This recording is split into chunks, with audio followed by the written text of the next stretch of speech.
Halo Bang Murid, Bang Murid. Kok doubling? Ini kayak doubling suaranya nih.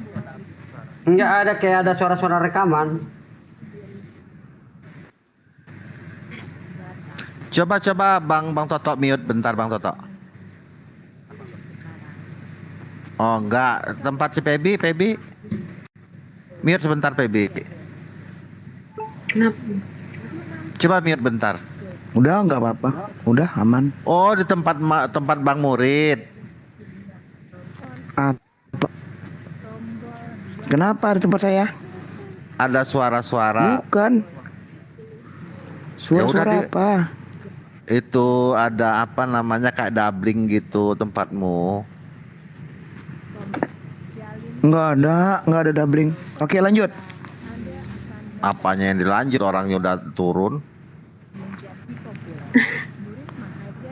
Oh Bang Murid nih make ini kayaknya ada yang ketekan itu Bang Murid. Mencet tombol. Apa? Oh, Nah, robot. Tentang gitu. Oh, pakai robot. Itu sampai ngomong-ngomong Oke. terus dari tadi itu. Iya, Bang robot, Murid ada robot. kayaknya Oke. ada Bang Zuma di bawah. Iya, Bang Zuma silakan. Bang Zuma yang asli atau yang palsu ini? Sekarang banyak akun Bang Zuma berkeliaran di mana-mana. Iya, ngeri juga. Ajukan permintaan aja Bang, minta tolong Bang kalau Bang Zuma silakan. Ini ada Feby nih Bang. Oh palsu Dari- kata Pak Ustadz Zai. Emang Oh, nggak bisa gitu. dinaikin?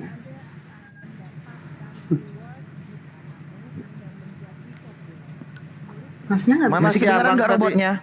Masih. Coba tanya sama Bang Keras ini ya? Bang Toto. Bang Toto, kedengaran suara-suara ngobrol-ngobrol sendiri nggak Bang Toto?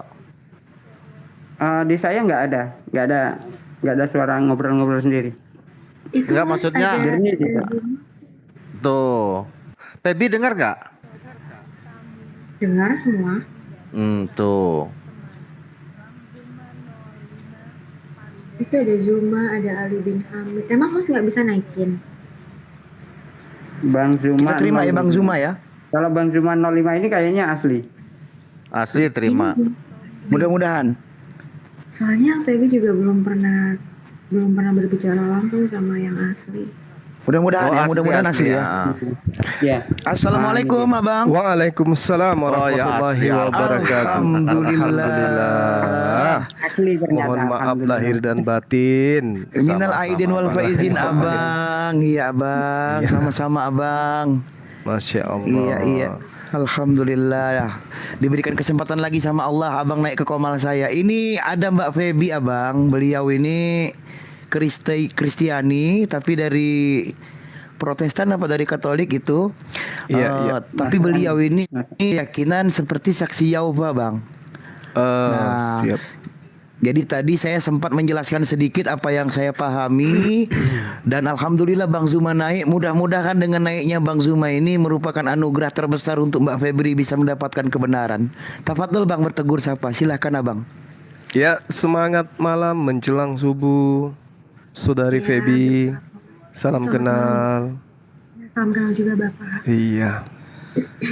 Sering-sering aja kita ketemu ya di komal-komal seperti ini lintas agama. Saling mengisi, saling memberi informasi. Iya, gimana? Silakan Mbak Feby kalau mau bertanya dengan Bang Zuma tentang kenasranian dan juga kekristenan, maka mungkin Mbak Feby mau menegaskan pertanyaan Mbak Feby tadi bahwa saya mengatakan Kristen dan Nasrani itu berbeda. Silakan diperdalam dengan Bang Zuma, silakan. Itu tadi sudah dijelasin sama host tentang pengikut Nabi Isa. Kalau memang mau mengikuti Nabi Isa itu memang harus mengikuti jalannya Nabi Muhammad juga supaya jalan menuju Tuhan yang Esa itu menjadi benar. Poinnya sih itu ya. Baik. Silakan Bang Zuma, bisa didengarkan dengan baik Bang suara Mbak Feby Bang, bisa besar Suaranya tadi ya. kecil. Silakan Bang. Suaranya Iya, kecil. diulang lagi mungkin. Diulang mungkin Mbak Feby agak keras mungkin. Intinya atau aja, dekat dengan mic. intinya aja. Ya intinya mengapa ketika mengikuti ajaran Nabi Isa, karena beliau ini kan memahami beliau ini tidak percaya Yesus itu Tuhan.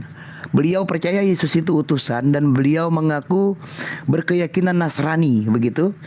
Nah, lalu saya mengatakan tadi kalau memang Anda mengikuti Nabi Isa, maka Anda harus mengikuti syariat Nabi Muhammad karena syariatnya Nabi Isa itu sudah expire atau sudah berlalu. Itu yang saya katakan tadi. Maka ini yang ingin dipertajam oleh beliau. Tafadhol Bang, silahkan. Baik. Bismillahirrahmanirrahim. Jadi di Al-Quran itu memang ada ayat yang kemudian bersinggungan dengan orang Yahudi dan Nasrani. Di dalam surah Al-Baqarah ayat 62 diterangkan gini. Bismillahirrahmanirrahim. Innal ladina amanu wal ladina hadu wan nasara wasabiina man amana billah wal yaumil akhir wa amila salihan falahum ajruhum inda rabbihim wala khaufun alaihim walahum yahzanun. Sesungguhnya orang-orang mukmin, dalam hal ini mukmin ini kategorinya adalah orang Islam, orang-orang Yahudi, orang Nasrani, dan orang Sabi'in, siapa saja di antara mereka yang benar-benar beriman kepada Allah hari kemudian dan beramal soleh, mereka akan menerima pahala dari Tuhan mereka, tidak ada kekhawatiran kepada mereka, dan tidak pula mereka bersedih hati. Jadi Nasrani yang dimaksud di sini adalah orang yang kemudian hidup sesama dengan Yesus dan Nabi Isa alaihissalam, dan kemudian belum datang kepada mereka Nabi yang diutus untuk seluruh umat manusia, yang mana referensi ijazahnya itu jelas dari Allah dengan mengatakan wa anzalna ilaika dzikra litubayyana linnas. Jadi orang Nasrani adalah pengikut Nabi Isa alaihissalam, di mana Nabi Isa itu diususkan hanya untuk kepada Bani Israel. Jadi kalau ada orang di luar Bani Israel mengaku Nasrani, saya rasa tidak pas gitu ya. Karena yang disebut Nasrani itu adalah Hawariyun yang kemudian menjadi pembela Nabi Isa alaihissalam pada masa itu. Nah, biasanya orang yang mengaku Nasrani itu berasal dari Kristen yang kemudian mendapatkan satu titik kebenaran di mana Yesus itu bukan Tuhan, maka dia dikatakan sebagai utusan Tuhan. Itu artinya ada satu kemajuan yang sangat signifikan dalam iman. Nah, lalu gimana caranya kemudian untuk melepaskan mata rantai pengakuan kenasranian seseorang ini? Meskipun Al-Quran menjamin keselamatan kepada mereka, tetapi ini adalah temporer, membicarakan tentang masa di mana masa fatrah belum datang Nabi yang diutus kepada seluruh umat manusia. Ketika Nabi yang diutus untuk seluruh manusia itu datang, maka siapapun dia, Yahudi, Nasrani, siapapun dia, selama dia manusia, wajib hukumnya ikut kepada Nabi yang diutus litubayyina linnas, untuk seluruh umat manusia. Nah, sekarang poinnya sedikit lagi ya, 1 menit. Poinnya, ketika kemudian kita beranjak dari pengajaran Bible menuju kepada Islam, seketika kita sudah mengetahui bahwa kebenaran itu mutlak ada, maka ingat pesan Yesus. Kalau di Al-Quran kan sudah jelas bahwa baginda Rasul Muhammad SAW itu sudah dinyatakan bahwasanya dia datang untuk seluruh umat manusia. Sedangkan Al-Quran itu sudah final membahas tentang kenabian beliau dan kerasulan beliau, begitu juga isi daripada pengajaran beliau sebagai nabi dan utusan. Lalu untuk menyadarkan teman-teman kita yang Nasrani, yang Yahudi, yang Kristen dan seterusnya, cukup kita perlihatkan data yang ada di dalam kitab Yohanes 16. Aku akan minta kepada Bapa seorang penolong lain yang akan mengajarkan segala sesuatunya kepadamu tentang hukum-hukum, keadilan dan pengisapan dunia akan dosa. Nah, sekarang kalau kita berbicara mengenai hukum-hukum, misalnya setelah Nabi Isa alaihissalam, setelah Yesus akan datang seorang penolong lain yang akan mengajarkan segala pengajaran, segala hukum-hukum. Coba kita tanya kepada teman-teman kita, terutama saudari Feby, apa yang diceritakan oleh agama Kristen atau agama Anda yang Anda yakini sekarang terkait dengan orang yang meninggal atau orang yang mati meninggalkan hutang. Gimana solusinya menurut pengajaran ini?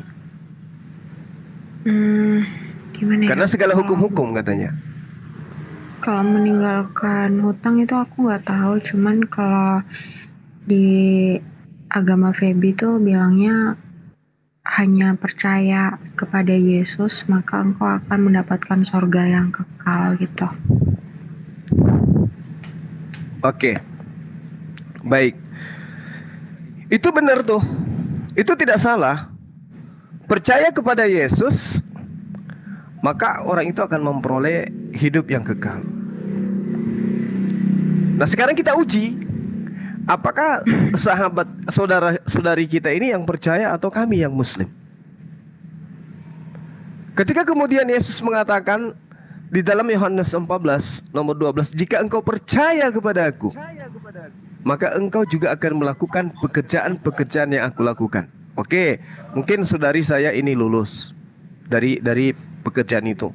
Misalnya melakukan sabat, ibadah, sholat, atau sujud dalam beribadah, atau kemudian mengajarkan untuk tidak menghilangkan setitik pun dari hukum Taurat.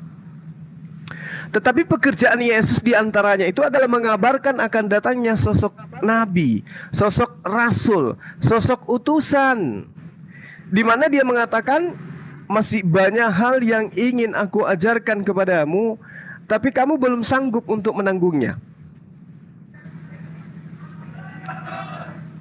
Kamu belum sanggup untuk menanggungnya. Nah, sekarang pertanyaannya, ketika dia mengatakan masih banyak yang ingin aku ajarkan kepadamu di dalam Yohanes 16 nomor 12, tetapi kamu belum sanggup untuk menanggungnya. Masih banyak hal yang harus kukatakan, tapi sekarang kamu belum dapat menanggungnya. Nah, artinya di ayat 13-nya, di data 13 dikatakan, akan tetapi ketika ia datang, dialah yang akan mengajarkan segala sesuatu itu kepadamu. Nah, sekarang cara mengujinya adalah di dalam pemahaman keyakinan sahabat saya sekarang ini, saudari saya yang sekarang, dengan ajaran agama Islam, kira-kira apa yang ada di Islam yang tidak bisa ditanggung oleh orang-orang sesama Yesus, dan apa yang ada di dalam keyakinan saudara yang tidak bisa ditanggung oleh orang yang sesama dengan Yesus. Mungkin kalau saya kasih contoh satu yang tidak bisa ditanggung oleh angkatan Yesus itu adalah berhaji. Karena itu adalah suatu kewajiban di dalam ajaran agama Islam. Nah, kalau di saudari, kira-kira yang tidak bisa ditanggung oleh angkatan Yesus itu, orang-orang sesama Yesus dalam agama Anda itu apa? Apa ya?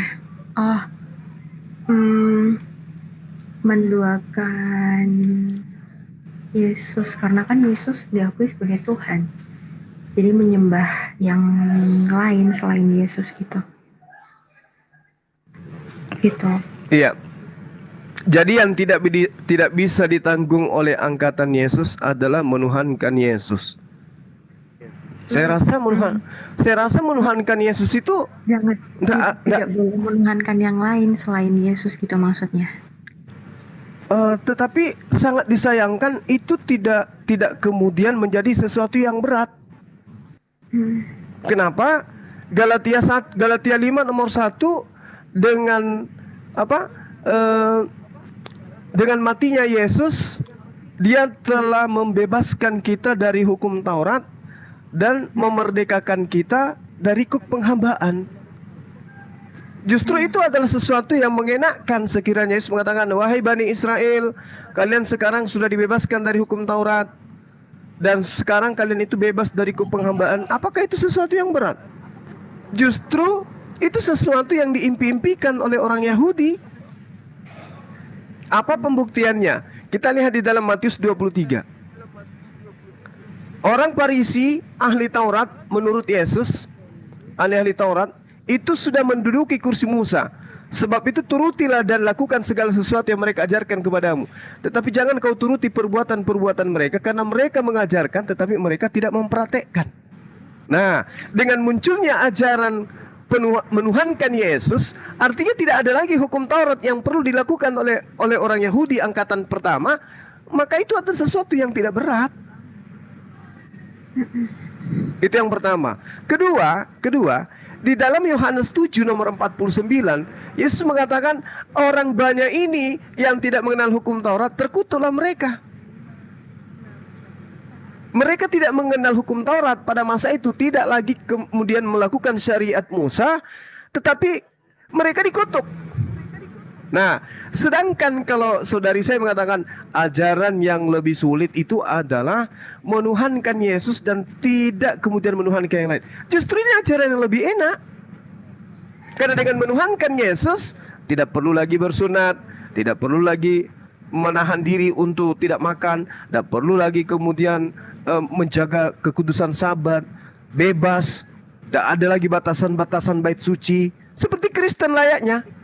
Apakah kedudukan orang Kristen hari ini ketika dipakai untuk mendudukkan tradisi kehidupan orang Yahudi pada angkatan Yesus itu berat? Tidak. Saya rasa tidak, saudariku. Justru orang Yahudi akan senang kalau pengajaran seperti Kristen ini ada pada zaman Yesus. Cuman kasih. Nggak ada yang berat di situ. Tapi yang berat itu ketika mereka diajarkan oleh Yesus, wajib hukumnya kalian untuk ke Mekah, ke Ka'bah, untuk menunaikan ibadah haji. Saya rasa itu adalah hal yang sangat berat.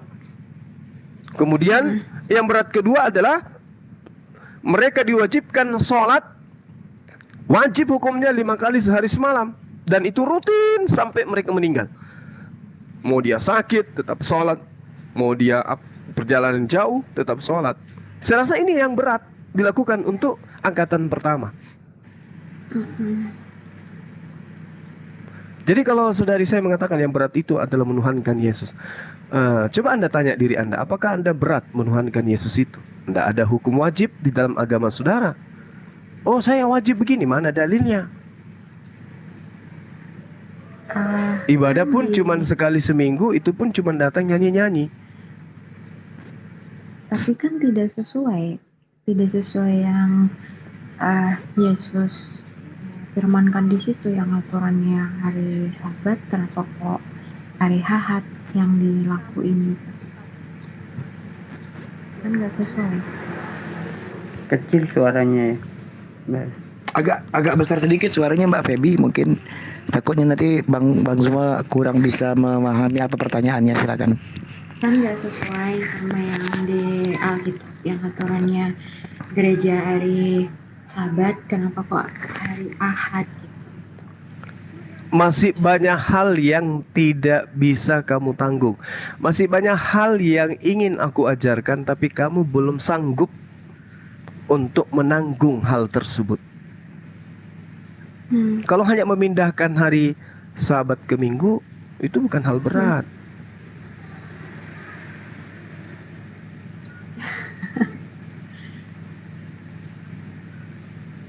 Ya berat lah Bang Zuma, karena kan dari kecil sudah terdoktrin, dan ketika aku membaca dan mengetahui arti Sabat itu apa, loh kok jadi begini gitu.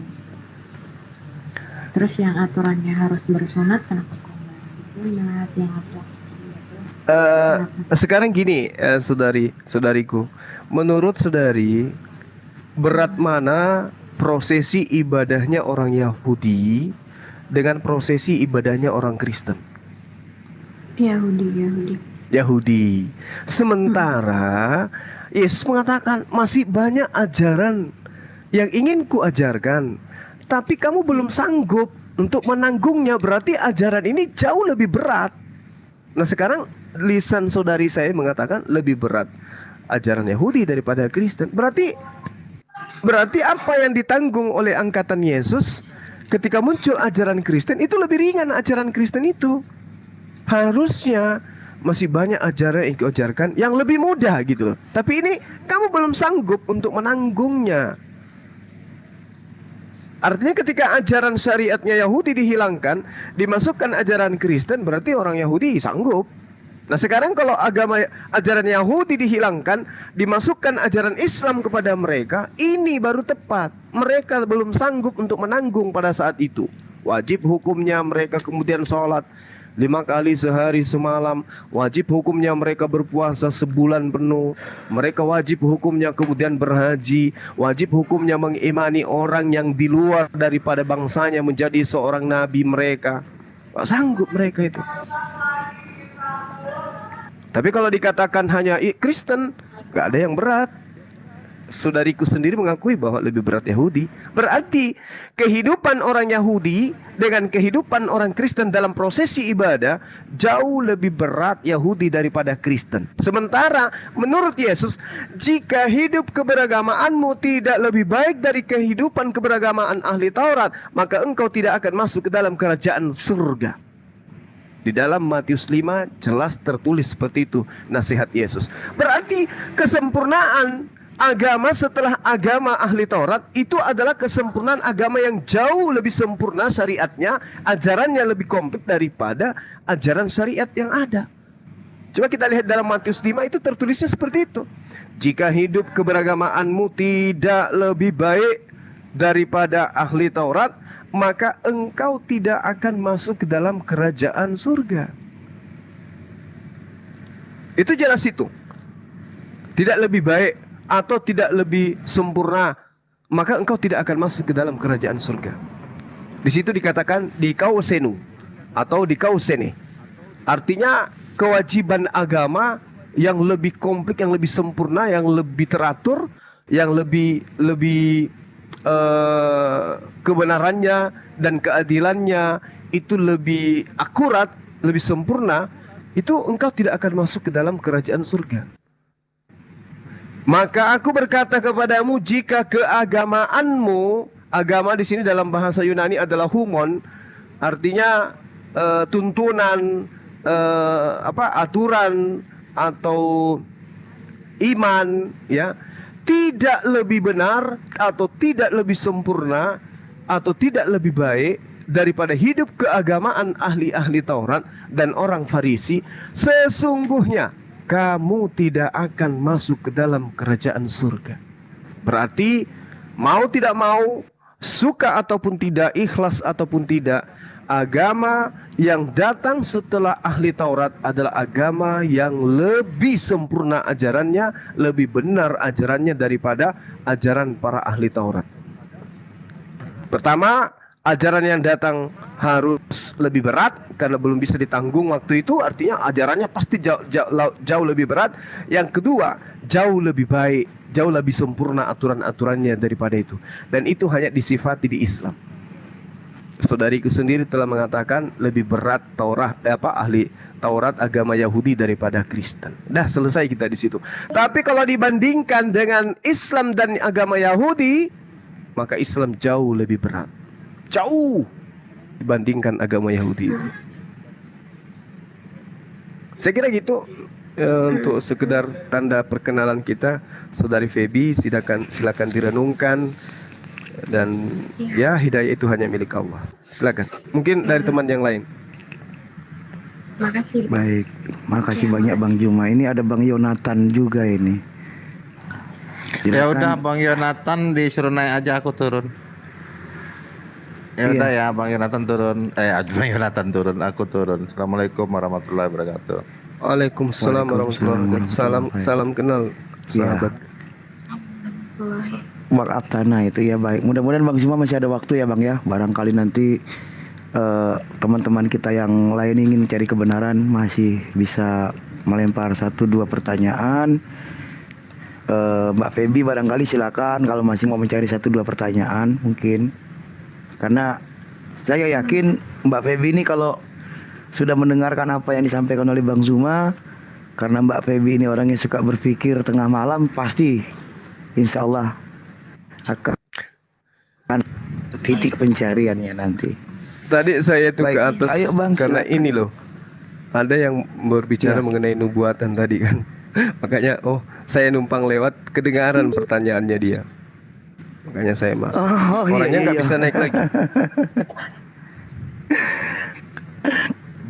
Beliau nggak bisa naik lagi, dia nggak ada di bawah. Tadi sempat kepental, cuman kayaknya pengen naik juga. Iya, terpental-pental Bang, tadi itu dia. cuman Ntar, ini- sebentar. Tunggu Bang. Ini mana Tunggu, ini? Kayaknya ndak ada orangnya sudah ini. Bentar ya, saya akan mungkin saya akan naikkan beberapa orang ya bang, nggak apa-apa bang ya. Tar bang ya. Tar dulu, ini yang saya pilih. Saya akan coba naikkan ini dulu nih. Bang Asyomatik. Iya, assalamualaikum. Bang Asyomatik. Udah di atas ya? Silakan. Assalamualaikum Bang Zuma. Waalaikumsalam warahmatullahi wabarakatuh, sahabatku. Iya, sehat. Iya, Bang Zuma, lanjut. ya? Sehat, Alhamdulillah. alhamdulillah. Masyaallah. Host, mohon izin jadikan saya moderator, host. Iya. Oke, bentar. Biar bisa pantau. Terus masih nge-lag bang TikToknya bang. Saya mau naikkan bang Yonatan Nandar dulu nih bang. Masih nge-lag. Bentar. Klik nih. Bentar. Ya silakan Mbak Feby. Mumpung Bang Zumanya ada di sini, Anda betul-betul ketemu dengan ini, Dengan Bang Zuma. gurunya apologet. Jadi Enggak, biasa aja. unek-unek Enggak. apa? Sama-sama kita belajar. Ya unek-unek apa yang ada yang mau ditanyakan, silakan. Gitu, Feby. Ini apa ya? Ini gimana mau diklik kok nggak mau nih. Aduh, tar. Bang Yonatan Nandar nih mau saya klik nih. Ntar bang ya, sabar ya bang ya. Dunia ini lelet lagi. Ntar.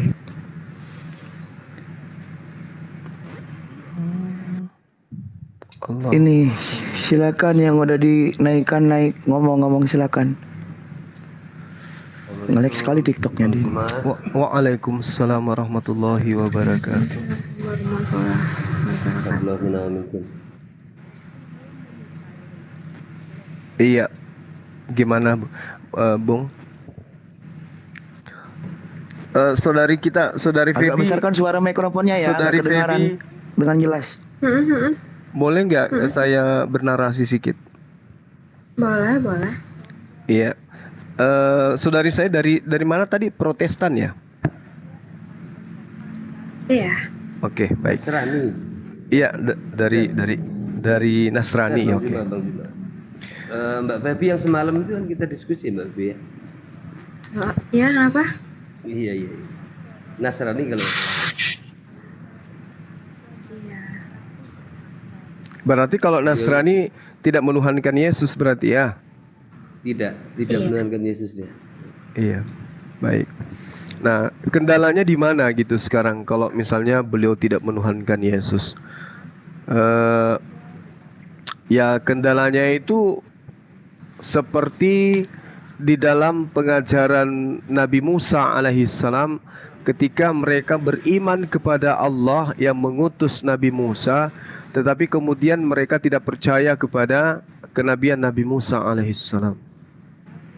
Sama ketika ibarat kata sekarang ini kita adalah pengikut Yesus, ya kan gitu.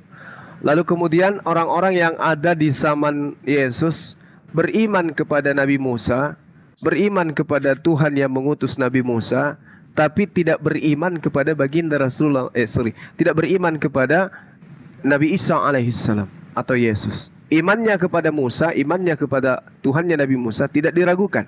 Sayangnya tidak menerima kemudian Yesus sebagai Nabi utusan Tuhan.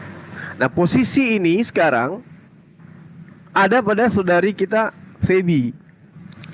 Beriman kepada Tuhannya Yesus, beriman juga kepada Yesus sebagai utusan Tuhan, sayangnya tidak beriman kepada baginda Rasulullah Muhammad sallallahu alaihi wasallam. Itu posisi beliau.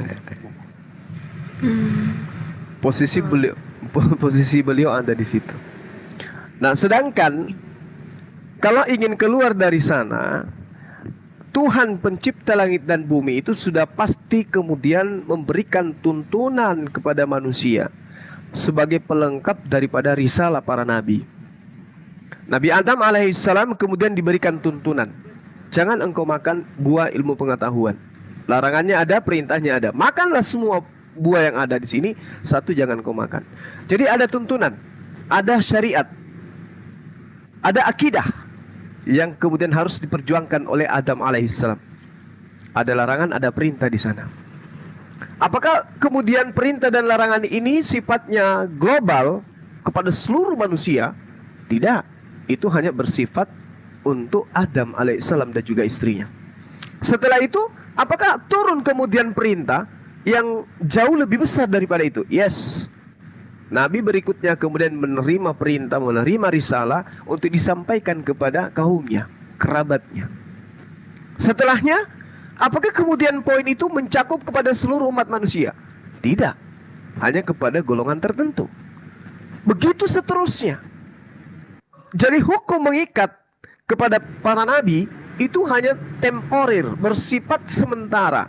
Dia tidak dinamis, tetapi statis sifatnya. Begitu juga Nabi Musa. Kita loncat ke Nabi Musa. Nabi Musa alaihi salam menerima pengajaran. Apakah ajaran Nabi Musa untuk seluruh umat manusia? Tidak.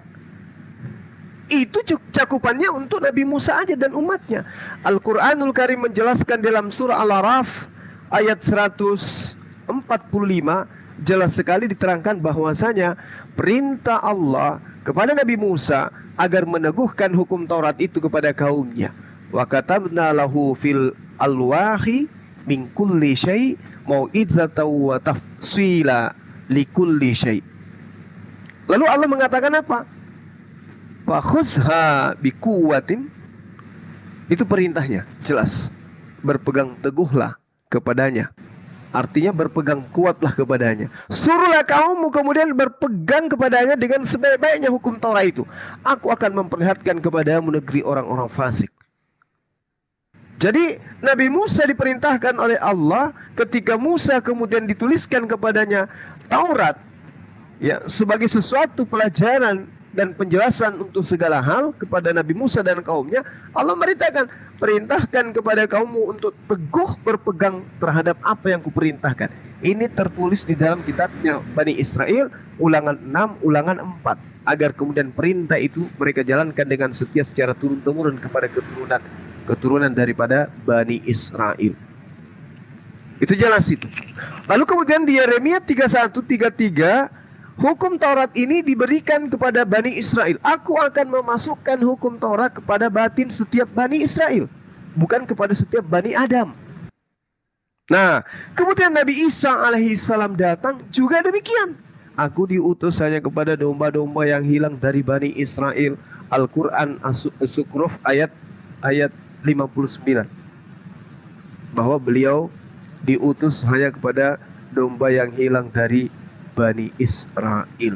Itu jelas di dalam Al-Quranul Karim. Nah, ketika dikatakan bahwasanya in huwa illa abdun a'amna alaihi wa ja'alnahu matalan li Bani Israel, jelas itu adalah untuk Bani Israel.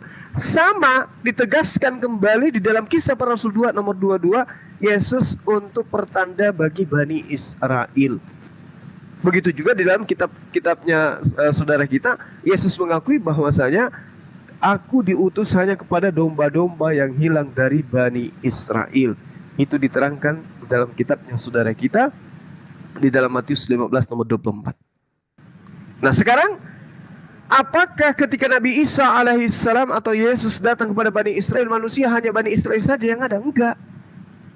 Maka muncul kemudian utusan selanjutnya yang dikatakan oleh Allah di dalam Al-Quran surah An-Nahl ayat 44, bil bayyinati waz zubur wa anzalna ilaika dzikr litubayyina lin-nasi ma nuzzila ilaihim wa la'allahum yatafakkarun. Baginda Rasulullah Muhammad sallallahu alaihi wasallam diutus kemudian untuk seluruh umat manusia, mengajarkan apa yang Tuhan inginkan. Jadi ketika kemudian Nabi Isa alaihissalam datang, tuntunannya itu hanya hukum Taurat. Makanya Nabi Isa, Yesus tidak menambahkan hukum-hukum yang ada kepada Bani Israel. Nah, apakah hukum Taurat dan juga kitabnya pengajaran Nabi Isa alaihissalam itu bisa untuk dipraktekkan kepada seluruh umat manusia? Tak bisa. Maka Allah kemudian menurunkan Al-Quranul Karim sebagai penjelas kepada apa yang Allah inginkan berlaku terhadap seluruh umat manusia. Litubayyina linnas ma nuzzila ilaihim wa la'allahum yatafakkarun. Itulah saya katakan bahwasanya ketika ajaran Nasrani kita minta, coba Anda tuturkan, jelaskan tentang ekonomi di dalam kitabnya Nasrani. Tidak akan ditemukan kaidah itu. Coba orang-orang Nasrani tunjukkan tentang hukum militer, tidak akan ditemukan data itu. Coba Anda jelaskan tentang ketatanegaraan. Coba Anda terangkan tentang ilmu alam. Coba Anda tunjukkan tentang hukum waris dan seterusnya. Tidak akan kita temukan. Tetapi ketika berbicara mengenai Al-Quran, Allah jelas menerangkan manuzila ilaihim. Engkau menerangkan kepada manusia apa yang telah diwahyukan kepada mereka agar mereka memikirkan. Wala'allahum yatafakkarun. Jadi saudariku, yaitu penggambaran Nabi dengan risalah mereka datang di atas muka bumi membawa ajaran, kemudian tapi itu hanya sebatas kepada kaumnya. Begitu baginda Rasulullah Muhammad SAW sebagai Rasulullah dan wa khataman nabiyyin, beliaulah yang kemudian menuntun kepada apa yang diharuskan kepada manusia berlaku sampai di akhir zaman. Saya kira begitu, terlalu panjang saya menjelaskan. Mudah-mudahan ada manfaatnya. Silakan. Iya.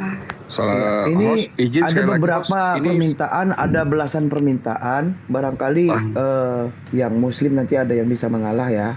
Mungkin mau bertanya dulu dengan Bang Zuma, silakan. Mungkin masih ada waktu ya Bang ya, mudah-mudahan. Iya. Iya. Saya tahan untuk bertanya, cuman saya minta dijadikan moderator, host. Saya sejam lagi insya Allah bisa. Kalau boleh saran, biarkan dengan formasi seperti ini aja, host. Jadi biar fokus Bang Zumanya juga. Minta tolong dijadikan moderator, host, biar bisa bantu typing ini. Biasa nih banyak yang Nggak bisa diklik Bang, nggak bisa diklik Bang. oh ya wis, lanjut lah. Klik, ngelek Bang. Oke. Oke, lanjut Bang Zuma. Udah, saya mau. Ya. Mau membesarkan tampilan Bang Zuma aja nggak bisa nih. Dari tadi saya coba nih. Kalau belum ada pertanyaan, saya lanjut sedikit ya. Boleh ya? Silakan Bang. Oke. Silakan. Baik. Jadi gini, apa yang bisa kita harapkan dari sekelompok manusia yang dituliskan di dalam kitab sucinya sendiri sebagai bangsa Tegar Tengkuk? Contoh, di dalam Yehezkiel 5, kita mulai dari pertama. Beginilah firman Tuhan, inilah Yerusalem. Di tengah-tengah bangsa-bangsa kutempatkan dia, dan sekelilingnya ada negeri-negeri mereka. Dia sudah memberontak terhadap peraturan-peraturanku, lebih jahat dari bangsa-bangsa, dan terhadap ketetapan-ketetapanku, lebih jahat dari negeri-negeri yang ada di sekitarnya, karena mereka menolak peraturan-peraturanku, dan kelakuan mereka tidak selaras dengan ketetapan-ketetapan. Sebab itulah, beginilah firman Tuhan. Oleh karena engkau lebih jahat daripada bangsa-bangsa yang ada di sekitarmu, dan kelakuanmu tidak selaras dan ketetapan-ketetapanku, dan engkau tidak melakukan peraturan-peraturanku, bahkan engkau melakukan peraturan-peraturan bangsa-bangsa di sekitarmu. Sebab itu beginilah firman Tuhan. Lihat, aku Tuhan, ya aku sendiri yang akan menjadi lawanmu, dan aku akan menjatuhkan hukuman kepadamu di hadapan bangsa-bangsa. Ini Tuhan berfirman di dalam kitab Yehezkiel menceritakan tentang kemurkaan Tuhan kepada Yerusalem. Satu. Kedua, Yeremia 9 nomor 11. Aku akan membuat Yerusalem menjadi timbunan buih, tempat persembunyian serigala-serigala. Aku akan membuat kota-kota Yehuda menjadi sunyi sepi, tidak berpenduduk lagi. Ketiga, Yehezkiel 33:28. Tanah ini akan kubuat musnah dan sunyi sepi, dan kecongkakannya yang ditimbulkan kekuatannya akan berakhir.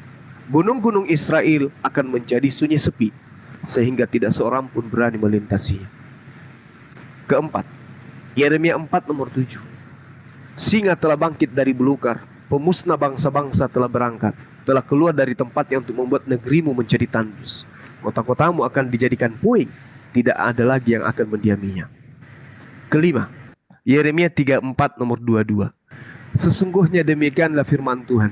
Aku memberi perintah dan mereka kembali kepada kota ini untuk memeranginya, merebutnya dan menghanguskannya dengan api. Aku akan membuat kota-kota Yehuda menjadi ketandusan tanpa penduduk.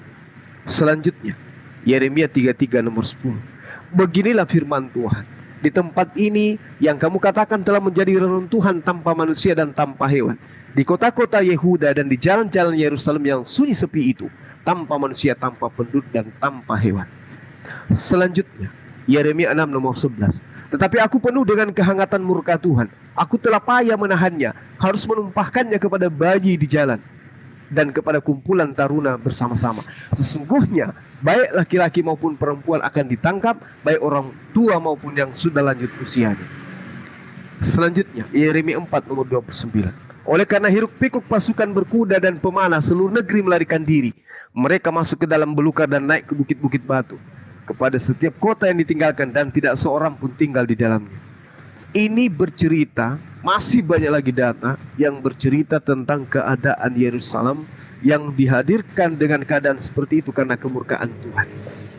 Kita bandingkan dengan ajaran yang dianggap sebagai ajaran setelah datang kemudian Nabi Musa, muncul pengajaran berikutnya.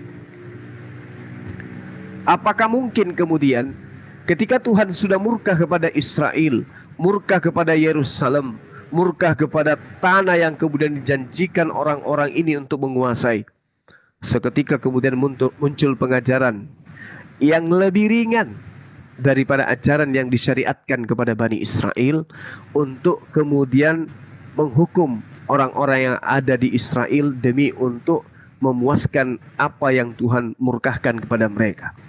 Maksud saya gini, kalau Tuhan sudah mengatakan akan meninggalkan Bani Israel, akan meninggalkan Yerusalem, berarti akan datang kemudian sosok pengajaran yang jauh lebih sempurna, yang mana ajarannya itu akan diterima oleh manusia yang tidak tegar tengkuk. Sedangkan kalau saudari saya menggunakan data-data sehingga menjadi Nasrani, tapi kitab yang Anda gunakan adalah kitab yang tidak jelas asal-usulnya, berasal dari bangsa yang dimurkai oleh Tuhan, maka kita harus merenungkan dengan baik nih. Apa mungkin bangsa yang ditegur oleh Allah, yang ingin dimusnahkan oleh Allah, yang ditinggalkan oleh penduduknya, melahirkan sebuah kitab, dan ini kitab benar-benar kitab suci? Gitu. Apa mungkin kemudian kota yang sudah dimurkai oleh Tuhan, bangsa yang dimurkai oleh Tuhan dengan data-data yang akurat dari kitab mereka sendiri, kemudian bisa melahirkan sebuah kitab yang dianggap sebagai kitab suci dan menjadikan kita meyakini ini adalah firman Tuhan. Sedangkan ketetapan Tuhan kepada mereka itu sangat jelas. Ketetapan yang datang kepada Nabi Musa itu sangat jelas. Bahkan Tuhan kemudian murka kepada mereka di dalam Ulangan 4, jangan kau menambahi, jangan kau mengurai perkataan-perkataan yang ada dalam kitab suci, yang ada dalam kitab yang diajarkan oleh Nabi Musa. Kita lihat dalam Ulangan 4, di situ sangat jelas dikatakan, maka sekarang hai orang Israel, dengarlah ketetapan dan peraturan yang kuajarkan kepadamu untuk dilakukan, supaya kamu hidup dan memasuki serta menduduki negeri yang diberikan kepadamu oleh Tuhan, Tuhan dari nenek moyangmu.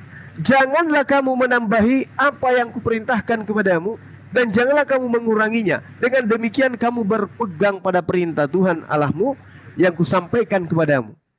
Matamu sendiri telah melihat apa yang diperbuat Tuhan mengenai Baal Peor.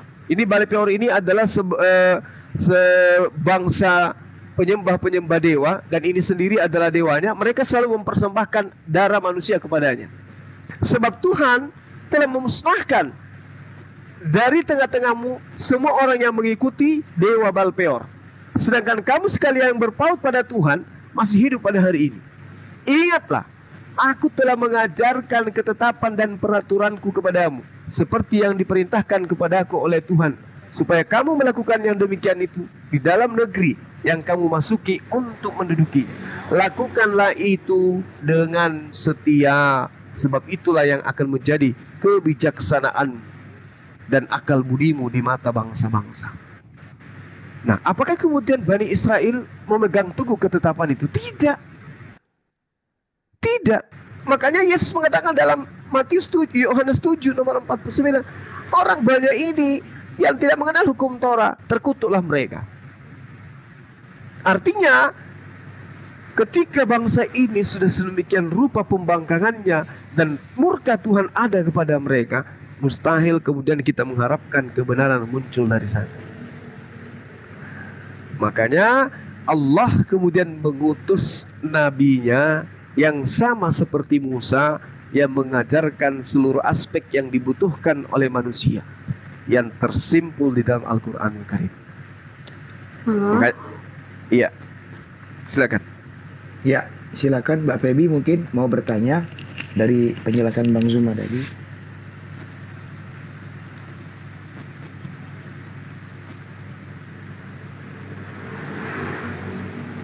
Mbak Feby, silakan. Aku masih ada nggak ya? Halo. Baik. Masih. Oke. Silakan yang lain di atas ini, Bang Ananias mau bertanya, silakan. Mumpung Bang Juma waktunya masih ada, silakan. Wah, susah mau ketemu Bang Juma ini, nggak gampang, nggak setiap hari. Silakan Bang Ananias. Tiap hari ada Oke. kok di TikTok. Bang Asyomatik. Assalamualaikum. Nyimak Ustaz. Nah, silakan. Nyimak. Kalau masih bisa dijadikan moderator, saya bisa dijadikan moderator, Bang Guru. Suaranya kecil ya. Iya, saya nyimak Ustaz, saya nyimak di bawah. Nyimak ini nih. Tapi kalau memang masih bisa dijadikan moderator, ya silakan. Kalau masih bisa, kalau udah kembali jaringannya Bang Murid gitu. Saya hanya Belum berkontrol di normal bawah, ini ya. belum bisa. Saya lagi usaha mau besarkan tampilan. Iya, oke, nggak apa-apa Bang Bang, dari Murid. tadi saya mau besarkan tampilannya nggak bisa. Dilanjutkan aja diskusinya. Saya fokus ke bawah aja dulu. Saya liatin di bawah. Sambil saya bisa nunggu bisa dijadikan moderator. Belasan yang minta pertanyaan, yang minta naik. Bang Ananias Damaskus ini mungkin Mungkin. dari teman Kristen ya. Silakan Bang. Muslim. Oh Muslim, Masya Allah. Muslim ya. Teman. Kupikir teman yang lamanya ini. Bang Murid. Saya pikir Ananias yang perintahkan untuk menampar mulutnya Paulus, Bang. Nah iya.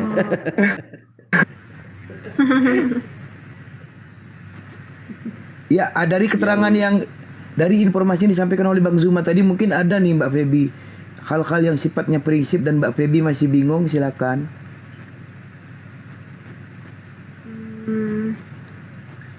Ya intinya ya berarti ya karena Nabi Muhammad adalah Nabi setelah Isa, dan menurut aku sih kayak pelengkap dari semuanya gitu. Terus dari kitab suci juga hanya di Al-Quran yang menjabarkan selengkap-lengkapnya, ya udah. Itu aja sih yang aku tangkap. Iya, Masya Allah. Minimal habis ini saudari saya renungkan itu semua. Kenapa gini? Karena ketika kita salah langkah gitu ya dalam kehidupan ini terkait dengan kehidupan duniawi, mungkin besok ya kita bisa menemukan sesuatu yang baik. Misalnya gini, dalam kehidupan kita misalnya terjebak dengan narkoba, besok hari kita bisa bertobat, bisa kemudian kita itu separah apapun kemudian penderitaan yang kita alami karena obat-obatan terlarang ini, ya berakhir dengan kematian kan gitu. Setelahnya adalah pertanggungjawaban kita di hadapan Tuhan. Artinya bisa jadi orang itu selamat karena dia punya amal kebajikan, dia punya amal baik, tapi hanya karena narkoba dia meninggal, bisa jadi dia juga akan masuk ke dalam surga setelah Tuhan mengampuni dosa-dosa kan gitu. Tapi yang dikatakan kufur, yang dikatakan ingkar terhadap utusan Tuhan, mati di dalam keingkaran itu, maka ya kekal di neraka. Iya. Kalau di penjara seumur hidup paling juga 20 tahun, 30 tahun meninggal. Dah selesai perkara dunia. Yang kita khawatirkan ini yang di akhirat. Gimana ceritanya kalau misalnya Islam itu yang benar, ajaran kita yang salah gitu. Berarti kita harus menanggung derita di api neraka dalam kehidupan kekal. Bukan setahun, bukan 1000 tahun, bukan sejuta tahun, tapi selamanya. Maka oleh karena itulah kemudian kalau kita cinta terhadap diri kita, cinta kepada keluarga, cinta kepada anak, istri, semua yang kita sayangi, maka kudu kita harus menjadi cahaya dalam rumah tangga, cahaya dari keluarga, menjadi air yang menghapuskan dahaga di mata keluarga, tengah-tengah keluarga. Dan itu hanya bisa ditemukan di Islam. Bukan karena saya Islam, bukan. Tetapi sejauh saya belajar, itu kebenaran itu mutlak ada di Islam. Contoh nih, contoh sederhana.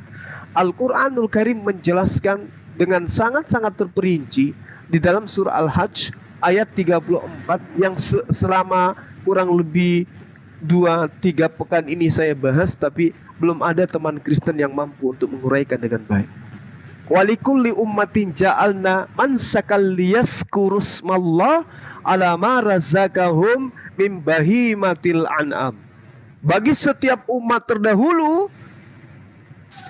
disyariatkan mereka menyembelih, mengorbankan, mempersembahkan persembahan kurban agar mereka menyebut nama Allah atas rezeki yang dikaruniakan Allah kepada mereka berupa hewan ternak.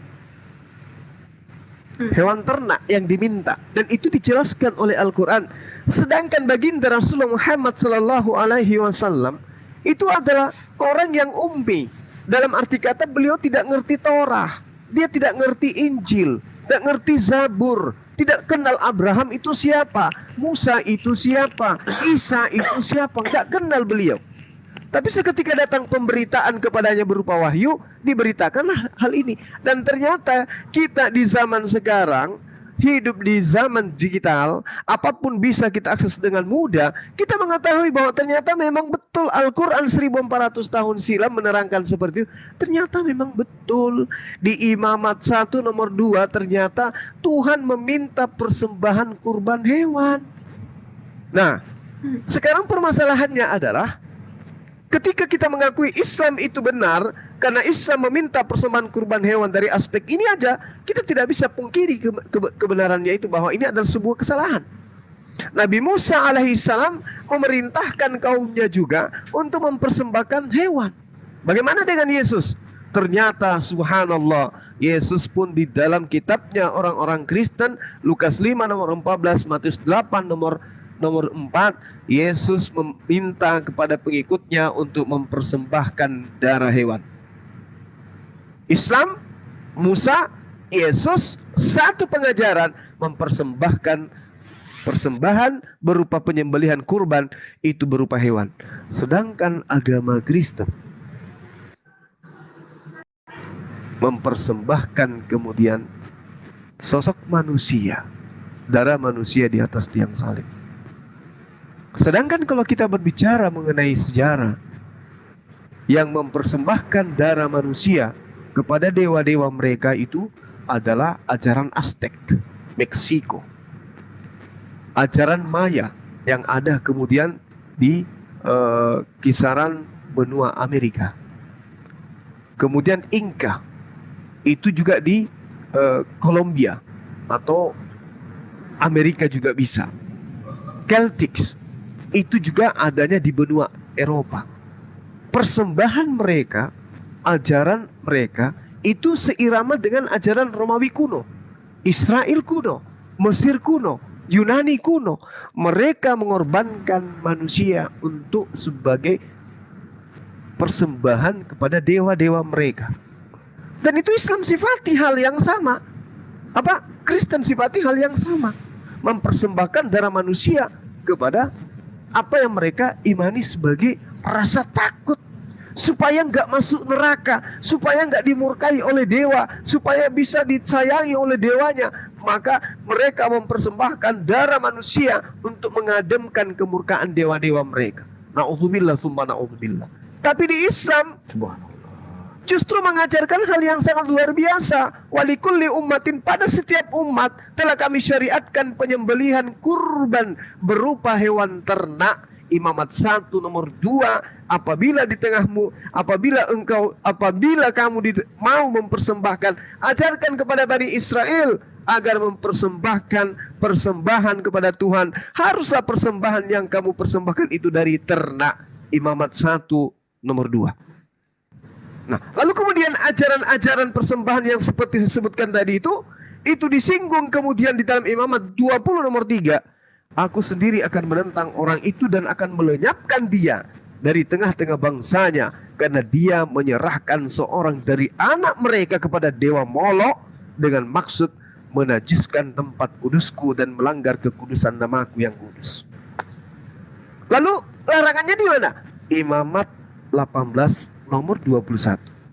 Janganlah kau serahkan seorang dari anakmu untuk dipersembahkan kepada dewa Molok, supaya jangan engkau melanggar kekudusan nama Allah, sebab akulah Tuhan.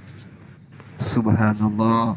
Ini yang kemudian diterangkan oleh baginda Rasulullah Muhammad SAW. Agama tagut, orang yang kemudian mengikuti angan-angan mereka di dalam beragama. Jadi ya, mumpung ada kesempatan, mari belajar lebih dalam lagi untuk bagaimana bisa mendapatkan kebenaran di dalam kehidupan. Orang yang tersentuh hidayah itu terkadang gelisah di dalam hidupnya ketika menemukan sesuatu yang tidak rasional dalam perspektif pemahaman keyakinan yang dianut. Gelisah hatinya, gusar jiwanya, gak tenang hidupnya. Itu adalah tanda-tanda hidayah. Tapi ketika sudah datang kebenaran kepadanya, dia temukan dirinya dalam keadaan mempertuhankan sesuatu yang tidak seharusnya, mengimani sesuatu yang keliru, maka dia tenang dalam hidupnya itu, tenang dalam keadaannya itu yang diterangkan oleh Al-Quran. Summum bukmun umyum fahum la yarji'un. Artinya buta bisu dan tidak lagi kemudian bisa diberikan pencerahan kepada mereka kecuali dengan hidayah Allah itu sendiri.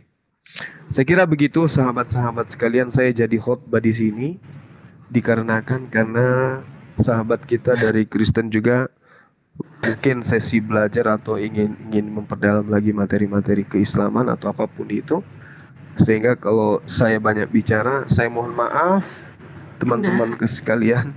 Mudah-mudahan ini tidak mendatangkan iri hati dan dengki, karena Bang Suma itu banyak dicerca dari beberapa golongan.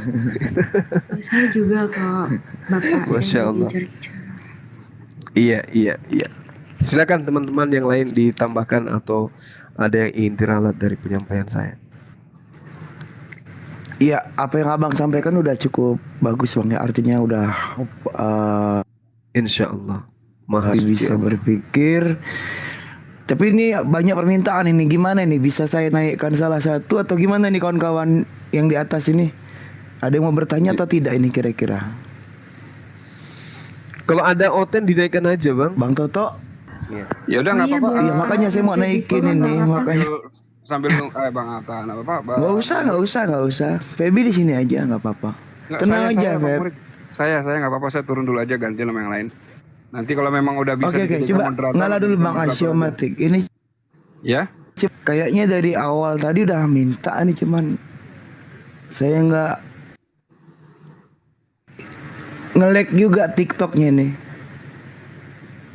Oke. Dan yang ini ya. Yang udah lama kayaknya tadi nih. Dia antrinya udah lama nih, ntar ya, mana tadi? Ntar. Paulus tadi itu mau naik, Paulus mau naik.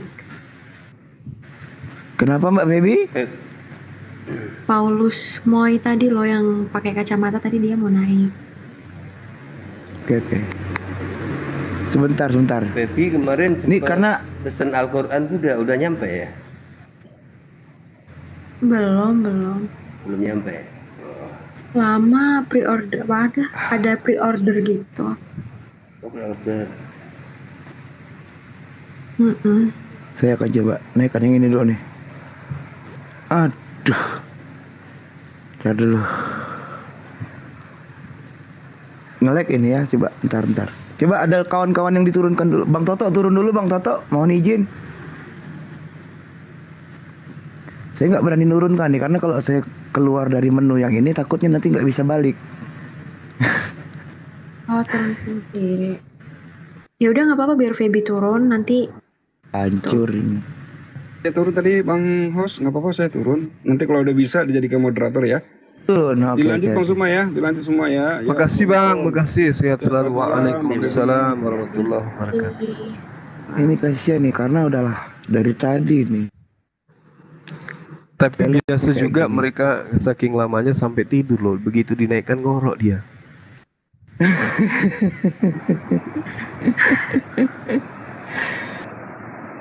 Indah bang. Tapi indah saya rasa. Karena kalau ada Bang Zuma, penasaran mereka yang tinggi bang. Apalagi kalau Oten nih biasanya penasaran dia. Ntar aduh. 1, 2, 3. Oke. Siapa ini? Mudah-mudahan. Halo, selamat malam, pagi. Pagi, silakan. Waduh. Sudah saya terima, silakan. Di tempatku nggak ada loh. Belum ada. Belum. Ada bang. TikToknya lagi nge-lag nih. Bentar ya. Saya turun. Halo, kalau nggak ngomong saya turunin ya. Saya pilih yang lain ya. Maaf ya. Udah aku bilang Oke. tidur. Oke. Assalamualaikum, salam toleransi semua saudara-saudaraku NKRI harga mati. Iya, iya. Semangat Terima subuh. dari kota mana dulu bang? Gua Tangerang.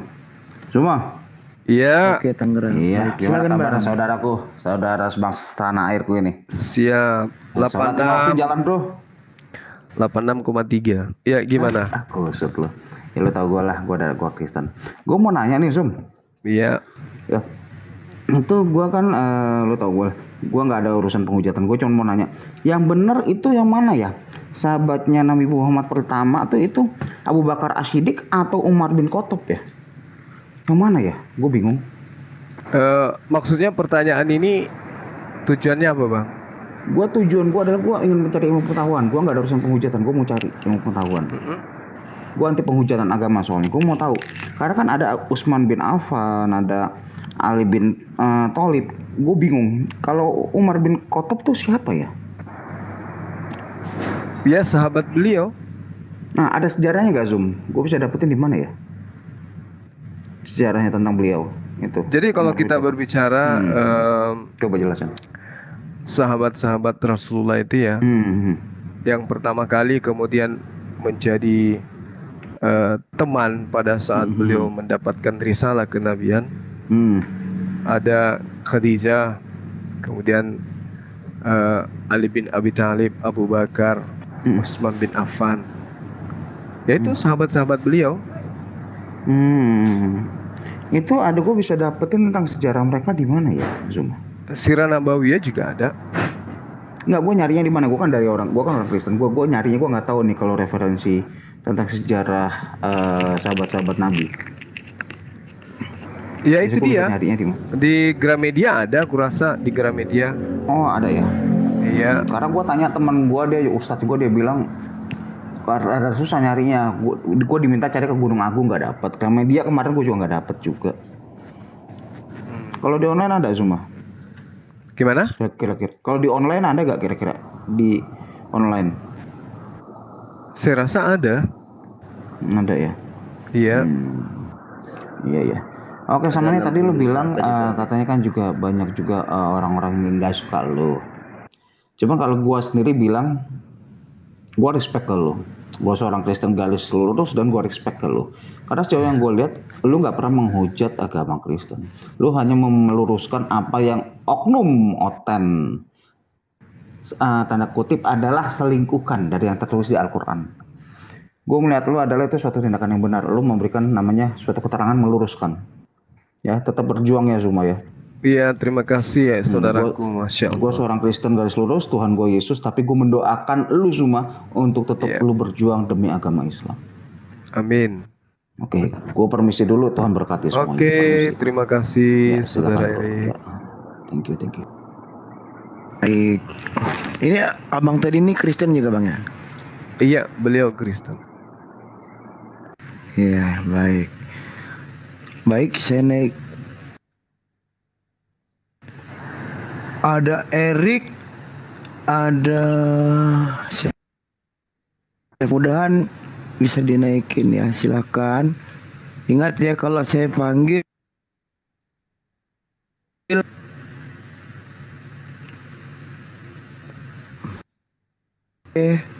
halo. Aduh. leletnya ntar. Atau Mbak Feby mau bertanya, tanya aja dulu Mbak Feby, silakan. Ini ada teman kita, Halo, akun kurus. dari kota mana? Solo. Halo. Dari Sulawesi. Dari Solo, Sulawesi. Iya. Oke, silakan.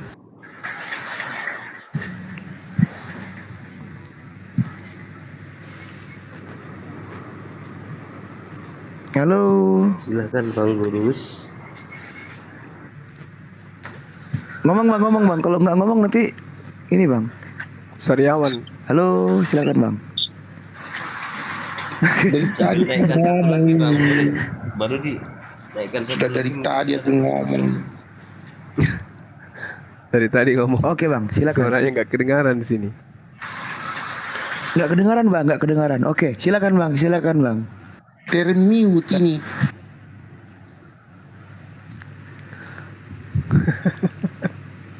Oke, silakan. Termute. Assalamualaikum. Kenapa bisa termute?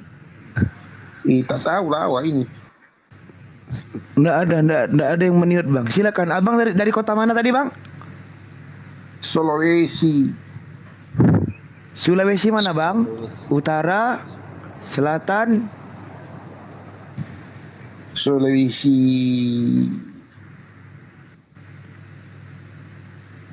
Payah kali menyebut apa selatan bang? Apa Kendari, Tenggara?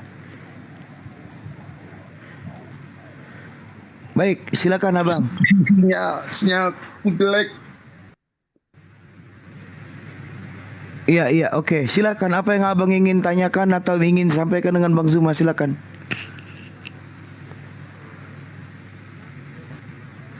Hubungan Bang Zuma sama Yuni. Maksudnya? Nggak jelas ini ah. Apa pula hubungan itu? Tanya, kalau enggak saya pilih yang lain. Apa hubungan Bang Zuma sama Yuni? Kalau Yuni itu murid saya. Beliau sempat ikut di kaderan bela diri yang saya geluti selama ini. Beliau sekarang tinggal di Arab Saudi. Beliau ada Yuni Cilegon ini, bukan yang di Arab. Oh, Yuni yang mana ini? Cilegon bang. Cilegon. Oh, saya tinggal. Oh, Yuni yang itu. Nggak usah bahas itulah. Nggak jelas. Jatuh cinta dia sama kau bang. Iya. Oke bang. Silakan, ada hal lain yang mau dipertanyakan?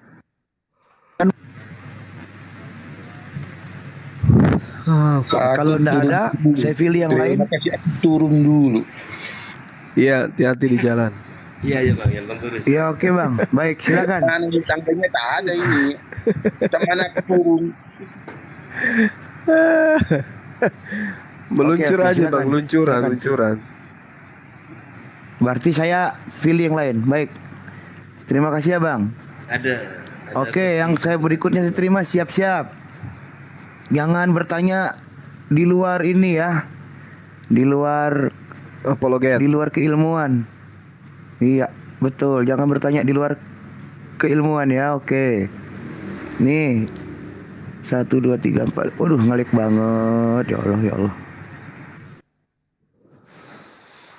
Karena ini banyak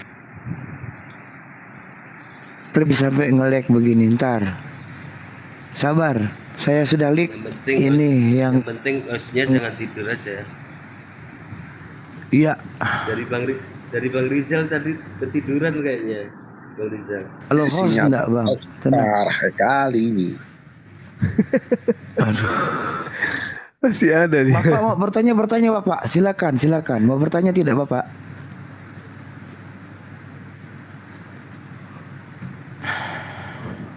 Dia lagi cari jalan turun itu. Assalamualaikum warahmatullahi wabarakatuh. Masya Allah ketemu lagi. Waalaikumsalam. Waalaikumsalam warahmatullahi wabarakatuh. Lah ya Baik, Robi. oke, silakan. Muliakan nama ya seperti Bang Sumaya. Oke, Iya, iya. silakan.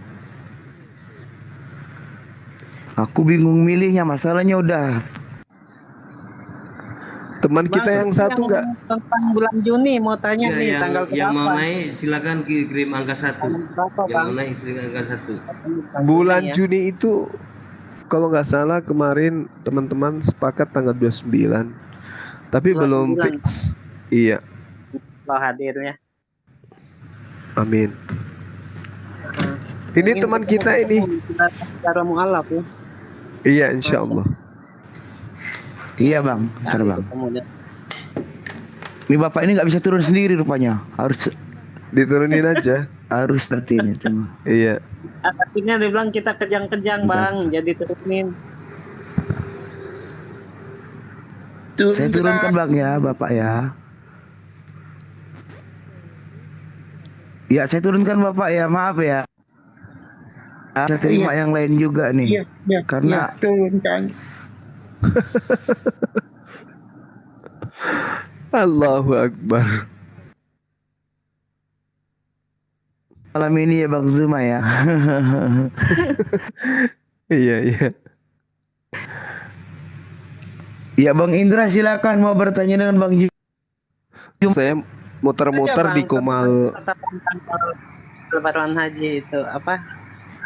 Yang ini Juni ingin sekali ke sana.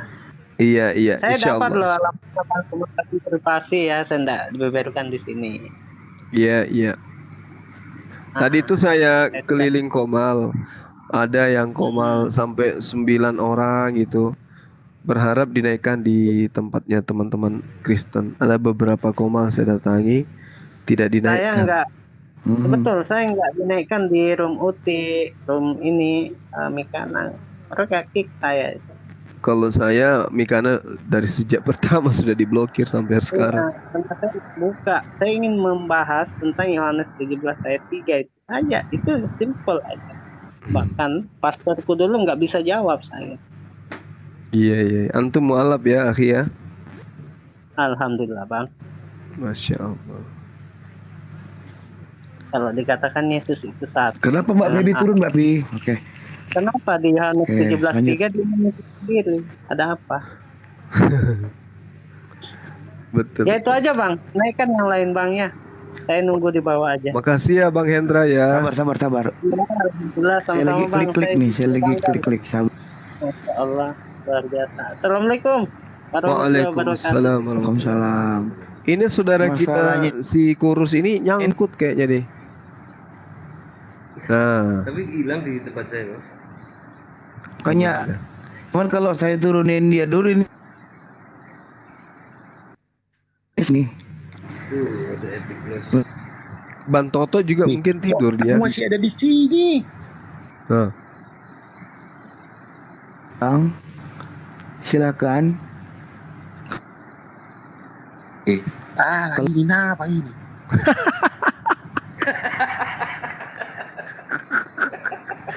dia masih ada itu. Nyangkut kan udah aku bilang tadi, nyangkut gitu. Kak, parah TikToknya ini. Masih ada dia. Kasih juga yang ngantri-ngantri nih, nggak bisa dinaikkan Coba tuh. naikkan. Mana ini Bang Zuma? Masih ada dia suaranya. Bentar. Aduh, bagus lah hilangkan rasa ngantuk saya. Dialeknya dari Wis, Medan, keliling- ngakunya dari keliling, Bang. Sulawesi.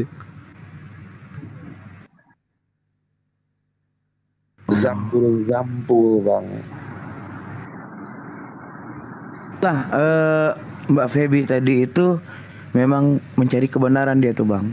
Jadi dia Iya, semalam baru dialog juga sama beliau Bang Zuma. agak tidak yakin dengan keyakinannya sekarang. Begitu. Insya Allah kalau Makanya beliau tadi belajar kita akan ketemu Betul. dengan hidayah. Beliau tidak mengakui Yesus. Makanya saya tadi utamakan beliau tadi karena memang beliau ini sering sekali ke komal-komal muslim gitu bang. Iya. Bentar ya yang minta ya, saya lagi klik ya. Saya harus berlupa ya. Aku masih dia. Ini normal ini ternyata susah ternyata kalau pakai visi. Aku tak bisa turun. Aduh. Nah, saudara kacau kita ya. dari Bentar, Sulawesi itu masih nyangkut rupanya dia.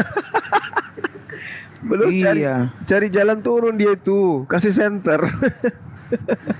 Salah tangga kayaknya. Iya, salah. Turunnya salah. Tak bisa turun rupanya kolai. Aduh. Cemana ini? Karena saya ini pakai laptop bukan pakai ponsel sih. Kalau pakai ponsel tuh mudah. Nyangkut Salah. di sini. Masya Allah. Kasihan. Bukan kau saja yang nyangkut bang. Masih ada 1, 2, 3, 8 lagi yang nyangkut yang mau naik ini bang. Tunggu. Kalau dia Sabar, ini Bang, dari ya. atas. Sabar bang. Ada Sabar. 2 kursi yang kosong ini. 1 mungkin kalau ada yang nyangkut. Kalau ini bisa turun 3 bang. Ngeleknya ini bang nggak mampu. Bang Toto juga istirahat lah kali ini. Keluar. Iya bang Toto nanti juga saya turunkan bang. Setelah saya bisa naikkan yang lain ini, saya akan turunkan. Angkut pula nanti dia. Bentar ya. Masih ada suaranya. Cuman kalau udah ngelek begini nih, kalau udah ngelek,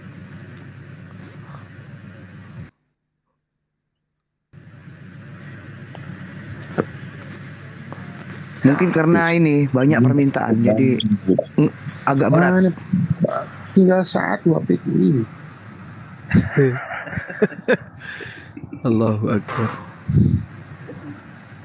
Allahu Akbar. La haula wala quwata illa billah. Bentar. Buset, nang Bang Jiwa tertawa terus dari tadi. Enggak.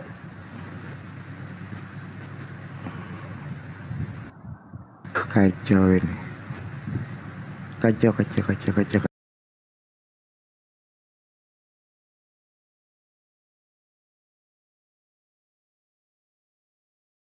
Siapa tuanmu? Bingung kok kan? Intinya begini aja sih bang, kalau saya sih, saya mau nge-push rank nih, maaf nih, saya mau nge-push rank Nah, sudah. ya. Saya terlalu pusing juga kalau memikirkan agamamu. Tuhan itu Yang artinya penting kalau- jabatan. Dengar ya, jabatan. Nama Tuhannya siapa? Allah. Selesai. Kalau pakai akal sehat, nggak pusing. Maaf, saya koreksi dikit ya. Allah itu bukan nama ya. Dari zaman awal dunia diciptakan juga Allah itu nama Bang Nabu. Coba baca Alkitabmu. Baca Alkitabmu. Allah Abraham, Allah Ishak, Allah Yakub, Allah Ishak, Allah Musa, Allah Dawud, Allah Sulaiman, Allah Yesus. Loh, itu semua tertulis di Kalau Alkitab. saya dibilang Bapak Harahap, berarti bapaknya itu nama saya. Kalau saya dibilang Karena Bapak kamu Harahap, laki-laki dipanggil Bapak. karena dia itu Tuhan, makanya dibilang Allah, Elohim. Ya nama Begitu yang berpikir. nama itu begini. Coba Bang Naboya tanya ke saya. Siapa nama Bapak Jokowi? Nah, gimana jawab itu coba? Siapa nama Bapak Jokowi? Jokowi itu Presiden Indonesia, itu jabatannya dia. Sedangkan namanya dia Jokowi jabatan sih, aduh. Jokowi itu nama dia, Presiden itu jabatannya. Ya namanya itu nggak usah ditanya lagi namanya. Itu namanya. Namanya Jokowi Jokowi. namanya. Tapi dia sekarang itu jadi presiden. Nah itu jabatannya presiden. Dan presiden itu punya jabatan kan? Dan Allah itu pun Ya jabatan. udah, Kedudukannya jadi sembahan. Ada cocok. Siapa presiden kita? Jokowi. Betul. Ya Jokowi. Siapa Tuhan kita? Allah. Sama. Gitu. La ilaha illallah. Gitu. Tiada Tuhan selain Allah. Jadi kalau zaman Yesus tadi syahadatnya itu la ilaha illallah Isa Rasulullah. Itu juga masih dipakai sama Kristen Ortodok tuh. Itu sudah expired sekarang ini karena sudah ada Nabi Muhammad untuk meneruskan yang berlaku hari ini sampai kiamat. Kalau ada satu lagi yang aku nabi, berarti ada ini lagi, nambah lagi nabinya begitu, Pak? Tidak ada makanya lagi. itu Bang. Tidak ada. Yunani Tidak ada itu lagi. kan Tidak akan. ortodoks itu. Sudah disegel. Kata disegel. nabiyin. Sampai hari ini nggak ada. Ortodoks Yunani itu kan kitabnya asli Yunani kan. Nah kalau kitabnya Yunani seandainya pakai Yunani, mungkin bisa lebih paham tentang kekristenan awal daripada yang sekarang ini.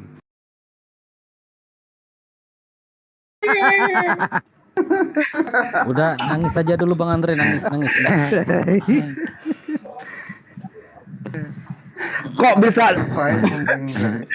bisa dikatakan bahwa Yesus lahir di kandang domba hanya gara-gara kalimat palungan? Padahal di Matius 1 ayat 4 itu para majusi datang ke rumah itu. Di Lukas 1 ayat 4 kalau nggak salah di bahasa Ibraninya itu kata lumati. Kata lumati itu adalah ruang tamu, bukan? Bang Juma Reno turun dulu ya. Iya. Ya biar ada guru kita di Banjuman yang ini. Ya, Bang Andre dulu nih Bang Andre. Yang namanya palungan itu bukan palu-palu ya.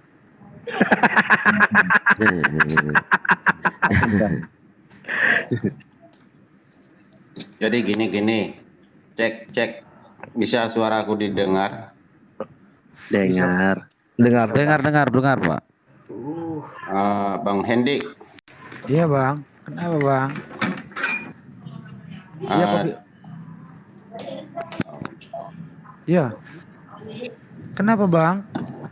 Ada Bang Hendik. Iya ada saya. Iya.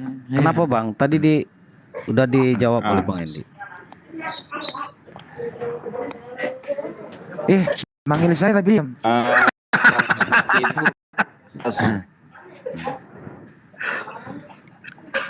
Lunjak. La ilaha illallah.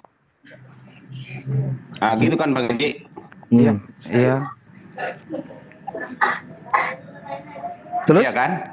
Ya terusin aja Bang dulu. Oke, ikuti saya. Hah? Asyhadu an la ilaha illallah wa asyhadu anna Muhammadar Rasulullah. Ikuti saya Rahul. Wah, jangan langsung digituin Bang, nggak boleh. Harus dari dia dulu yang mau. Jangan. Itu namanya memaksakan Bang, jangan Bang. Iya. Like Rahafidin. Oke, katanya Bang Juma tadi mau naik. Aku nggak disapa-sapa host. Udahlah, aku turun aja. Sapa dulu host. Sapa dulu itu. Oke lah. Ngambek itu. Bang. Itu ada Bang Zuma tuh. Ada Gurunda. Assalamualaikum warahmatullahi wabarakatuh. Assalamualaikum Bang Juma, ada Bang Hendik. Waalaikumsalam warahmatullahi wabarakatuh.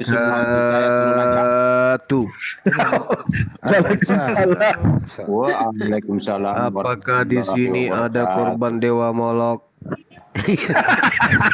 Begini Bang Juma, ini ada saudara kita dari Rahul ini ingin belajar. Oh, dari India Bang? Bukan. Saudaranya ponakannya minta bacan. Jadi Enggak, aku turun dulu Bang Juma, aku Bang Hendik, turun dulu aku semuanya. Iya Bang. Siap Bang. Biar lain aja masuk, aku mendengar di bawah aja. Iya. Oke ya. Assalamualaikum warahmatullahi wabarakatuh. Waalaikumsalam warahmatullahi wabarakatuh.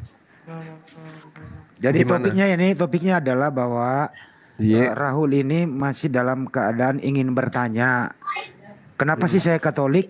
Nah, itu tadi dijelaskan dulu. Kenapa Katoliknya saya belum belajar banyak Bible gitu loh, ingin belajar supaya dia nanti akan memilih seperti apa yang terbaik. Itu intinya sih di situ. Jangan dikacangin ya. Jangan. Dia betul-betul mau belajar dia Pak Rahul ini. Dikacangin tidak apa-apa. Iya. Saya orangnya santai kok. Tapi abang ini mau selamat Bang. Semua orang pasti kemauannya seperti itu Bang. Ya udah, kalau mau selamat jadi pengikut Yesus aja, jangan jadi pentuhan Yesus. Ya itu semua tergantung. Tergantung apa tuh? Harga telur. Tergantung dari orangnya. Enggak, bukan orangnya. Saudara Rahul ini kan katanya mau selamat. Kalau mau selamat ya jadi pengikutnya dia lah. Jangan jadi pentuhannya dia. Ya, maksud Bang Zuma itu jangan menuhankan Yesus. Tuhankanlah Tuhannya Yesus gitu loh, Bang Rahul. Dia juru bicara dulu, biar langsung komunikasinya. Lanjut dulu, biar cepat nih urusannya nih. Rahul ini dekat lagi, udah ngeden dia. Lanjut. udah gak kuat. Iya, jangan menuhankan manusia yang dipersembahkan kepada dewa Molok, Bang. Jangan. Gak bagus itu. Karena Tuhan murka gitu. Tuhan murka kalau kita itu menuhankan sosok korban yang dipersembahkan kepada dewa Molok. Tuhan marah. Kata Tuhan di dalam Imamat 20 nomor 3, aku sendiri akan menentang orang itu dan akan melenyapkan dia dari tengah-tengah bangsanya karena dia menyerahkan seorang anak manusia kepada dewa Molok dengan maksud menajiskan tempat kudusku dan melanggar kekudusan namaku yang suci. Jadi kalau Anda ikut-ikutan dalam prosesi penyembahan terhadap korban yang dipersembahkan kepada selain daripada Tuhannya Bani Israel, itu bahaya. Itu bahaya, benar. Anda sadar nggak, Saudara Rahul, kalau Tuhan yang benar itu tidak pernah minta persembahan darah manusia? Sadar nggak, Bang? Bahwa yang minta persembahan darah itu hanya dewa-dewa, ajaran paganisme. Sadar Mbak? Sadar nggak Abang di situ? Udah ngantuk kurundannya begini. Tahu aja. Kalau abangku ini sadar gitu, ya tinggalkan, jangan mau terjerat dengan ajaran seperti itu.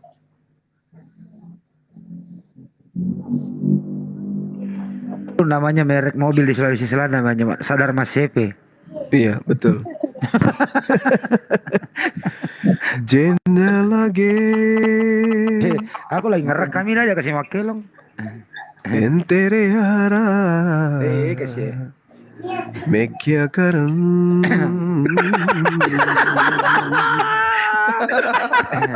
Mekia kareng. Kan Rahul. Sambut, lanjut. Ini kurang Rahul Kudus ini, Rahul Kudus. Saya Rahul dulu karena dia lagi nyanyi tuh. Ntar ya, sambung lagi. Enggak apa-apa Bang Handi. Itu kan ciptaan saya sendiri, Bang. Bukan hak cipta, enggak ada hak ciptanya siapa-siapa. Iya.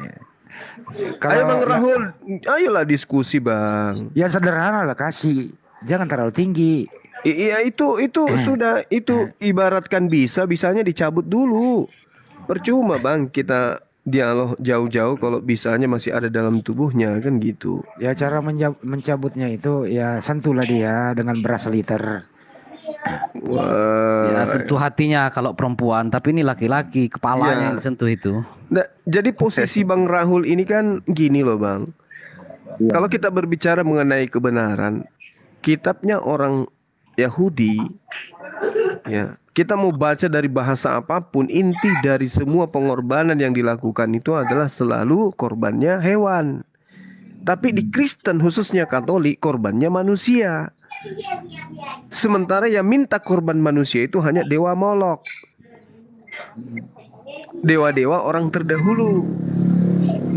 Tuhannya Bani Israel murka dengan mempersembahkan manusia kepada dewa. Perintahnya jelas, dan ini sudah sering saya sampaikan sampai netizen itu bosan gitu. Imamat 1 nomor 2. Bicaralah kepada orang Israel dan katakan kepada mereka, apabila mereka seseorang di antara mereka tidak hendak mempersembahkan persembahan kepada Tuhan, haruslah persembahanmu yang kamu persembahkan itu dari ternak, yakni dari lembu, sapi atau dari kambing domba. Gak pernah itu minta manusia, Bang. Maka pertanyaan saya, kalau Anda ingin selamat, Yesus itu dipersembahkan kepada dewa siapa?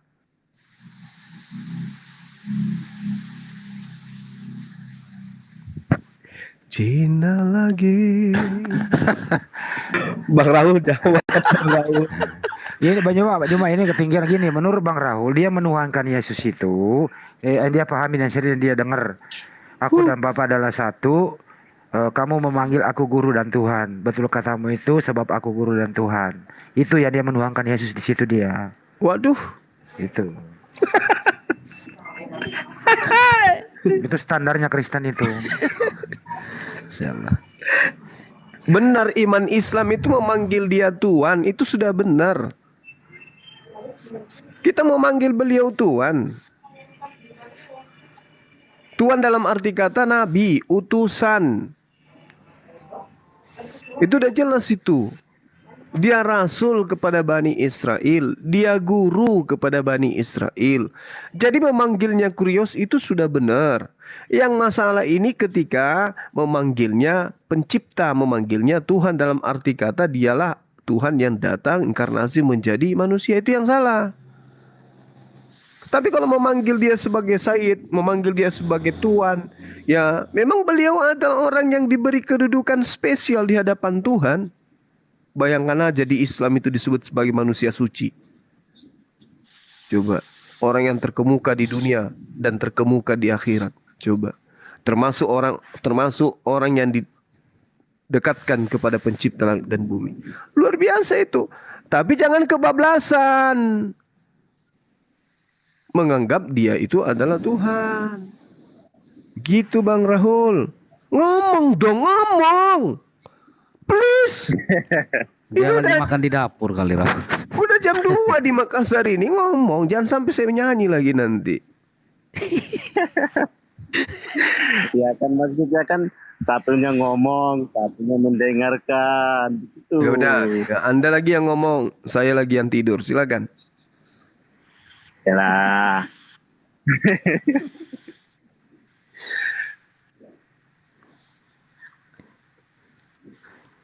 Ngomong,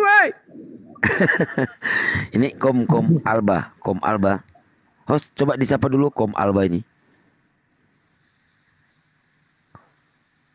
Kom Alba. Gabung Bang Kom Alba. Ya, malam. Ya, ada yang perlu diluruskan Bang? Enggak ada sih. Kom Alba Kristen ya? Saya fansnya Gurunda. Oh, Muslim dia. Belum tentu. Hah? Ih, siapa fanmu itu? Baru kali ini loh saya bisa gabung sama Gurunda Suma, sama Bang Handi. Aduh, saya merasa gimana gitu. Ya, biasa aja. Ada loh yang dari Kristen juga yang ngefans ke kita. Tadi contoh misalnya tadi ada yang namanya Ko Erik gitu ya.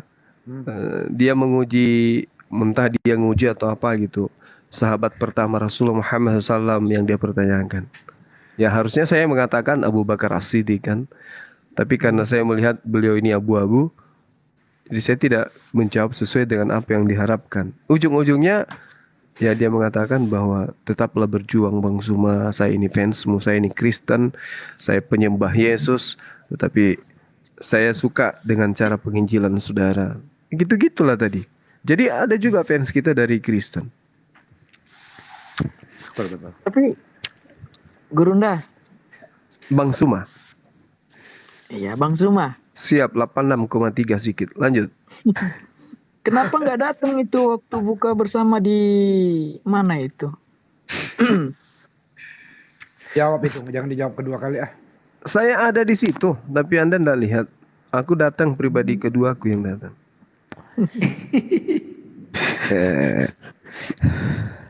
Masa kalah tuh dengan akhirnya Rahul turun tuh kan. Nabi Luga.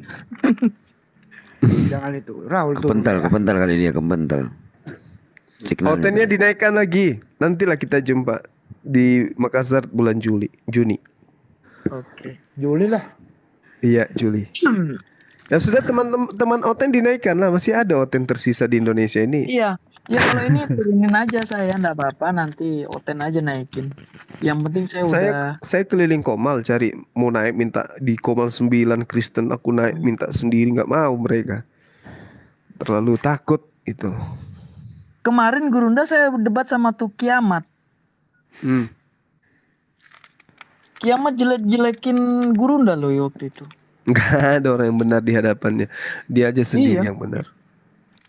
Ya saya bantah di situ, habis itu saya diturunin. Mbak Rati. Iya, Barati. Ada yang baru masuk tuh. Ya kalau ada Oten turunin aja saya, nggak apa-apa. Yang penting saya udah suatu, kalau bagi saya suatu apa ya? Kehormatin. Penghormatan. Kehormatin. Iya betul. Pagi Ya kalau ada Bang Oten naikin aja. Dangker, Ya, nggak apa-apa. Bang Dangker 22. Nih, Pagi Bang. ada Gurunda pada apa kayak kagok begitu semua, turun tuh nggak berani. Berani dia. Kok ada Pak Dangker itu? Pak Dangker selamat. Tuh ada Pak Dangker. Mana turun? Ada, sudah hilang. Ada Dangker 22. Ada itu Dangker 22 yang turun tadi yang tadi. Typingan itu. Oh iya, Tolong pada disapa kami yang di typingan katanya. oh iya itu itu Bang Dangker 22. Naik lagi. Ini pemadam kebakaran ini Bang Dangker. Bang Dangker. Bang Dangker. Pagi Bang. Cek. Aduh, nggak bersuara Dangker. Gimana itu Bang Sidik? stres jujur. Astagfirullahaladzim. Innalillahi. Malam Bang. Iya. Malam Pak Hermanto. Oh Dangker dulu. Bang. Ya. Pak Hermanto. Hermanto Hasudun. Aduh, kirain Hasibuan tadi. Bukan Pak Hermanto. Kristen, dari Kristen atau dari Islam Pak? Kristen Bang. Oh Kristen. Silakan Pak. Ada yang mau diluruskan Pak? Ya, berapa lama sih saya ikutin live ini kan? Tapi kadang juga kadang-kadang salah juga. Kadang-kadang kemarin kan Abang Juma bilang sekarang ini kan bagus sih, saya senang.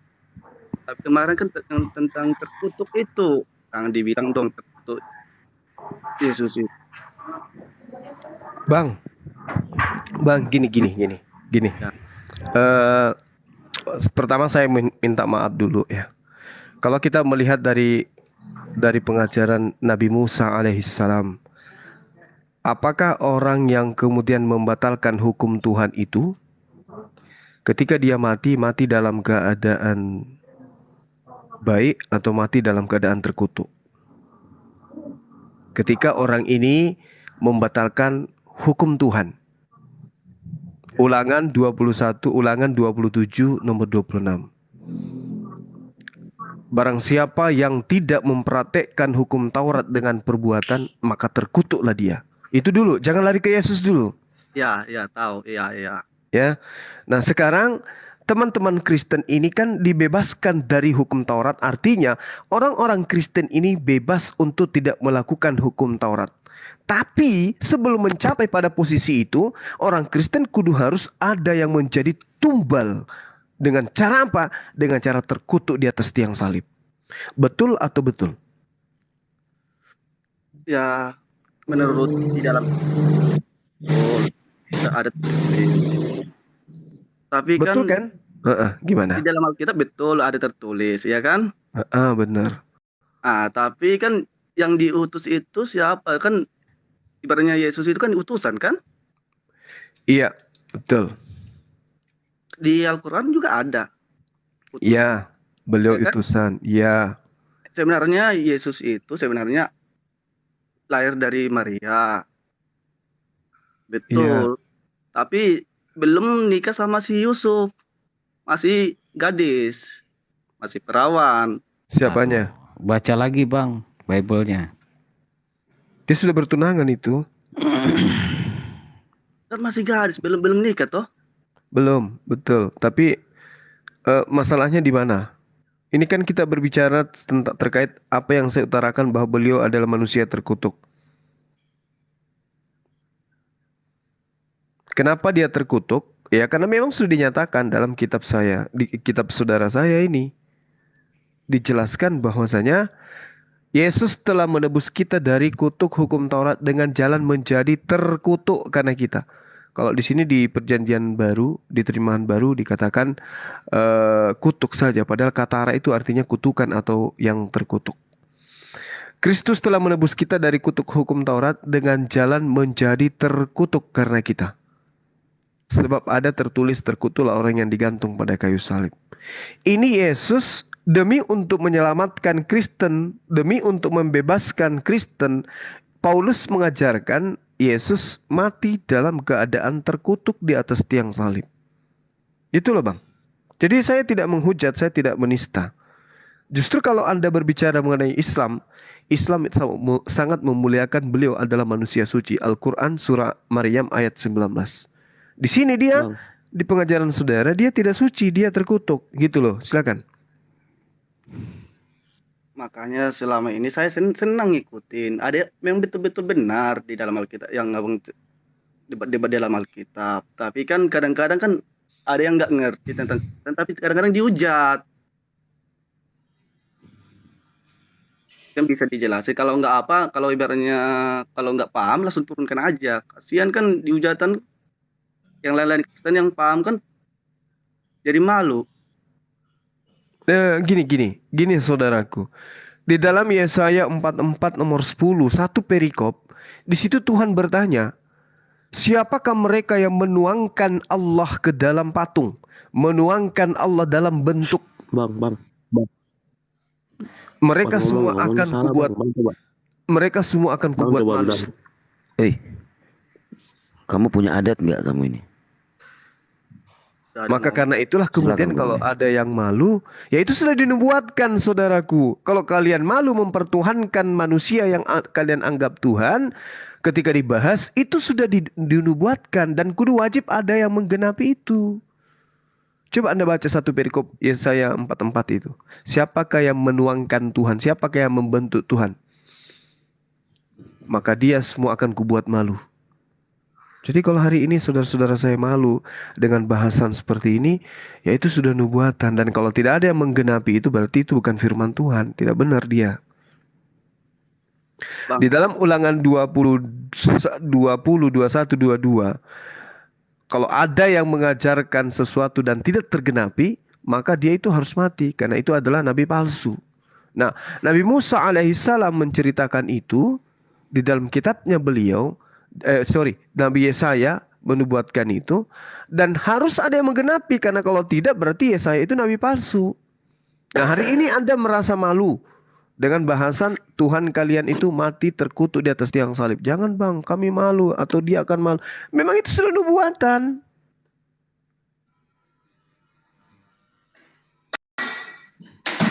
Dibantah saya bang.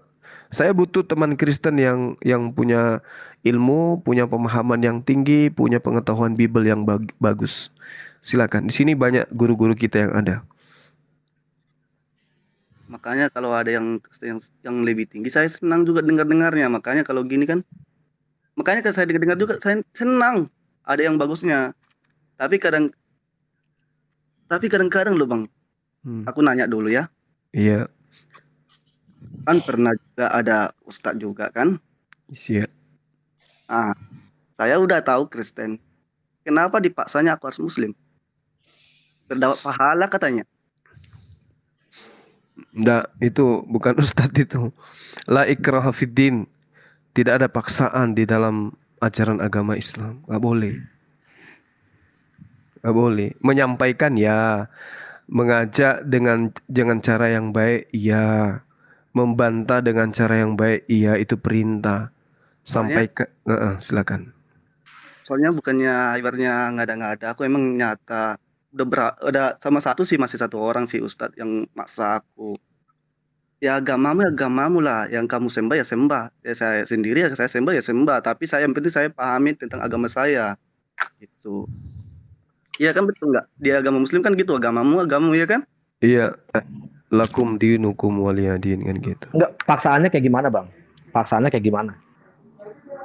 Kan ada Ustadz. Saya udah tahu aku orang Kristen. Tapi dipaksanya aku harus masuk Muslim, tapi kalau saya masuk Muslim tapi dapat pahala semuanya, lebih besar di kepalanya katanya dia. Caranya dia memaksa itu gimana? Itu pertanyaan tadi, Bang. Caranya gimana? Ayolah masuklah Kristen, kamu dapat pahala besar kali. Aku juga dapat pahala katanya. Bukan begitu cara dapat pahala, Pak. Saya bilang gitu. Itu bukan memaksa, Bang. Memaksa itu ambil golok. Kau mau masuk Islam nggak gitu? Itu maksa namanya. Aduh. Maksanya harus masuk dong. Ayo enggak. Sama aku katanya. Abang tahu unsur pemaksaan nggak? Arti dari unsur pemaksaan tahu nggak, Bang? Dan kita ngomong secara logika aja. Unsur pemaksaan tuh tahu nggak? Nih kayak gini nih, Bang Hermanto, open cam ayo. Gua nggak mau tahu lu harus open cam. Nah itu maka. Ayo, gua nggak mau tahu lu harus open cam. Nah itu maksa namanya. Tapi kalau mengajak itu bukan berarti pemaksaan, ya kan? Untuk memberikan sebuah pemahaman mungkin. Jadi bukan ini. Karena apalagi guru dari sini atau Bang Andi semuanya ada di sini, tidak ada untuk bahkan saya ya, terutama saya itu mau ngasih tauin Bang Hermanto, pelajari Alkitab lebih dalam lagi. Pelajari Alkitab lebih dalam lagi. Itu aja. Perihal kutukan aja belum tahu. Kalau pemaksaan itu contoh di dalam Lukas 19 nomor 27. Akan tetapi semua seteruku ini yang tidak suka aku menjadi rajanya, bawalah mereka kemari dan bunuhlah mereka. Iya. Itu pemaksaan. Untung saja pengikut Yesus itu sedikit. Coba banyak, ini bahaya. Gitu loh. Iya. Kan sudah sempat beli pedang ini. Iya. Dan kalau kita melihat pada masa beliau datang kepada Bani Israel, yang berkuasa di sana, hukum yang ditegakkan di sana itu adalah hukum kekaisaran Romawi, pemerintahan Gubernur Pilatus yang sedang berjalan di sana. Yesus ini muncul, kalau dari sekarang kita ini, dia muncul itu ibarat teroris. Mengumpulkan orang menjadi pengikutnya, lalu kemudian mengajarkan sesuatu, membolak-balikkan benda-benda di hadapan di tempat bait sucinya orang. Ya dianggap teroris, pengacau. Apalagi dengan doktrinnya dia seperti ini. Akan tetapi semua seteruku yang tidak mau aku menjadi rajanya, ya bawalah dia di hadapanku, bunuhlah dia di depan mataku. Ini teroris, Bung. Ini teroris, pemaksaan. Itu kalau kita lihat dari sudut pandang yang ada sekarang, pemerintahan kita sekarang kan gitu. Presiden pada saat itu adalah Bapak Jokowi. Tiba-tiba ada sekelompok orang yang memaksa dirinya untuk menjadi raja di dalam pemerintahan Bapak Jokowi dengan mengatakan barang siapa yang tidak mau dan mereka-mereka yang menjadi seteruku yang tidak suka aku menjadi presidennya, bawa di hadapanku, bunuhlah dia. Itu teroris. Oh, ada Gubernur Pilatus kok dia yang mau jadi raja. Piye itu, Mas? Bukan nggak ada mau jadi raja apa dia di sana? Kerajaan Daud sudah nggak ada. Dia mau jadi raja. Orang yang tidak mau jadi rajanya bawa ke depannya, bunuh di depannya. Ya teroris. Untung aja pengikutnya cuma 11 orang. Coba banyak. Habis itu tentara Romawi. Iya. Lukas 19 ayat 27 tadi, Bro. Iya, itu yang dimaksud pemaksaan. Kalau di Islam itu nggak boleh. Nggak bisa, nggak ada kaidahnya. Saya lawannya Ustadz kalau ada Ustadz paksa orang masuk menjadi Islam. Emang dipikir di Islam itu enak. Orang sudah enak kok sekali seminggu cuman datang nyanyi-nyanyi udah dijamin surga, mati nggak ada di dalam kubur langsung melayang ke surga. Disuruh ke Islam. Ayo masuk Islam. Oh sudah gitu orang baru mau tidur. Allahu Akbar, Allahu Akbar. Belum apa-apa juga baru duduk. Istirahat, alhamdulillah udah maghrib. Kita main game dulu. Bunyi lagi Isa. Allahu Akbar, Allahu Akbar. Bagus kalau yang azannya bagus. Yang kalau udah tua bukannya manggil sholat malah orang jadi serem dengarnya. Belum apa-apa istirahat, subuh lagi bunyi Allahu Akbar, Allahu Akbar. Belum apa-apa baru juga mau makan siang, bunyi lagi. Belum juga persiapan mengerti beberapa pekerjaan, bunyi lagi. Baru juga mau siap pulang ke rumah, bunyi lagi. Dan wajib hukumnya tunduk di situ, sujud di sana. Mau dipaksa orang masuk ke dalam ajaran agama yang sulit kayak gitu, nggak bisa. Ustadznya bahlul berarti. Hidayah yang bisa menggait orang masuk Islam.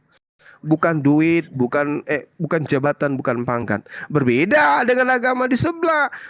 Kamu ngapain sujud 5 kali sehari? Capek-capek nggak ada jaminan surga. Kalau di tempatku cukup kau menyanyi malam kudus den rakatua.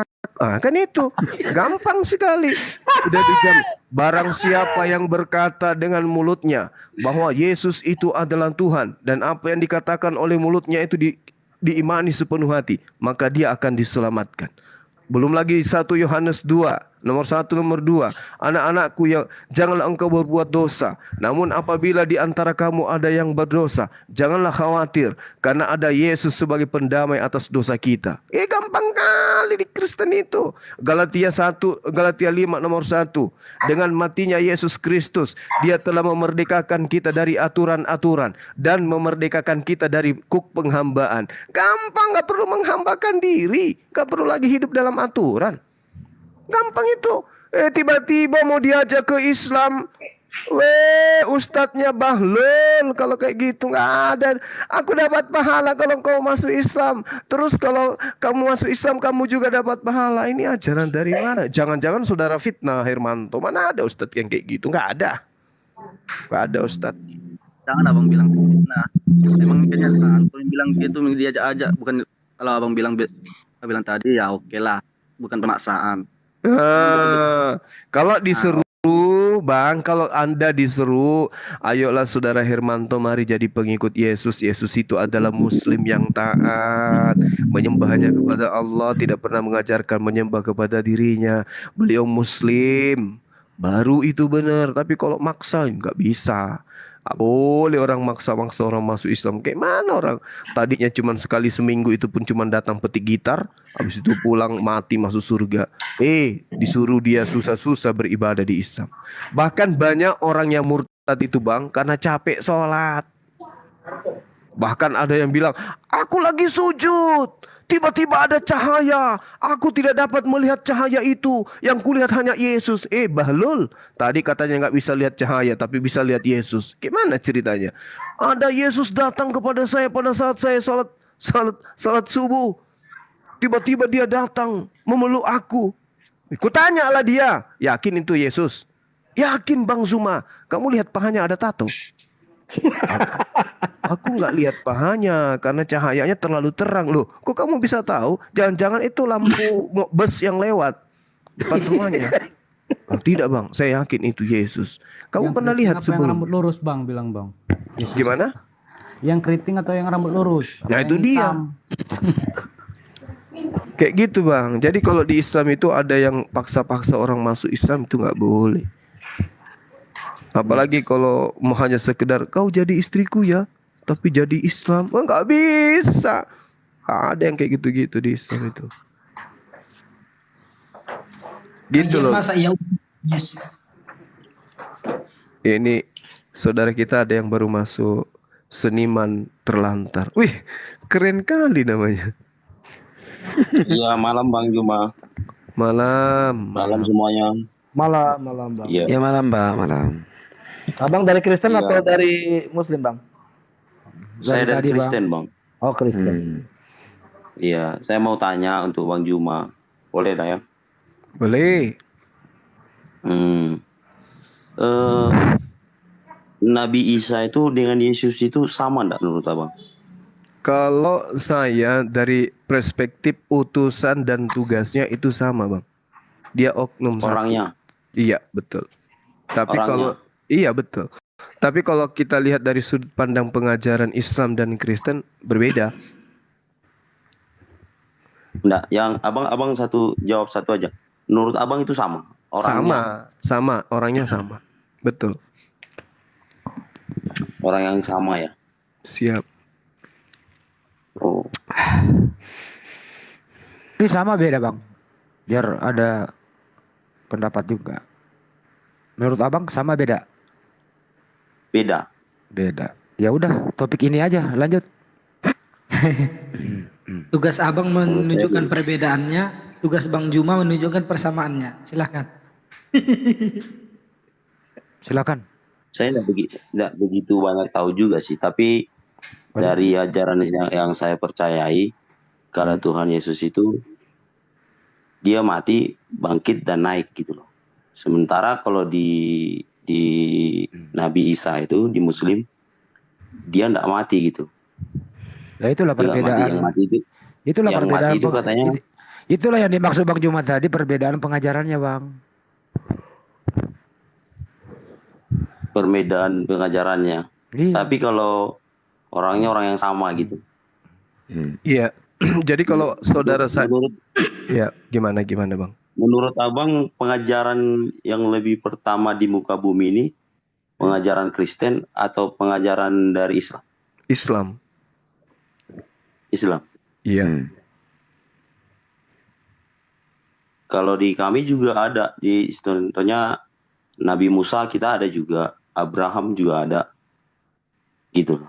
Iya, kita Kalau uji secara logika yang berdata aja dulu terkait dengan Isa, Yesus, kan gitu ya. Nah, kalau saudara mengambil data bahwa perbedaan Islam dan Kristen itu oleh karena di Kristen Yesus mati dan bangkit pada hari ketiga, Anda harus memahami dulu bahwa cakupan daripada konsep itu adalah penebusan dosa dengan kematian Yesus itu. Betul gak? Iya. Iya, oke. Nah ini kita garis bawahi dulu. Jadi penebusan dosa menurut pandangan saudara inilah yang menyebabkan Yesus harus mati dan bangkit pada hari ketiga. Tapi kalau kita lihat dari aspek pengajaran Yesus dan juga Al-Quranul Karim, ternyata Al-Quran menjelaskan bahwa para nabi diperintahkan untuk umatnya mempersembahkan persembahan darah kurban hewan, bukan kurban darah manusia, Bang. Dan itu Yesus juga ajarkan. Kalau di pengajaran kami itu di perjanjian lama. Di perjanjian lama dulu pada nabi-nabi Musa juga, Nabi Abraham juga. Karena mereka harus mempersembahkan untuk pengampunan itu, sesuatu yang pengampunan itu harus ada persembahan. Iya, oke. Bukan hanya di perjanjian lama, Bung. Justru Yesus yang Anda jadikan sebagai Tuhan itu mengajarkan untuk mempersembahkan hewan kurban, bukan manusia. Bukan itu abang salah. Justru untuk pengampunan dosa manusia, pengampunan dosa manusia. Menurut ajaran saya itu menurut ajaran saya yang saya sampaikan. Jadi saya tidak menyampaikan apa yang menurut ajaran abang gitu. Jadi biar kita tahu dulu apa yang saya ajari, apa yang saya percaya. Dengar dulu, jangan dipotong dulu bang. Apa yang saya percayai itu saya jelaskan dulu. Jadi kematian Yesus di kayu salib itu bentuk pengampunan dosa karena Tuhan itu sendiri yang jadi manusia untuk menebus manusia. Karena tidak mungkin dong kita mau menebus sesuatu, ya dia harus jadi manusia dulu. Nah, dirinya sendiri dulu, dirinya sendiri dulu, gitu. Jadi Tuhan menjadi manusia gitu, dan bangkit, mati, bangkit dan naik. Gitu. Nah, inilah yang saya katakan bahwasanya pengajaran yang membuat kita berbeda. Tapi Anda kemudian tidak mau mengkaji lebih dalam. Saya katakan bahwasanya ketika berbicara mengenai kurban, Tuhan meminta kurban hewan. Yesus memerintahkan kaumnya memberikan kurban hewan. Anda mengatakan, ya di ajaran kami tidak begitu. Berarti ajaran Anda dengan ajaran Yesus bertentangan. Sementara ajaran Yesus dan ajaran Islam itu tidak bertentangan dalam perspektif ini, dalam kajian ini. Contoh Lukas, di Matius atau Lukas 5 nomor 14. Yesus melarang orang itu memberitahukan kepada siapapun juga, dan Yesus berkata, pergilah, perlihatkanlah dirimu kepada imam dan persembahkanlah untuk pentahiranmu persembahan seperti yang diperintahkan Musa. Ini kata siapa? Yesus. Yesus memerintahkan mempersembahkan persembahan seperti persembahan Musa. Berarti hewan kan? Imamat 1 nomor 2. Katakan kepada orang Israel, apabila mereka ingin mempersembahkan persembahan kepada Tuhan, maka hendaklah mereka mempersembahkan hewan ternak. Yesus memerintahkan kaumnya untuk melakukan prosesi itu. Nah, Kristen muncul kemudian dengan seabrek doktrin dan dogma bahwa Yesus itu bangkit pada hari ketiga, berarti korban darah manusia yang jadi korban di situ. Nah, permasalahannya Tuhan tidak mau darah manusia. Kalau itu dipaksakan, maka mau tidak mau, suka atau tidak, Kristen harus menyadari bahwa darah Yesus dipersembahkan kepada dewa-dewa. Karena Tuhan yang benar tidak minta persembahan darah manusia. Gitu Bang. Bukan. Yesus itu dirinya sendiri, darah dia sendiri yang dipersembahkan untuk penebusan manusia. Penebusan dosa lagi? Dirinya sendiri. Dengarkan Bang. Imamat 18 nomor 21. Kalau itu Anda imani, Tuhan Anda satu, berarti yang berfirman di dalam imamat itu adalah Yesus. Kan gitu. Imamat 18 nomor 21. Janganlah kau serahkan seorang dari anakmu untuk dipersembahkan kepada dewa Molok, supaya jangan engkau melanggar kekudusan nama Allah. Akulah Tuhan. Nah, ini perkataan siapa nih? Kalau Tuhan Anda satu, ini perkataan Yesus. Jangan kau serahkan seorang dari anak manusia untuk dipersembahkan kepada dewa Molok. Loh kok tiba-tiba dia nusul untuk Kristen jadi manusia untuk mempersembahkan darahnya kepada siapa? Sementara yang namanya Tuhan, engkau cukup bertobat, terima tobatmu, aku terima tobatmu, selesai perkara. Harus menjadi manusia lalu mati untuk mempersembahkan darahnya. Konsep ini tidak diajarkan oleh Yesus, dan konsep ini tidak diajarkan oleh para nabi. Inilah yang saya katakan bahwa ketika berbicara Nabi Isa dan Islam dalam Islam dan Yesus dalam pengajarannya kitab saudara, pengajaran Yesus tentang Yesus, pengajaran Yesus tentang dirinya, ya itu adalah Nabi Isa alaihissalam. Tapi kalau pengajaran Kristen tentang Yesus baru berbeda. Coba aja Anda tampilkan data-data Yesus mengorbankan dirinya, datang untuk menebus dosa manusia secara terkutuk di atas tiang salib. Saya yakinkan berjuta persen pasti itu pengajaran Paulus in the gang, bukan pengajaran Yesus itu sendiri. Silakan aja tunjukkan datanya. Ada sih Bang, ada sih pengajaran Yesus bahwa dia akan mati dan bangkit pada hari ketiga di antara orang mati. Tapi itu bohong. Kenapa saya katakan bohong? Di Lukas 24 nomor 44 Yesus berkata, semua yang tertulis tentang aku di dalam Taurat, Zabur, Mazmur dan kitab para nabi, ya, semua harus tergenapi. Ada tertulis bahwa Mesias akan mati dan bangkit pada hari ketiga di antara orang mati. Tapi setelah dicari di Taurat, di Mazmur dan kitab para nabi, itu nggak ada. Berarti bohong. Nah sekarang yang berkata bahwa Yesus akan mati dan bangkit pada hari ketiga itu siapa? Mempersembahkan darahnya kepada siapa? Oke lah Yesus berubah menjadi manusia, oke. Tetapi ketika dia menjadi manusia, dia persembahkan darahnya untuk menebus orang-orang Kristen. Dia tebus kemana? Bukankah tadi dia berfirman, aku tidak menginginkan darah manusia. Lantas, dia tebus kemana? Darahnya itu dia pakai menebus dosa kepada siapa? Karena hanya dewa Tadi Molok. membacakan aku tidak menginginkan darah manusia itu tertulis di mana itu? Imamat 18:21 Bang. Banyak dalilnya, kalau data seperti itu banyak dalam kitabnya orang Yahudi.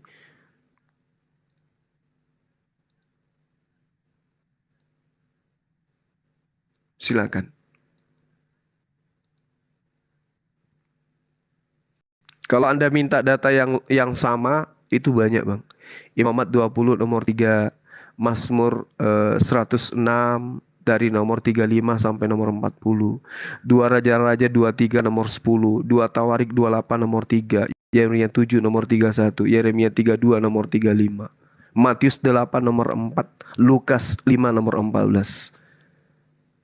Banyak datanya. Makanya saya sudah kurang lebih sebulan berdialog dengan berbagai macam tipikal dari teman Kristen dan juga profesi, ada pendeta, ada pastor membahas tentang ini. Saudaraku Kristen, tolong tunjukkan kepada kami umat Islam di mana di dalam kitabnya para nabi dan di mana ajaran Yesus itu mengajarkan Tuhan minta persembahan darah. Kebanyakan dari mereka sih jawabannya sama seperti saudara. Kami tidak mempersembahkan darah Yesus. Seakan-akan Ibrani 10 nomor 10 itu tidak terdeteksi oleh Bang Suma. Kami tidak mempersembahkan darah Yesus. Seakan-akan Roma 14 nomor 9 Darah itu tidak terdeteksi. dia tidak dipersembahkan. Yesus tidak dipersembahkan. Kok jadi dipersembahkan? Lalu kalau tidak dipersembahkan, lalu untuk apa prosesi penyaliban? Itu udah dinubuatkan kan? Nah itu dia. Pasti lari yang ke sana. Nubuatannya di mana? Yohanes 3 ayat 16. Itu bukan nubuatan itu, Bang.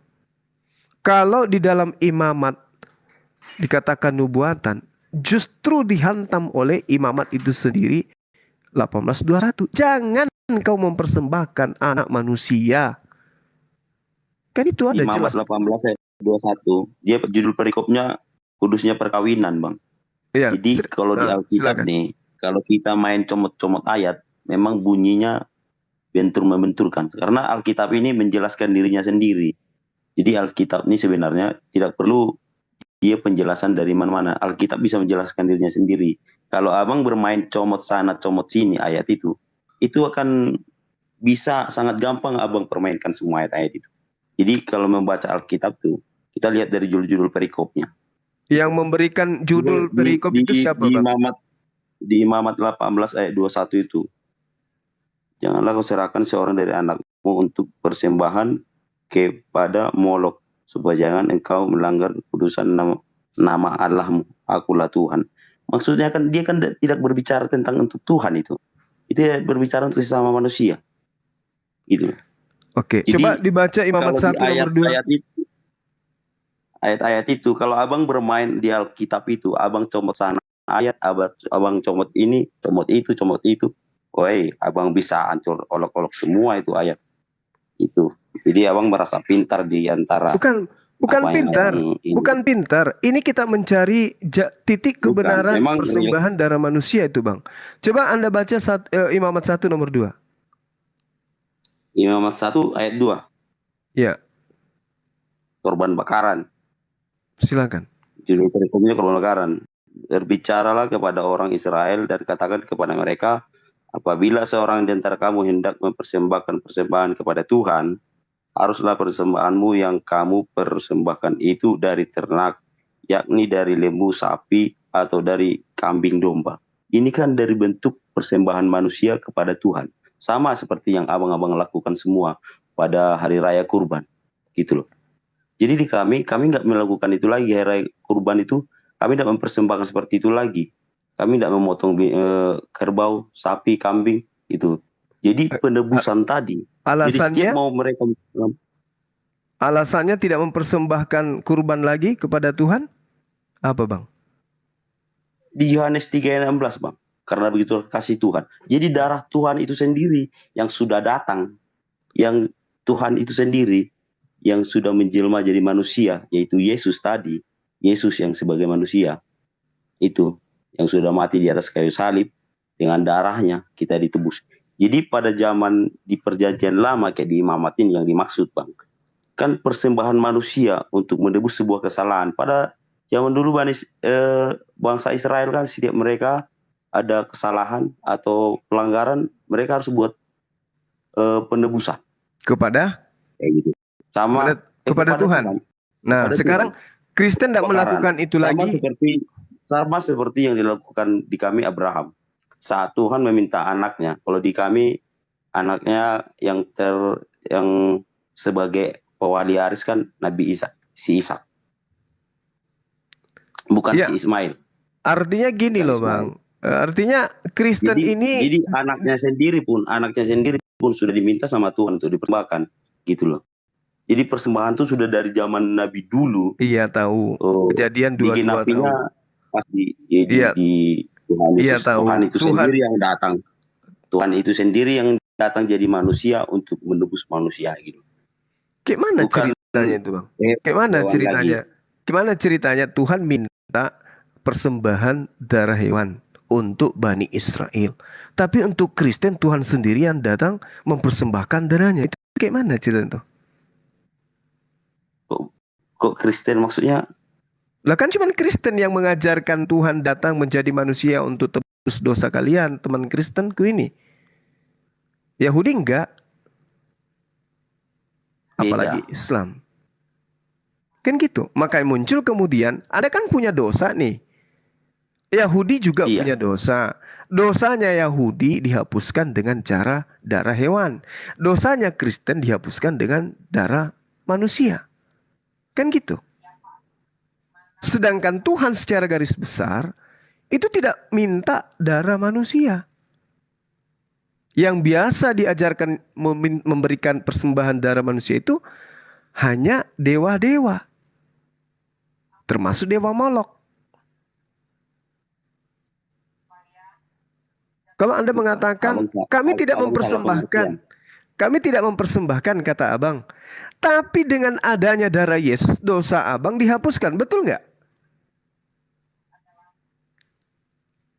Itu bukan persembahan, itu penebusan, bukan persembahan, Bang. Saya ngerti. Tuhan sendiri. Saya ngerti. Bukan penebusan, tapi persembahan. Saya ngerti. Tapi dengan adanya darah Yesus. Bukan persembahan, tapi itu penebusan. Betul. Saya ngerti itu bukan persembahan, itu penebusan. Tapi Tidak ada yang mempersembahkan Yesus. Dirinya sendiri menebus manusia. Karena dia mengasihi kita gitu loh. Mengasihi saya, mengasihi semuanya manusia.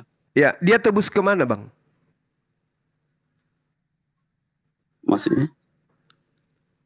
Yesus datang mempersembahkan dirinya sendiri untuk menebus. Ditebus kemana? Kan Anda punya kesalahan. Seperti di dalam kitabnya orang Yahudi. Ketika mereka punya kesalahan, mereka harus didamaikan dengan darah. Kenapa? Karena mereka punya dosa. Dosanya kepada siapa? Kepada Tuhan. Ditebus kemana mereka itu? Ditebus kepada Tuhan. Kan jelas kayak gitu. Misalnya di dalam Keluaran 29 nomor 14. Daging, kulit, dan juga kotoran lembu. Bakarlah itu untuk menghapus dosamu. Dosa manusia itu kepada Tuhan. Dihapuskan dengan tiga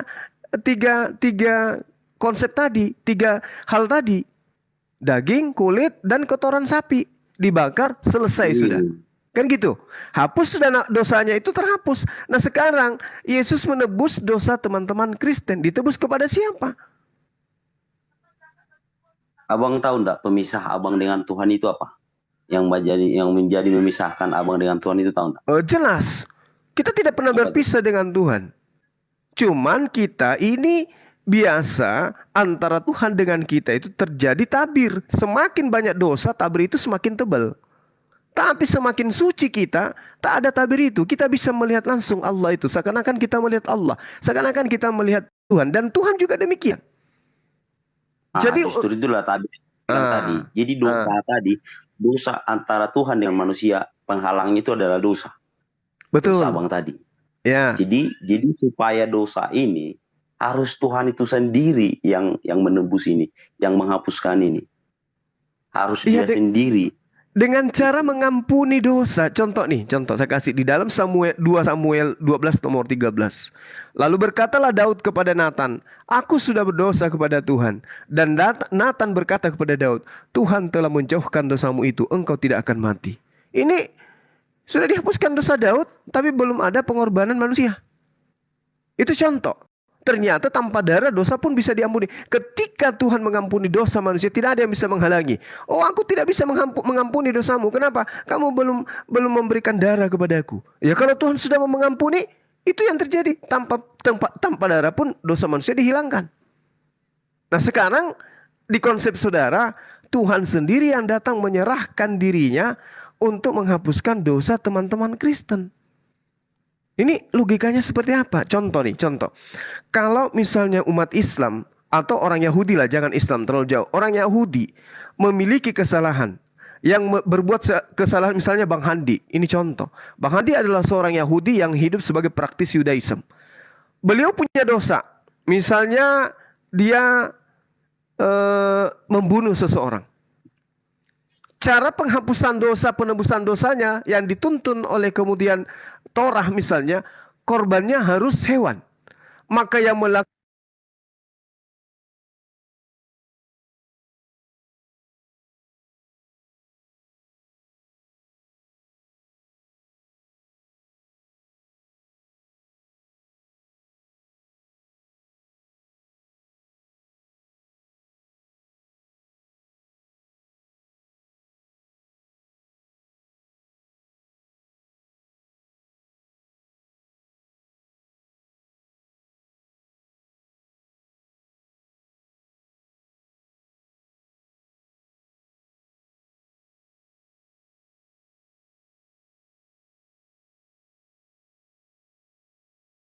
Sorry.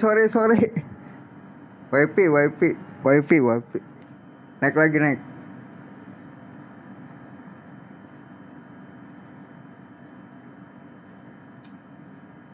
Mana abangku yang ganteng mana?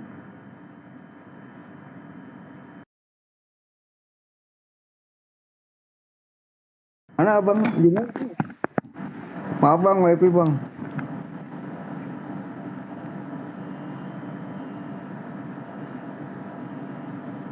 Bang naik lagi bang. Terputus ya? Iya bang, maaf bang. Wifi.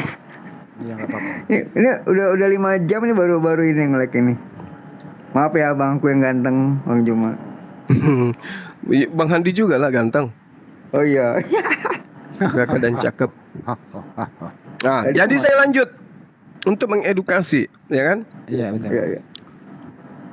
Mana tadi? Ketika Bang Handi melakukan kemaksiatan, maka secara syar'i diajarkan di dalam tradisi Yahudi, Bang Handi harus mendamaikan diri dengan cara mengorbankan hewan. Hewannya domba boleh, kambing boleh, sapi boleh, ya sesuai dengan apa yang disyariatkan Tuhan kepada Nabi Musa.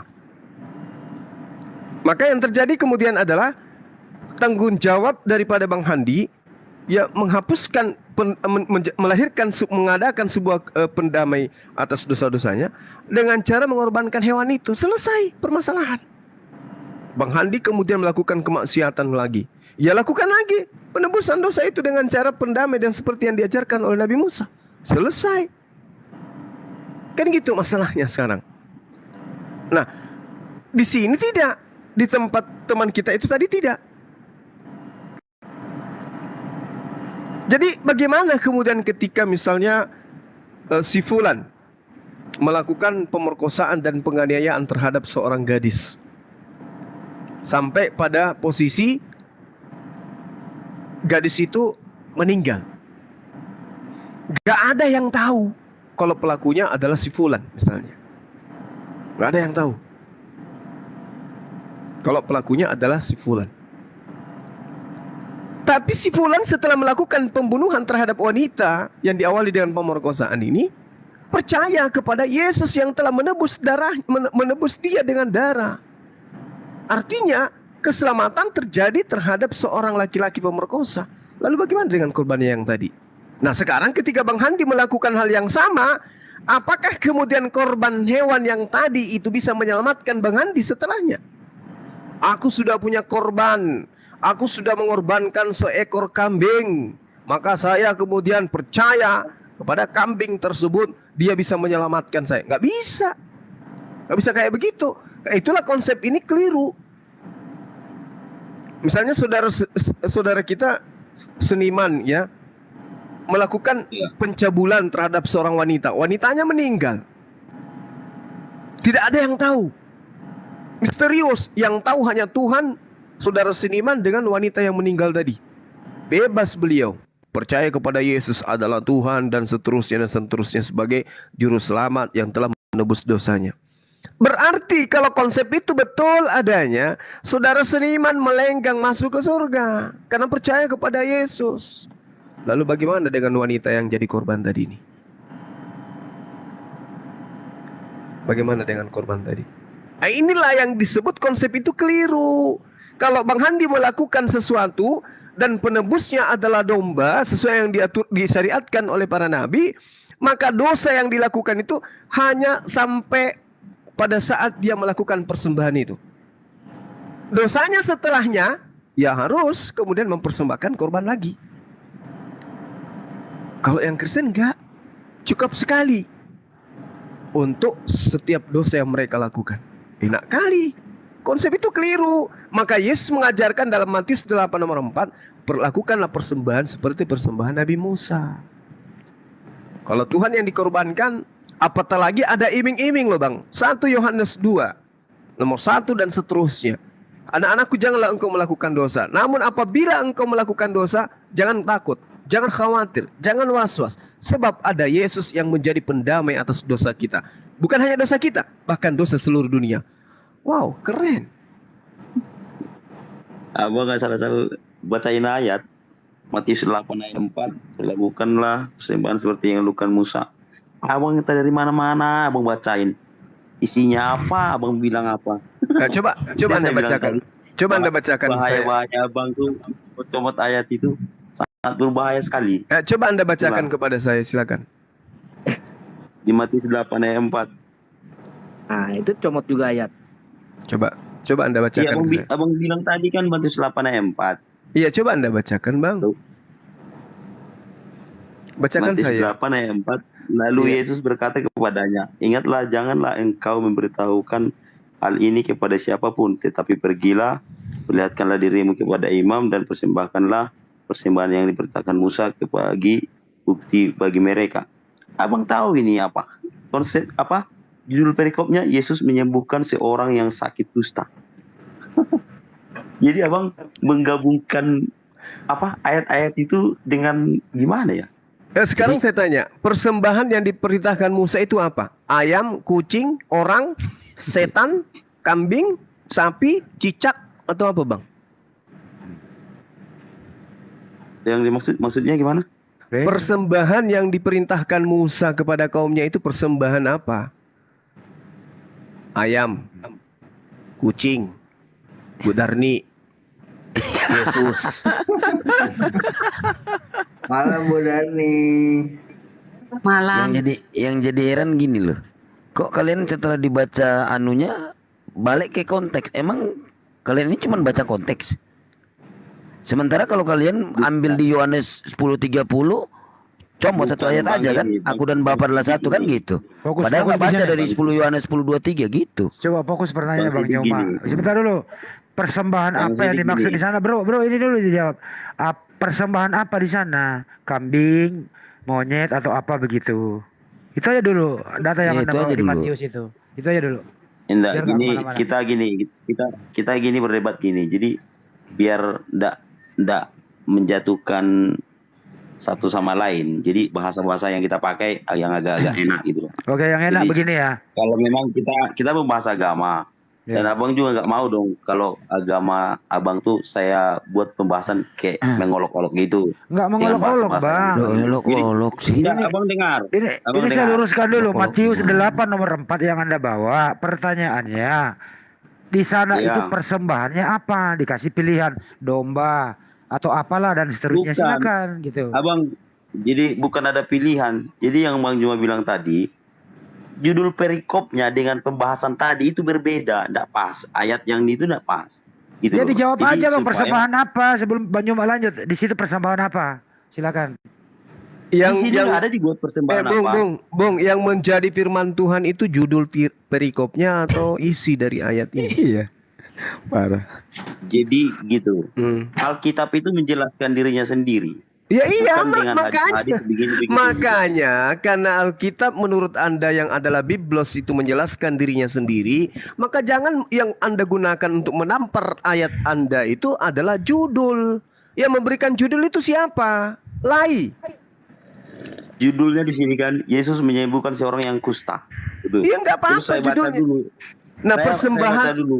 persembahan Setelah yang Yesus diperintahkan dan setelah Yesus orang-orang banyak menyembuhkan orang itu berbondong-bondong. apa? Persembahan Musa kan? Lalu Yesus berkata kepadanya, ingatlah jangan engkau memberitahukan hal ini kepada siapapun, tetapi pergilah perlihatkan dirimu.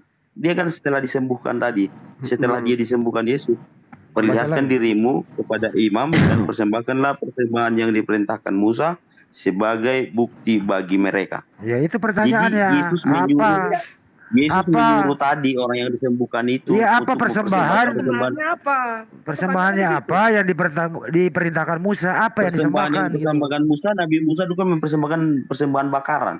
Apa itu yang dibakar? Persembahkan bakaran ya mungkin entah domba atau kambing atau lembu atau sapi. Jangan pakai mungkin. Tadi Bang Juma udah mengasih pilihan domba, apa kerbau, kulit dan apa itu? Imamat 1 nomor 2 Bang. Imamat Musa 1 nomor 2. perintahkan. Iya. Perintah Musa itu di situ. Bakarlah. Itu ada kotoran juga Bang, di sana disuruh bakar. Itu Keluaran 29 itu. Nah sekarang kuncinya di Imamat 1 nomor 2 kan perintahnya. Lakukanlah persembahan sama seperti yang diperintahkan Nabi Musa. Nabi Musa memerintahkan sesuai dengan apa yang ada dalam Imamat 1 nomor 2. Ternyata isinya kambing, domba, sapi atau lembu. Tidak ada anak Maria di situ, nggak ada anak manusia. Sementara di kitab saudara mengatakan bahwa Tuhan sendiri yang datang mempersembahkan dirinya untuk menjadi penebus. Ditebus kepada siapa? Bang Juma, aku dulu menjawab. Silakan Nona cantik. Kita baca Yesaya 1 ayat 10. Untuk apa itu korban? Untuk apa itu korbanmu yang banyak-banyak? Firman Tuhan. Aku sudah jemu akan korban-korban jantan dan akan lemak-lemak dari anak lembu gemukan. Darah lembu jantan dan domba-domba dan kambing jantan tidak kusukai. Basuhlah, bersih ayat 16. Basuhlah, bersihkanlah dirimu, jauhkanlah perbuatan-perbuatan yang jahat dari depan mataku. Berhentilah berbuat jahat. Nah, kenapa Yesus menyerahkan dirinya untuk disalib, untuk menebus manusia dari dosa? Karena dulu pada zaman perjanjian lama memang yang dipersembahkan adalah korban-korban, ya. Tetapi kenapa Yesus sekarang yang menjadi mati di kayu salib untuk menebus dosa, untuk menebus manusia dari dosa? Karena manusia ini sudah penuh dengan dosa, tidak bisa lagi diperdamaikan dengan Allah. Bagaimana cara memperdamaikannya? Makanya darah Yesus yang suci lah yang membersihkan manusia itu dari dosa. Begitu Bang Juma. Oke, lanjut Bang Juma. Bang Handi, jadi gini Bu, justru ketika Anda membawa data ini, jangankan darah manusia, apalagi darah Tuhan, darah hewan pun Tuhan sudah nggak mau. Sudah capek Tuhan itu. Ingat Bu, ingat. Korban hewan itu diadakan karena untuk menghapus dosa. Tuhan gak mau lagi. Dengan cara apa? Baca nomor 16-nya. Basuhlah, bersihkanlah dirimu, jauhkanlah perbuatan-perbuatanmu yang jahat di depan mataku. Berhentilah berbuat jahat, belajarlah berbuat baik, usahakanlah keadilan, kendalikanlah orang yang kejam, belalah hak-hak anak yatim, perjuangkanlah perkara-perkara janda. Tuhan tidak mau lagi hewan, apalagi kemudian persembahan darah manusia. Ibu tidak perlu mempersembahkan darah hewan kalau ibu tidak melakukan dosa. Orang yang melakukan persembahan adalah orang yang melakukan dosa. Setiap kali orang itu mempersembahkan darah hewan, berarti dia telah melakukan perbuatan dosa. Nah Tuhan sudah nggak mau. Berhenti sudah kau itu berikan korban hewan. Aku nggak mau lagi lihat kau itu menjadi pendosa. Menjadilah orang baik, basuhlah tanganmu, bersihkanlah dirimu. Jangan lagi kau berbuat dosa, supaya jangan lagi kau berkorban. Kenapa? Tuhan menghapuskan dosamu dengan cari solusi, bertobat, berikan korban bakaran. Aku udah muak dengan korban-korban itu semua. Aku mau itu kalian itu suci, bersih, gak perlu ada korban. Loh kok ini tiba-tiba berubah menjadi korban manusia lagi? Sedangkan hewan aja Tuhan sudah muak, apalagi mau mengorbankan anak Maria. La haula wala quwata illa billah. Cobalah direnungkan itu Bu. Silakan Bu. Kenapa harus darah manusia? Enggak ada yang lain apa? Silakan Bu. Karena semua darah-darah itu kotor, tidak bersih, tidak suci. Hanya darah yang suci yang bisa menebus manusia dari dosa. Dan yang mana itulah darah Yesus. Hanya darah Yesus. Biarin. Silakan. Oke, ilmu dari mana Ibu pelajari kalau ada darah manusia suci? Dari mana Ibu bilang darah itu suci? Kan semua manusia berdosa, pendosa. Oke, Ya. Kalau tidak ada pendosa. Bu, saya tanya dulu Ibu ini. Ibu yang cantik dan baik hati. Tidak sombong. Menurut hukum Taurat, orang yang membatalkan setitik dari hukum Taurat dan mengajarkan kepada orang lain, apakah darahnya suci? Ya, tidak suci kalau sudah melanggar hukum. Tidak suci. Yesus apakah mengajarkan untuk membatalkan hukum Taurat dengan segala ketetapan yang ada di dalamnya? Ya atau tidak? 1.1 iota, jangan kau robah hukum, kata Yesus. Berarti Paulus salah dengan mengatakan dengan matinya Yesus di atas tiang salib, dia telah membatalkan hukum Taurat beserta segala ketetapan yang ada di dalamnya. Ayo, simak. Paulus juga mengatakan hukum Taurat itu penuntun sampai Yesus Kristus datang. Galatia 3 ayat 24. Efesus 2 nomor 15. Dengan matinya Yesus di atas tiang salib, dia telah membatalkan hukum Taurat. Berarti darah Yesus itu darah kotor, darah yang paling kotor malahan. Maksudnya gini tuh Pak, kalau kita menerima Yesus, pasti kita melakukan hukum-hukumnya. Kata Yesus, jika engkau mengasihi aku, turutilah hukum-hukumku. Tetapi kalau menuruti hukum seperti orang bapak lah, jangan membunuh, jangan mencuri. Tapi kalian kan menolak Yesus. Itulah yang dikatakan batal. Gitu. Salah Ibu. Jadi gini. Yesus sendiri mengatakan di dalam Matius 5 nomor 19, barang siapa yang meniadakan setitik dari hukum Taurat, meski yang paling terkecil, dan mengajarkan kepada orang lain, maka dia akan menempati tempat terendah di dalam kerajaan langit. Nah, Yesus menjawab sendiri bahwa akulah yang meniadakan bukan cuma yang terkecil, tapi seluruh ketetapan yang ada hukum Taurat itu. Aku batalkan dan aku ajarkan kepadamu. Itu menurut Paulus. Itu fitnahan Paulus. Menurut yang ada di dalam Galatia 3 nomor 13 dan juga di dalam Efesus 2 nomor 15. Nah sekarang kalau Anda mengatakan mengikuti, percaya kepada Yesus. Kalau Ibu percaya kepada Yesus, maka tidak akan mungkin Anda percaya kepada Paulus. Karena Yesus mengatakan barang siapa yang meniadakan meskipun yang paling terkecil dari hukum Taurat dan mengajarkan kepada orang lain, maka dia akan menempati tempat terendah di dalam kerajaan langit. Ini ajaran Yesus. Berarti Yesus mengatakan jangan kau hilangkan meskipun yang paling terkecil, apalagi mengajarkan ke anak istrimu, ke keluargamu, ke orang lain. Jangan. Karena kalau kamu mengajarkan itu, maka kau akan menempati tempat terendah dalam kerajaan langit. Tiba-tiba Paulus datang. Dengan matinya Yesus di atas tiang salib, Yesus telah membatalkan hukum Taurat dengan segala ketetapan yang ada di dalamnya. Berarti Yesus mengajarkan kepada Paulus, Paulus mengajarkan kepada miliaran manusia. Dengan demikian Yesus telah membatalkan hukum Taurat. Tempatnya di mana? Tempat terendah di dalam kerajaan langit alias neraka. Ayo, mau kemana kita? Pak, Galatia 3 ayat 24 tadi Pak, itu Paulus yang mengatakan hukum Taurat itu penuntun sampai Yesus datang katanya. Jadi nggak bisa juga itu dibatalkan. Hanya kalian aja yang nggak ngerti. Bu, apakah kemudian Anda menyembah Yesus? Yes. Apakah kemudian orang-orang Kristen makan babi? Yes. Apakah orang-orang Kristen tidak bersunat? Yes. Gimana mau jadi penuntun kalau semua sudah dibatalkan kayak begitu? Enggak, kami tidak makan babi Pak. Yang lain? Yang lain? Nah, itu urusan mereka. Makanya saya hadir di sini. Mereka percaya Yesus. Itu katanya. Untuk apa kau memanggil aku Tuhan, Tuhan, Tuhan? Kau akan kuenyahkan. Enyahlah kau dari hadapanku. Itulah sebagian yang dienyahkan. Yang menukar hukum itu. Sekarang Anda menuhankan anak Maria.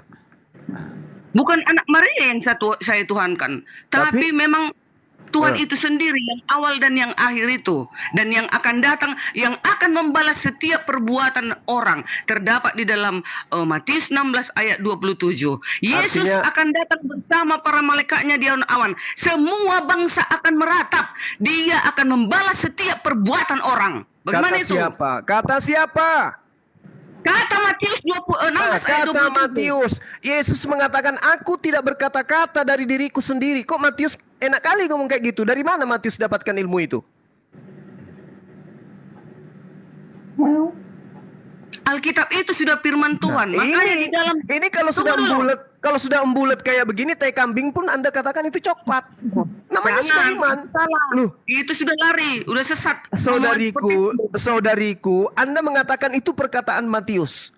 Yesus berkata-kata, aku tidak berkata-kata dari diriku sendiri. Apa yang aku katakan adalah apa yang diperintahkan Bapa untuk aku katakan dan aku sampaikan. Anda percaya yang mana? Pak, Quran 10 ayat 94, kata Allah, hai Muhammad, jika engkau ragu dengan firman yang kami turunkan, bertanyalah kalian kepada yang membaca Alkitab sebelum Al-Quran, yaitu pengikut Yesus. Jadi kalian itu Pak harus bertanya sama yang baca Alkitab, bukan merombak-rombak, bukan mengatakan siapa itu Matius, siapa itu Lukas, siapa itu Yohanes. Bu, baca banyak, Bu. Kalau kamu ragu, kami nggak ragu, Bu. Jadi kami nggak nanya. Kan kalian disuruh untuk bertanya kepada yang baca Alkitab, bukan mengkritik kalian. Tengok dulu, tunggu dulu. Kalau memang Allah itu Allah Maha Besar, seharusnya Allah itu tidak menulis di dalam Al-Quran bertanya kepada yang baca Alkitab. Kalau memang Allah itu memang Allah yang hebat, seharusnya dia tahu bahwasanya Alkitab itu palsu. Jadi nggak mungkin harusnya dibilang Tuhan itu bertanyalah kepada yang baca Alkitab kalau memang palsu Alkitab ini. Berarti kalau Allah mengatakan seperti itu, berarti Allah itu nol. Berarti Allah itu tidak maha kuasa. Masa disuruh bertanya? Gini Bu, gini. Ayat itu konteksnya adalah menjelaskan justru Rasulullah Muhammad SAW itu tidak ragu terhadap kebenaran Al-Quran. Yang Rasulullah Muhammad SAW pertanyakan di sini, apakah betul aku ini nabi? Apakah betul aku ini rasul? Kok saya bisa-bisa tiba-tiba mendapatkan yang seperti ini? Makanya dia bertanya kepada istrinya, bertanya kepada Waraka, ini apa yang terjadi dengan diri saya? Itulah makanya Allah mengatakan bertanya kepada orang yang membaca kitab sebelum engkau. Apa sebabnya dia suruh bertanya? Disebabkan karena kitab-kitab terdahulu menubuatkan beliau. Nah, tetapi Al-Quran menjelaskan di dalam surah Ali Imran ayat 71, Allah menyatakan kepada baginda Rasulullah Muhammad SAW bahwasanya orang-orang terdahulu itu diberi kitab kepada mereka, tetapi mereka mencampur adukkan antara hak dan yang batil. Dan poinnya kemudian adalah wataktumunal haqqa wa antum ta'lamun. Apa yang dikatakan oleh Allah di sana? Bil batili wataktumul haqqa wa antum ta'lamun. Jadi dikatakan begini, wahai ahli kitab, mengapa kau mencampur adukkan kebenaran dan kebatilan? Dan kamu menyembunyikan kebenaran padahal kamu mengetahui. Ini sudah sering saya katakan. Lima talbisunal haqqa bil batil wa taktumul haqqa wa antum ta'lamun. Menyembunyikan kebenaran itu. Nah sekarang Al-Quran, Rasulullah Muhammad SAW mengatakan orang-orang ahli kitab itu mengenal Muhammad sama seperti mengenal anaknya sendiri. Tetapi faktanya Al-Quran mengatakan mereka menyembunyikan kebenaran. Kalau itu terjadi, ini keliru Al-Quran, maka tentu Ibu Darni bisa menunjukkan kepada saya segala firman yang Yesus terima dari Tuhan. Tunjukkan ke saya, ada enggak? Segala firman yang engkau berikan kepadaku telah aku sampaikan kepada mereka. Mana segala firman itu? Yesus mengatakan, aku tidak berkata-kata dari diriku sendiri. Yang aku katakan adalah apa yang diperintahkan untuk aku sampaikan dan aku katakan dan aku sampaikan. Artinya Yesus menyampaikan seabrek firman Tuhan, tidak bercampur dengan perkataan pribadinya, apalagi bercampur dengan perkataan penulis kitab saudara. Nah, mana 100% firman yang Yesus terima itu mana? Yang tidak bercampur dengan tulisan Markus, Matius, Yohanes, Petrus, Paulus. Mana kitab itu? Al-Quran mengatakan, ya ahlal kitabi lima talbisunal haqqa bil batil wa taktumunal haqqa wa antum ta'lamun. Kamu menyembunyikan kebenaran padahal kamu mengetahui. Kalau ibu bisa menunjukkan kemurnian firman Tuhan yang Yesus terima, maka Al-Quran gugur. Tapi kalau ibu tidak bisa menunjukkan segala firman yang engkau berikan kepada aku telah aku sampaikan kepada mereka, dan firman yang kau berikan kepada aku tidak aku ucapkan dari diriku sendiri, melainkan darimu yang telah mengutus aku. Mana firman itu? Supaya gugur ini Al-Quran. Tapi kalau ibu hanya menyajikan surat-surat Matius, surat Paulus, surat Markus, ini justru membuktikan Al-Quran bahwa firman yang diterima Yesus sampai hari ini masih disembunyikan. Silakan. Oh Pak, kan kita sudah tahu ya, di Al-Quran juga Isa Al-Masih itu datangnya dari roh, kalem, dan firman Allah. Nah, di dalam Alkitab juga Yesus itu datang dari roh, kalem, dan firman Allah. Apalagi yang mau diragukan dengan dia? Nah, manusia yang mencatat di dalam Alkitab ini adalah manusia pilihan-pilihan Tuhan. Dia nggak sembarangan itu yang nulis itu. Bisa tersusun rapi mulai dari penciptaan dan sampai akhir zaman. Bayangkan itu. Baik. Kalau begitu Ibu, tolong tunjukkan ketika Yesus mewanti agar pengikutnya waspada kepada serigala yang nyamar seperti domba. Banyak serigala yang datang menyamar seperti domba. Tolong tunjukkan. Siapa serigala-serigala yang nyamar domba itu? Kan dibilang Yesus, waspadalah kepada nabi palsu katanya. Siapa nabi palsu itu ya Pak ya? Siapa nabi palsu itu? Itulah yang merombak hukumnya. Hukum 10 itu harus ditegakkan di muka bumi ini. Coba tengok nabi-nabi palsu. Jangan sudah ada ilah lain di hadapanku. Masih tegang nggak itu? Masih tegang nggak itu? Aku dulu. Hukum keempat, ingat dan kuduskanlah hari Sabat. Sabtu. 6 hari lamanya engkau bekerja, tetapi hari Sabat adalah hari Sabat Tuhan Allahmu. Kenapa Kristen yang lain mengganti menjadi hari Minggu? Kenapa Islam mengganti menjadi hari Jumat? Siapa Allah kalian? Kalau kalian berani mengganti hukumnya, sementara Tuhan itu mengatakan 1 iota, jangan kau rubah hukum. Kalau hari Sabat itu hari apa, Bu? Hari Sabtu. Hari Minggu, yang ke gereja hari Minggu siapa? Itu urusan mereka. Itulah yang dienyahkan, yang mengganti-ganti hukum. Jadi gereja hari Minggu itu dienyahkan ya? Ya, itu kata Yesus, bukan kataku. Ya, terang, gedein suara Bu. Hai Kristen-Kristen yang pergi gereja hari Minggu, kalian akan dienyahkan dari Yesus. Silakan Bu diulang Bu kata-kata saya. Nggak boleh begitu. Penghakiman itu nggak boleh begitu. Oh, hakim yang adil nanti yang menentukan, bukan saya. Kita hanya di sini menerangkan. Barusan itu ngomong bahwa yang merubah Sabat. Saya tidak takut, adalah kebenaran. Ya, Ibu Adven, Ibu Adven. Coba ngomong aja Bu, di luar Adven masuk neraka. Coba boleh nanya. Mohon maaf ya. Ntar dulu Pak. Pak Ibu Derni, coba ngomong. Di luar Adven masuk neraka, silakan. Oh, nggak bisa. Jangan, Adven itu hanya nama. Itu yang membuat itu manusia. Tetapi Tuhan itu tidak mempunyai agama. Nah, Tuhan Ibu menyerang benar Bu. Ibu menyerang hari Jumat, tapi Ibu menyayangi hari Minggu. Ibu melaksanakan hari Sabtu. Ibu mau kemana? Oh tidak, saya tidak menyayangi yang lain-lain. Saya hanya turut perintahnya. Kalau disuruhnya menguduskan hari Sabat, saya menguduskan hari Sabat. Jangan saya lari ke Senin, Selasa, Rabu. Terus gimana nasibnya? Sekali lagi Bu, gimana nasibnya? Miliaran orang pergi gereja hari Minggu, nasibnya gimana? Kan kata kalian di situ, enyahlah kau dari hadapanku. Kan kata Yesus, hai kamu sekalian pembuat kejahatan. Jadi mereka orang jahat ya Bu ya, pergi gereja hari Minggu orang jahat ya? Sesuai dengan perintah Tuhan. Mantap. Sesuai dengan lanjut Bang Juma, orang jahat mereka hari Minggu. Miliaran loh Bu, hati-hati Bu, miliaran loh. Saya tidak takut. Itu kata firman Tuhan, kata Yesus. Yang lain sudah gugur Bu ya, udah ke neraka, tinggal Advent lagi. Kita buktikan Advent ke neraka. Di Keluaran 20, hukum pertama, jangan ada sembahan lain di hadapanku. Yes. Nah, apakah Yesus itu adalah Bapa itu sendiri?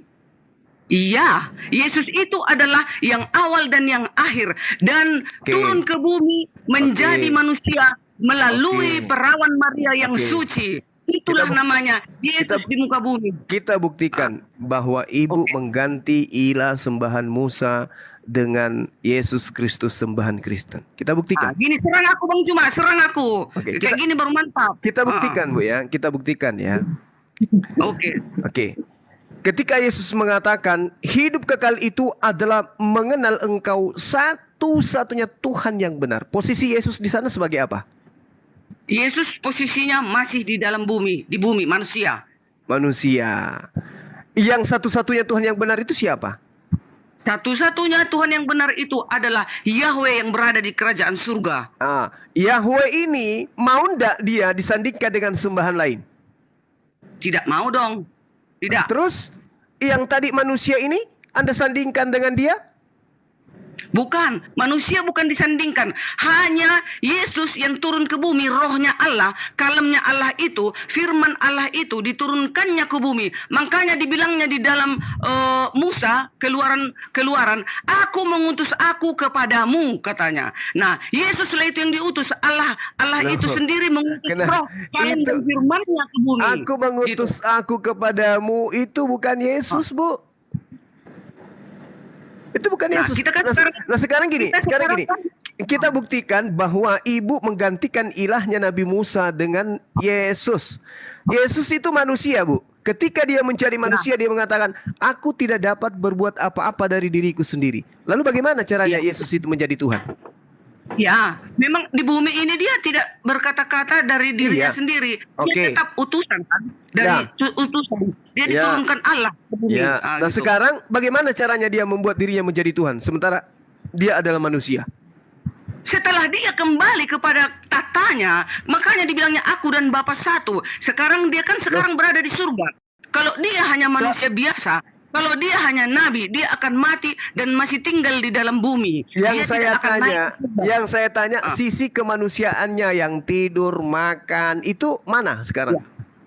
Itu sisi kemanusiaannya di bumi, sewaktu dia di bumi. Iya, sisi kemanusiaannya setelah dia bangkit ke surga itu mana? Kalau sudah dia bangkit ke surga, dia sudah menjadi pencipta itu tadi, sudah kembali dia. Berarti anak manusia Anda jadikan menjadi Tuhan. Itu namanya ilah lain. Bukan, anak manusia itu gelarnya sewaktu di bumi dia menjadi manusia. Itu gelar atau fakta dia manusia? Ya, memang fakta dia manusia. Lahir dia sekarang dari berapa persen dia manusia? 100% manusia di bumi. Berarti dia bukan Tuhan. Di bumi. Sekarang kita kan bicaranya ini sekarang kenapa dia turun ke bumi supaya dia berarti ibu 100% manusia ini ketika dia di bumi ternyata di surga dia bisa menjadi Tuhan, gitu maksudnya? Bukan menjadi Tuhan, memang dari awal dia sudah menjadi Tuhan. Makanya dibilang akulah Alfa dan Omega, akulah yang awal dan yang akhir, yang maha kuasa dan yang akan datang. Emangnya ada Allah yang akan datang selain Yesus? Ada.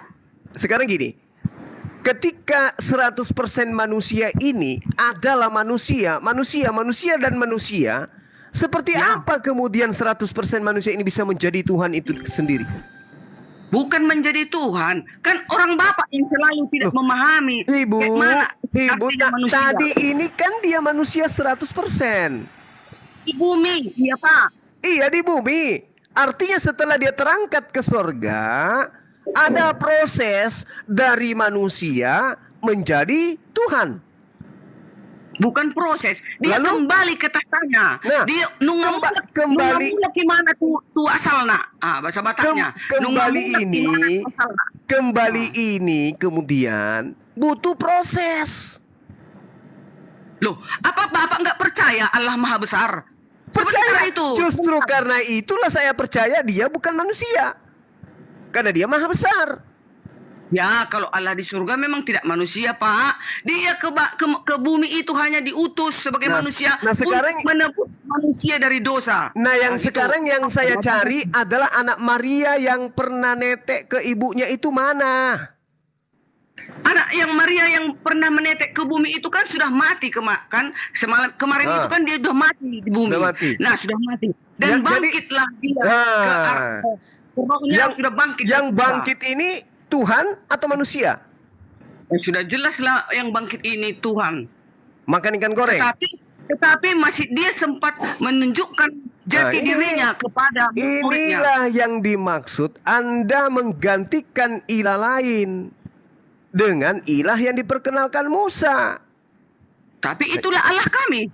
Nah, iya, itu Allahnya orang Kristen. Makanya saya katakan Advent pun ke neraka. Tadi kan yang lainnya sudah ke neraka, Advent pun masuk ke neraka. Karena ternyata Ibu, yang bangkit dari kematian itu ternyata adalah Tuhan kan? Iya kan? Makan ikan goreng. Benar kan? Ya. Iya kan? Tapi kenapa ketika dia duduk di atas surga masih duduk di samping kanan sebagai anak manusia?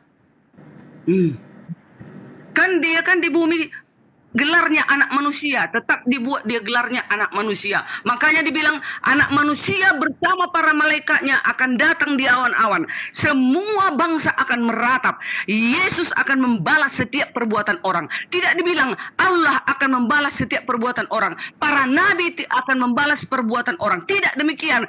Tetapi karena Yesus ada Tuhan yang berkuasa, hanya Dia yang berhak untuk membalas setiap perbuatan orang. Terdapat di dalam Matius. Ibu dapat ilmu itu dari mana? Ilmu ada ayatnya, Pak. Matius 16 ayat 27 ada dalil, bukan hoax. Ibu, kita bicara sesuai dengan fakta. Ibu, dengarkan Bu, dengarkan. Segala firman yang engkau berikan kepada aku telah aku sampaikan kepada mereka. Aku tidak berkata-kata dari diriku sendiri. Berarti yang disebut firman ini yang tidak ada perkataan berfirmanlah Yesus atau Yesus berkata. Kalau ada tulisan di dalam sebuah buku yang mengatakan Yesus berkata, maka yakinlah itu bukan firman Tuhan. Tetapi tulisan atau karya tulis yang ditorehkan di atas kertas menceritakan tentang Yesus. Sementara derajat firman Tuhan yang diterima oleh Yesus adalah aku tidak berkata-kata dari diriku sendiri. Oleh karena tidak berkata-kata dari diriku sendiri, maka tidak ada kata pengantar berkatalah Yesus. Kalau yang ada tulisan berkatalah Yesus itu orang lain yang menceritakan, tetapi yang dituliskan itu bukan firman Tuhan. Tetapi sebuah keadaan yang dia lihat tentang Yesus dan pengajaran Yesus. Yang dikatakan firman Tuhan adalah yang Yesus terima tidak berasal dari dirinya sendiri. Berarti tidak ada perkataan Yesus berkata, tinta merah kemudian. Nah, begitu firman Tuhan itu. Kenapa? Karena Yesus telah menorehkan, aku tidak berkata-kata dari diriku sendiri.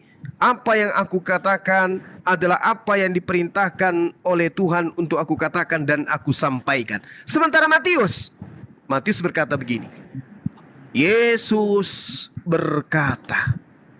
Berarti kitab ibu bukan firman yang Yesus terima dari Tuhan.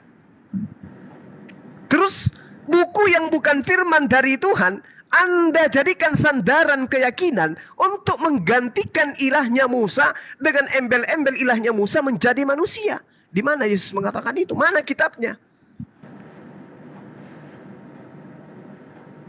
Mana kitab itu? Oh Pak. Di kitab ulangan ini kan perjanjian lama, tulisan Musa. Dikatakan di sana Allah sementara akan kita iakan. Iya, silakan. Ulangan 18 ayat 19. Allah akan membalas setiap perbuatan orang. Sementara di dalam Matius itu tadi 16 ayat 27 dikatakan Yesus akan datang untuk membalas setiap perbuatan orang. Jadi yang mana yang benar? Yang manalah yang membalas setiap perbuatan orang ini kelak? Sebagai manusia, Matius 16:27. Yang benar itu adalah perkataan Yesus, Bu. Perkataan Yesusnya ada di dalam Yohanes 12:48, bukan perkataan Matius. Yang benar adalah yang benar adalah perkataan Yesus, bukan perkataan Matius. Yesus mengatakan gini, barang siapa menolak aku dan tidak menerima perkataanku, ia sudah ada hakimnya, yaitu firman yang telah kukatakan. Itulah yang akan menjadi hakimnya pada akhir zaman. Ya. Bukan firman yang dituliskan oleh Lukas, oleh Matius, oleh Markus. Tapi perkataan Yesus sendiri yang mengatakan, barang siapa menolak aku dan tidak menerima perkataanku, ia sudah ada hakimnya, yaitu firman yang telah kukatakan. Kenapa demikian? Karena firman yang Yesus katakan bukan dari dirinya sendiri, melainkan apa yang diperintahkan oleh Tuhan untuk ia katakan dan ia sampaikan. Aku telah menyampaikan segala firman yang engkau berikan kepada mereka. Aku tidak berkata-kata dari diriku sendiri, melainkan apa yang aku katakan adalah apa yang diperintahkan Bapa untuk aku katakan dan aku sampaikan. Ini dia, yaitu firman yang telah kukatakan. Itulah yang akan menjadi hakimnya pada akhir zaman. Jadi kalau ibu mengatakan seluruh manusia akan meratap dia akan menghakimi seluruh manusia, yes dan amin. Saya katakan yes dan amin. Yes dan amin. Islam, Kristen akan dihadapkan kepada Yesus dalam penghakiman Tuhan, penghakiman Allah Subhanahu wa taala, penghakiman Qadir Rabbul Jalil. Yesus akan ditanyai, orang-orang ini di antara mereka yang menuhankan kamu wahai Yesus, adakah engkau mengatakan kepada mereka agar menuhankan kepadamu? Wa iz qalallahu ya Isa bin Maryam, a anta qulta linnas takhizuni. Coba. Semua manusia akan menjadi saksi di hadapan Yesus. Adakah ini Bu Darni kau ajarkan menyembah kepadamu? Apa kata Yesus? Aku sudah mengatakan kepada dia, barang siapa menolak aku, tidak menerima perkataanku, ia sudah ada hakimnya, yaitu firman yang telah kukatakan. Itulah firman yang akan menjadi hakimnya pada akhir zaman. Aku mengatakan diriku, sabar 30 detik. Aku mengatakan firmanku sangat jelas. Aku tidak berkata-kata dari diriku sendiri, tetapi Ibu Darni masih percaya kepada perkataan di luar daripada aku. Aku sendiri tidak berani mengatakan itu, tapi Ibu Darni percaya kepada orang yang tidak pernah menerima firman darimu. Dia hanya menulis berdasarkan hasil penyelidikan. Sementara aku mengatakan, yang menolakku, tidak menerima perkataanku, sudah ada hakimnya, yaitu firman yang telah kukatakan. Itulah yang akan menjadi hakim pada akhir zaman. Sekarang Ibu Darni pegangan tangan dengan Bang Suma, maju ke meja penghakiman. Bu Darni ditanya, Bu Darni, kamu menuhankan aku? Yes. Bang Suma, kamu menuhankan aku? Tidak. Yang lolos di penghakiman Yesus, saya. Karena Yesus tidak pernah mengajarkan sembah akulah Tuhan, tidak pernah. Ibu Darni nggak lolos. Kamu menyembah aku Bu Darni, kamu mengatakan aku adalah Yahweh, kamu mengatakan akulah Tuhan Musa. Di mana aku ajarkan itu? Ayo. Aku ya Pak. Silakan. Aku ya. Silakan. Lukas 8 ayat 24. Jika engkau tidak percaya, kata Yesus ini ya, jika engkau tidak percaya bahwa aku adalah Dia, matilah Bang Juma dalam dosamu. Katanya. Oh. Gimana itu? Ya, akulah Dia siapa? Ya, aku. Jika engkau tidak percaya bahwa aku Yesus, aku itu Yesus, aku adalah Dia itu Yahweh, matilah Bang Juma dalam dosa. Dari mana Ibu mengatakan Dia adalah Yahweh? Dari mana Ibu mendapat? Enggak, dari mana Anda mengambil kesimpulan Dia itu adalah Yahweh? Kan Bapak lihat itu Dia itu huruf garis besar, huruf besar itu. Kalau huruf besar itu Tuhan. Kalau hanya kata ego emi, Yohanes juga mengatakan akulah Dia. Bukan cuma Yesus yang mengatakan itu. Bahkan Paulus juga mengatakan ego emi. Akulah Dia, akulah Dia, akulah Dia. Bukan cuma Yesus yang mengatakan itu. Tetapi apakah kemudian ketika ada kata Dia di situ berarti merujuk kepada Tuhan? Tidak. Ketika ditanya siapa yang menyembuhkan orang ini? Akulah Dia. Siapa yang disebut anak Yusuf tukang kayu? Akulah Dia. Siapa orang dari Nazaret? Akulah Dia. Loh kok kenapa jadinya ke Tuhan? Ini perspektif Ibu karena pingin kali menuhankan anak Maria. Padahal tidak seperti itu adanya Ibu. Ayo, bantah saya dengan data, silakan. Begini Pak, masalah nanti kita berdua masuk surga atau enggak, kita tunggulah pengadilan itu. Oh, nggak bisa gitu. Nggak bisa gitu Bu. Selama masih ada kesempatan, jangan memperbodoh diri. Cari keselamatan itu. Keselamatanku ada di dalam Yesus. Dengan cara apa? Dengan cara apa? Dengan cara apa, Bu? Dengan cara apa? Bu, saya jawab dulu. Silakan. Abang baca di Yohanes 14 ayat 6. Yohanes tadi bilang kalau Yohanes 14 ayat 6. Iya, silakan. Bacakan saya ayatnya. Kata Yesus kepadanya, akulah jalan dan kebenaran dan hidup. Yes. Tidak ada seorang yang datang kepada Bapa kalau tidak melalui aku. Oke. Siapa yang menjadi tujuan di sana, Bang? kalaupun abang bilang tadi, abang percaya nggak? Saya percaya dia nabi. Jalan yang diajarkan adalah menyembah kepada Tuhannya Musa.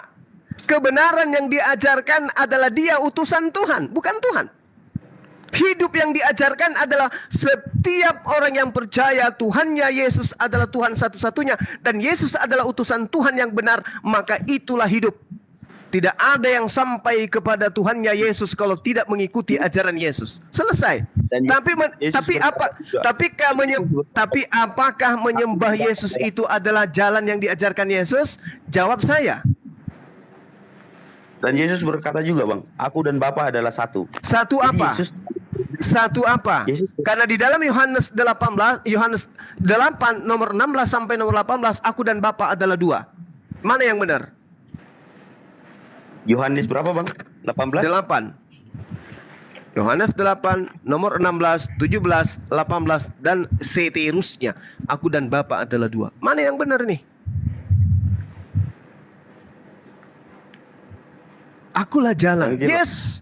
Akulah kebenaran. Yes. Akulah hidup. Yes. Yang jelas jalan keselamatan itu cuma ada di Yesus. Yesus menjaminkan itu. Dia hanya dia yang benar sekali. Saya aminkan itu. Yes. Betul sekali.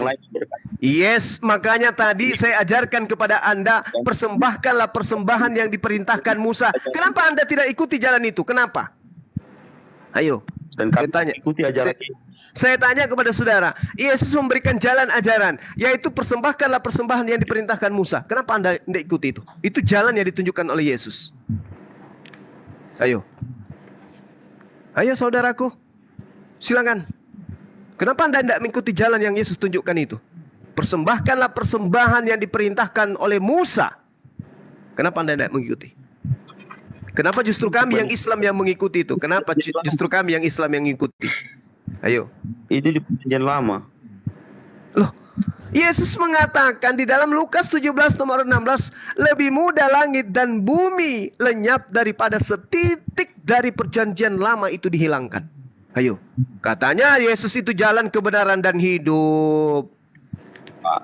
Betul. Ayo. Dan itu adalah jaminan keselamatan. Ya, jamin keselamatannya itu adalah, dengarkan. Di dalam Yohanes 10 nomor 27, aku mengenal pengikutku, pengikutku mengenal aku, mereka mengikuti aku dan mereka mendengarkan aku dan mengikuti aku. Instruksinya, lakukan persembahan yang diperintahkan oleh Nabi Musa. Kamu sudah mendengarkan itu? Perkataan itu? Anda sudah mempraktekkan itu? Atau justru Anda mempraktekkan persembahan kepada Dewa Molok? Kami cuma membantu ini. Kami tidak memaksakan. Ini kitab saudara yang mengajarkan. Kami hanya meluruskan dan mengarahkan. Anda mau terima silahkan. Anda tidak menolaknya ya pikirkan sendiri. Ayo Bung. Ayo Bu Darni. Genggam tangan saya Bu. Saya akan repot lagi. Ayo Bu Darni. Salah dikit ngomong kena report. Aduh capek deh. Masih ada waktu untuk menemukan kebenaran itu. Iyalah, pesannya intinya Bu Darmi, kesempatan kita berikan kepada abang-abang semua. Bang Juma. Apa saudariku yang baik hati, silakan. Bagaimana saya mau meninggalkan Yesus sementara Yesus sekarang menunggu kami umat Kristen yang tunggu dulu Bang. Tunggu dulu 1 menit. Bagaimana saya mau berkhianat kepadanya? Sekarang dia menunggu kami di kerajaan surga. Kami akan bertemu dengan dia. Sementara orang Bang Juma kalau ke surga tidak bertemu dengan Allahnya, bagaimana? Saya mau milih bertemu Yesus dong. Bu, di mana Yesus kemudian menjanjikan surga bagi penyembah-penyembahnya? Ada. Aku adalah kebangkitan dan hidup, kata Yesus. Siapa yang percaya kepada aku akan hidup walaupun sudah mati, katanya. Berarti nanti aku kalau udah mati, kalau aku percaya kepadanya dan menuruti perintah-perintahnya yang 10 hukum tadi, maka aku akan dibawa ke kerajaannya dan bertemu dengannya. Baik. Terus? Baik. Bang Juma bertemu dengan Allah di surga kan? Tunggu dulu. Di mana Yesus menjanjikan surga bagi penyembah-penyembahnya? Itu di mana? Ada ayatnya loh. Yesus sekarang Di mana? Yesus sekarang berada di kerajaan surga berkuasa. Buset. Aduh, terlalu banyak hayalan, Bu. Dengarkan saya. Ada ayatnya, Matius 28 ayat 18. Yesus Ibu. berkuasa di bumi dan di surga. Ibu, dengarkan saya. Di dalam kitab yang Anda pegang hari ini, sangat jelas dikatakan, dan aku mendengar jumlah mereka yang dimateraikan itu 144.000 yang telah dimateraikan dari semua suku keturunan Israel. Dari suku Yehuda 12.000, dari suku Ruben 12.000, dari suku Gad 12.000, dari suku Asyir 12.000, dari suku Naftali 12.000, dari suku Manasye 12.000, dari suku Simeon, lalu kemudian Lewi, lalu kemudian Iskar itu 12.000, Zebeon 12.000, semua totalnya 144.000. Suku Batak di mana tertulis di kitab suci Anda? Nggak ada. Oh, Bang Juma, ada juga ditulis di dalam Wahyu itu, tidak terhitung banyaknya yang masuk ke dalam kerajaan surga. Yang tadi yang 150 itu Bang Juma, itu yang manusia-manusia pilihan, contohnya seperti Nabi lah, yang seperti tadi lah, yang mati martir itu yang 144 itu. Tetapi Bang Juma, masih banyak juga yang tak terhitung yang masuk ke dalam kerajaannya. Makanya kan luas itu, ada ayatnya di dalam Alkitab ini. Luasnya apa itu? Kerajaan surga itu. Yang saya tanya, bentar dulu Bang Juma, luasnya 2.400 km persegi, emang muat. Lanjut Bang Juma. Yang saya mintakan penyembah-penyembahnya jaminannya mana? Kalau ini kan udah jelas nih. 114.000 kan ada jaminannya. Islam dijamin surga. Di dalam Al-Quran surah Al-Mu'minun ayat pertama sampai kepada ayat 13 itu sangat jelas. Nah, sekarang Kristen mana jaminannya? Penyembah Yesus Yohanes 14 ayat 2 sampai 3. Yohanes 14 itu membahas apa? Janganlah gelisah hatimu. Ini mu di sini bukan kepada Kristen, ini kepada pengikutnya Bani Israel. Jangan GR Anda.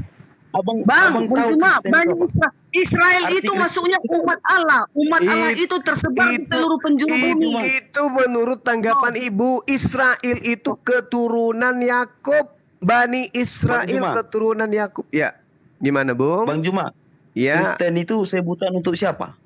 Sebutan pengikut Paulus. Salah Bang Juma. Berarti salah. Lalu siapa? Kristen itu adalah pengikut Kristus. Kata siapa? Pantas. Kata siapa?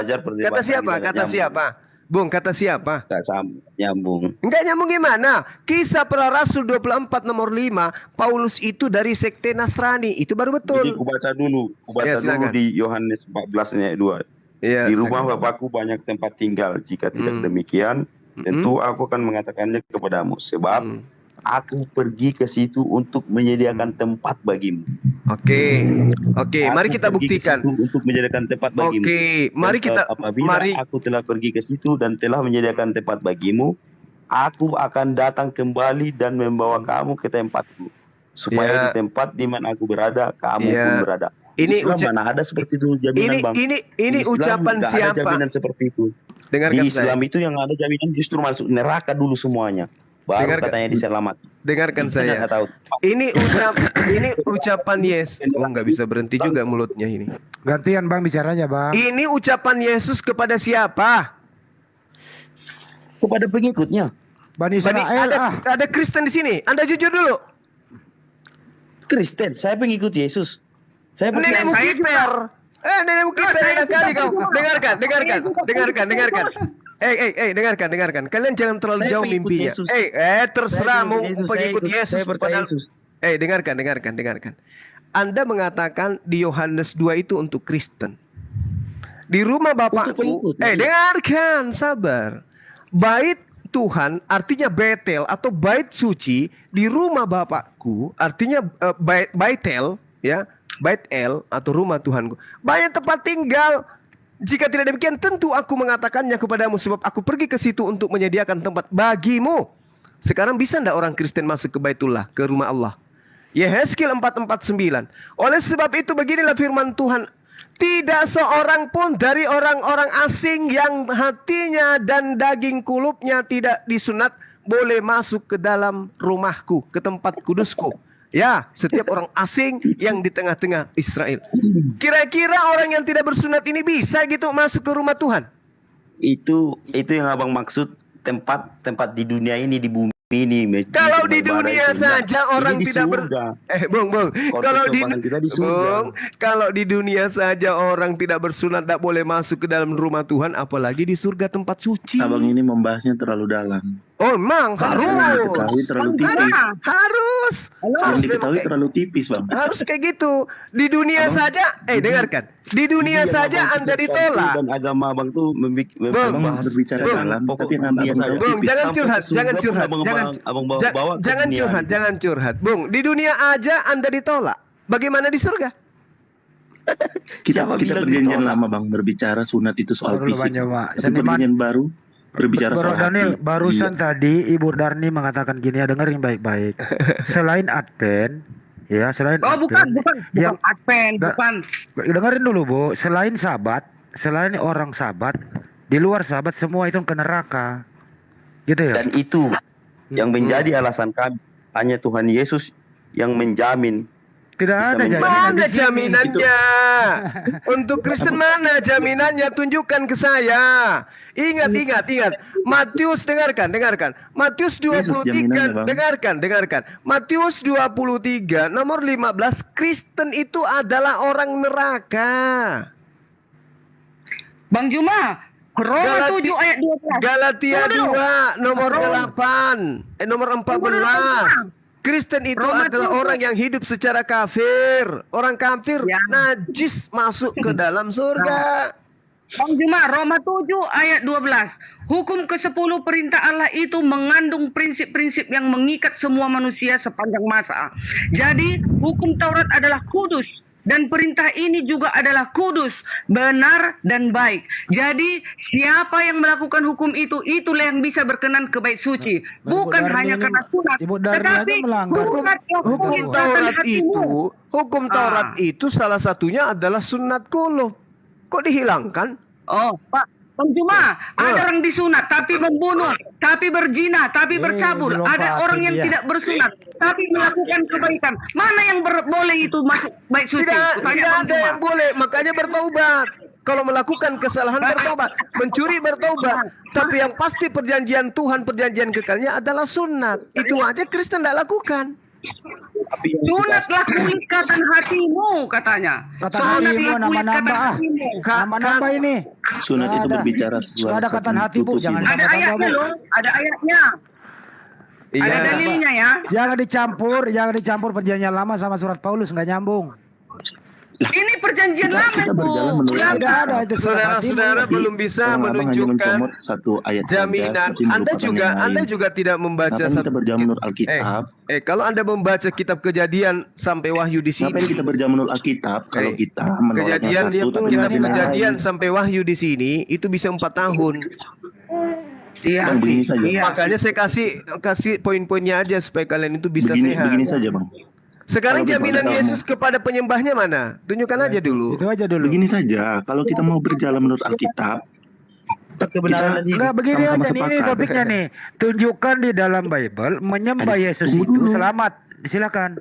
Tunggu dulu. Nah, ini dia, ada ayatnya. 1 Yohanes 2 ayat 3 dan 4. Barang siapa berkata aku mengenal dia, mengenal Allah, tetapi ia tidak menuruti perintahnya, ia adalah seorang pendusta. Sama kayak Bang Juma. Udah dibilang pendusta, orang tak mengikuti perintah Allah kok. Mana perintahnya?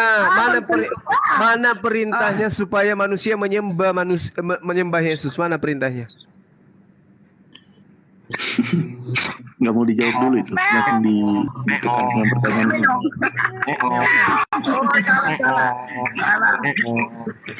Tidak ada, Bu, tidak ada di Bible itu mengatakan bahwa menyembah Yesus itu sebagai Tuhan masuk surga. Nggak ada. Tapi ditanya balik. Daniel dia diam dulu, Daniel lu ngomong dulu. Gitu ya.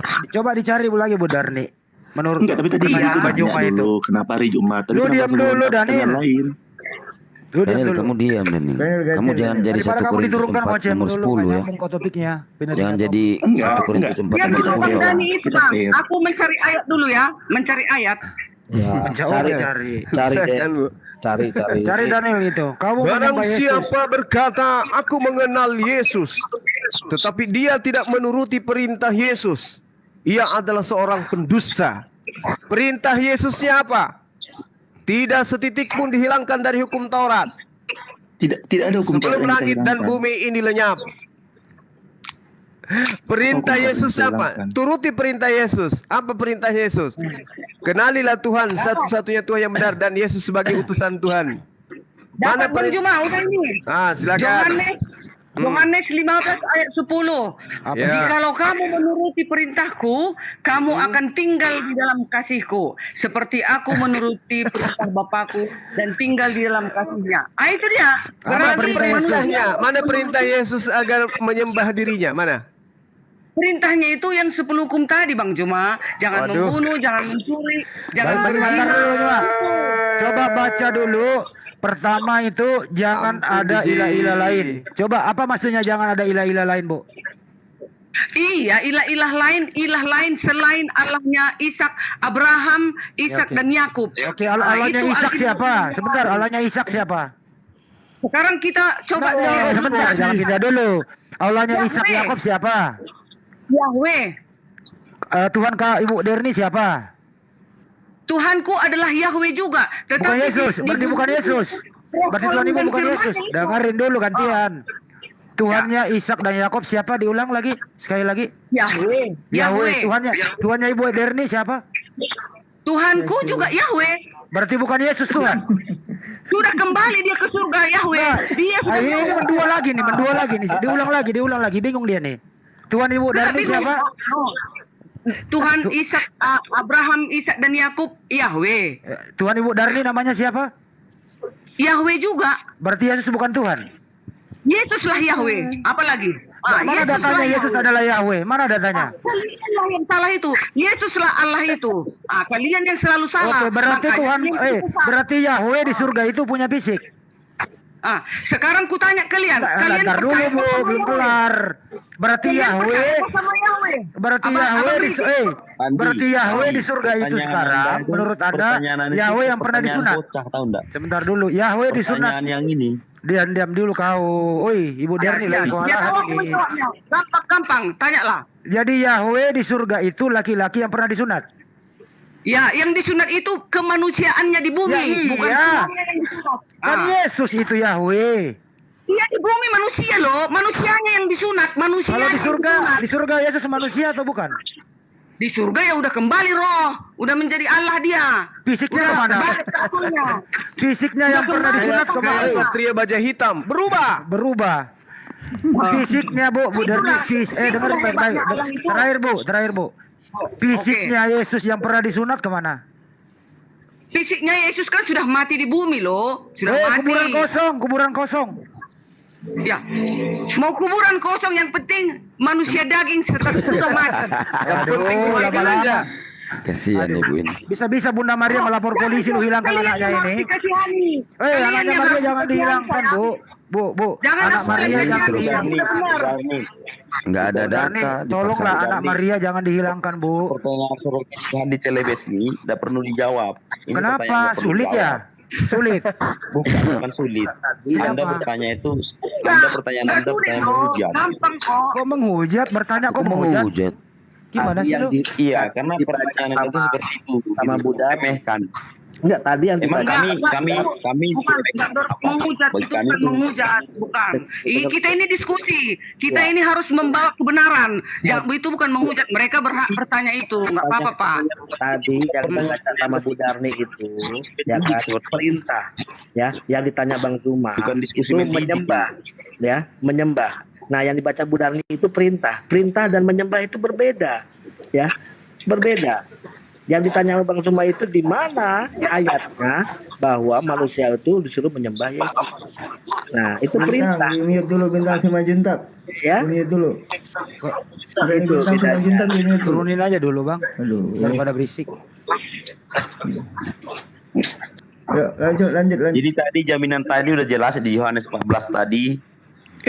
Akulah jalan kebenaran dan hidup. Tidak ada yang sampai kepada Bapa tanpa melalui aku. Nah, sekarang apakah Anda melalui Jelas. Yesus? Jelas melalui Yesus. Nah, kalau Saya begitu, percaya Yesus. oke, Saya pengikut mana ajaran Yesus memerintahkan manusia untuk menyembah dirinya? Nah, itu dia. Mana?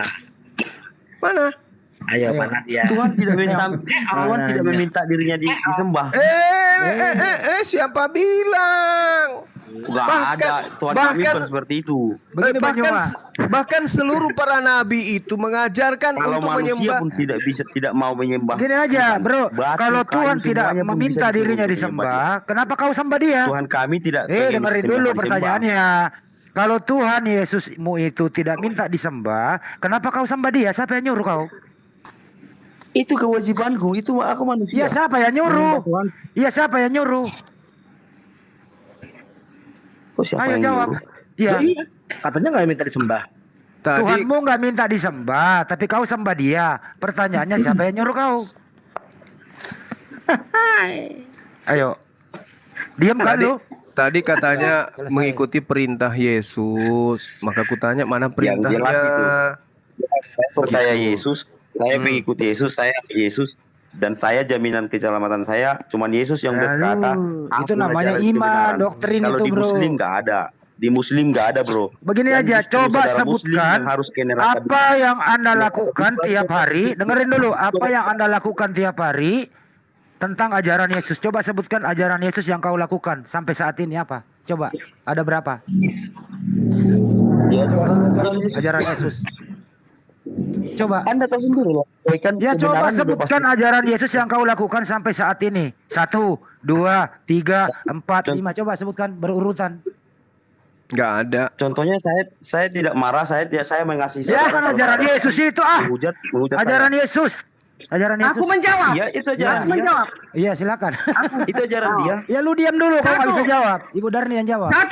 Satu. Hukum pertama, jangan ada padamu Allah lain di hadapan. Ya lah kau menuangkan Yesus membuat Tuhan. Tidak ada Allah lain. Tunggu dulu. Saya tidak menuhankan Allah yang lain. Saya tidak menyembah dewa-dewa. Jangan ada Tuhan lain di hadapanku.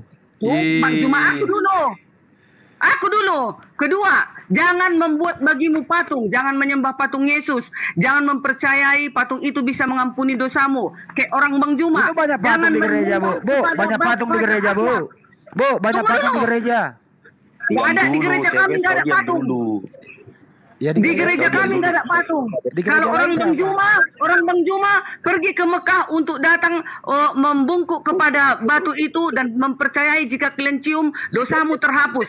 Itu dilarang. Makanya dilarang. Jangan membuat bagimu patung menyerupai apapun di darat, di udara, di laut. Ketiga, jangan menyebut namanya sembarangan. Udah. Keempat, udah saya lakukan. Saya hanya menyebut nama Allah sewaktu beribadah saja. Tidak bisa menyebutnya. Oke, gantian ya.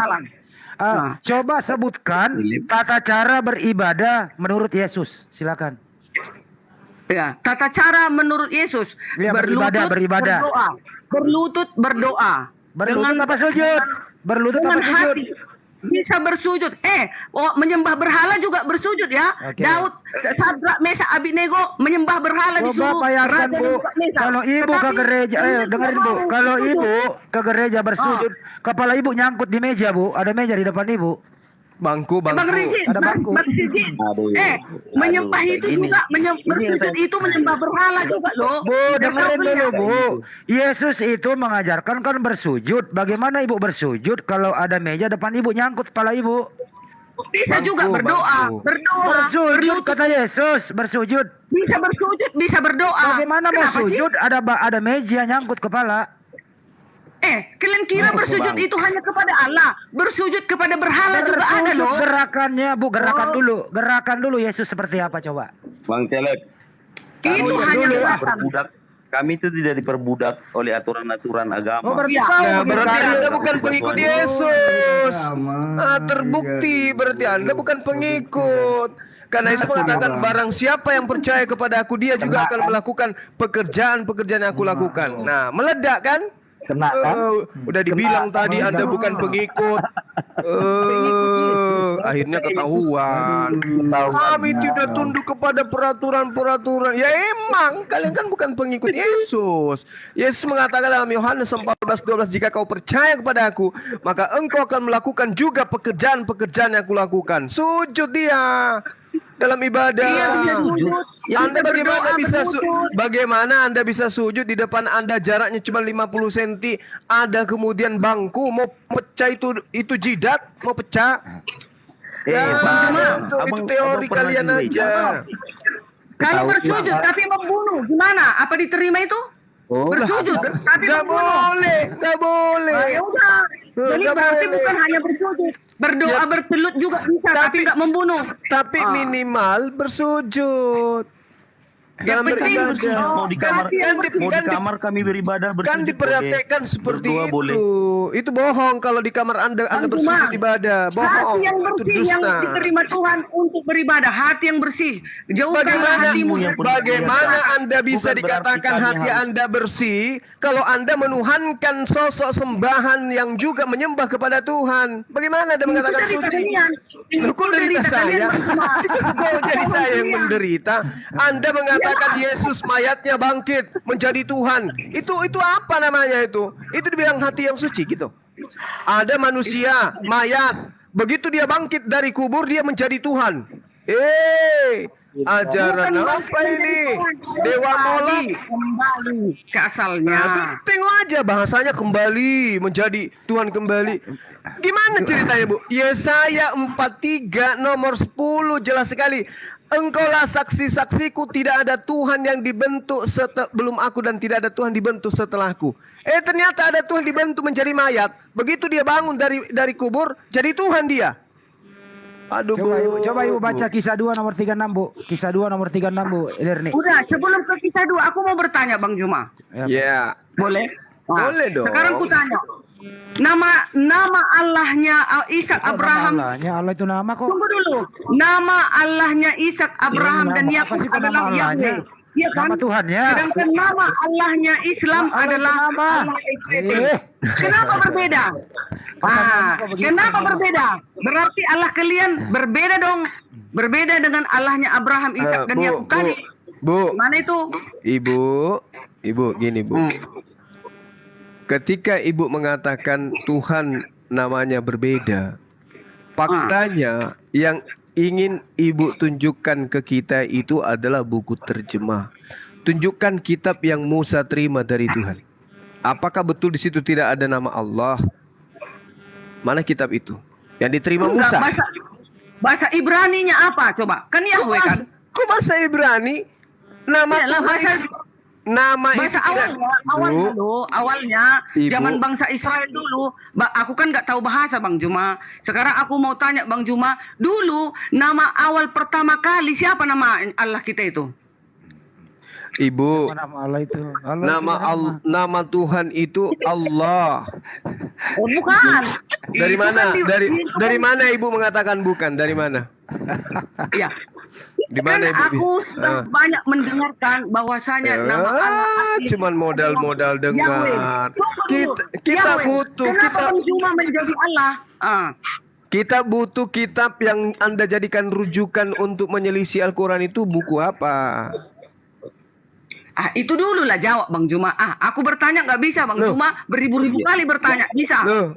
Saya katakan Allah. Kalau Anda tidak percaya, tunjukkan kitabnya Nabi Musa yang disembunyikan oleh ahli kitab itu yang dicampur adukkan. Pasti di dalamnya adalah Allah tertulis. Ya dijawab. Terus yang pemberi nama Allah itu siapa, Bang? Lah, sudah jelas sekali Allah menyebut dirinya dalam Al-Quran. Innani anallah, la ilaha illa ana. Tidak ada Tuhan selain aku. Bukti kebenarannya adalah, coba Anda baca dalam Kejadian 17 nomor 7.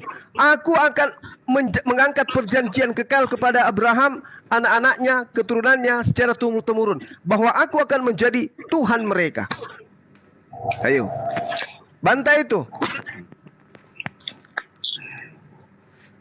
Ibu Darni bertanya siapa Allahnya? Siapa Allah? Gimana sih Bu? Kalau Anda bisa menunjukkan kemudian Tauratnya Nabi Musa hari ini, lalu kemudian muncul penghafal-penghafal Taurat dan di situ tidak ada kata Allah di dalamnya, baru ibu bisa ragu.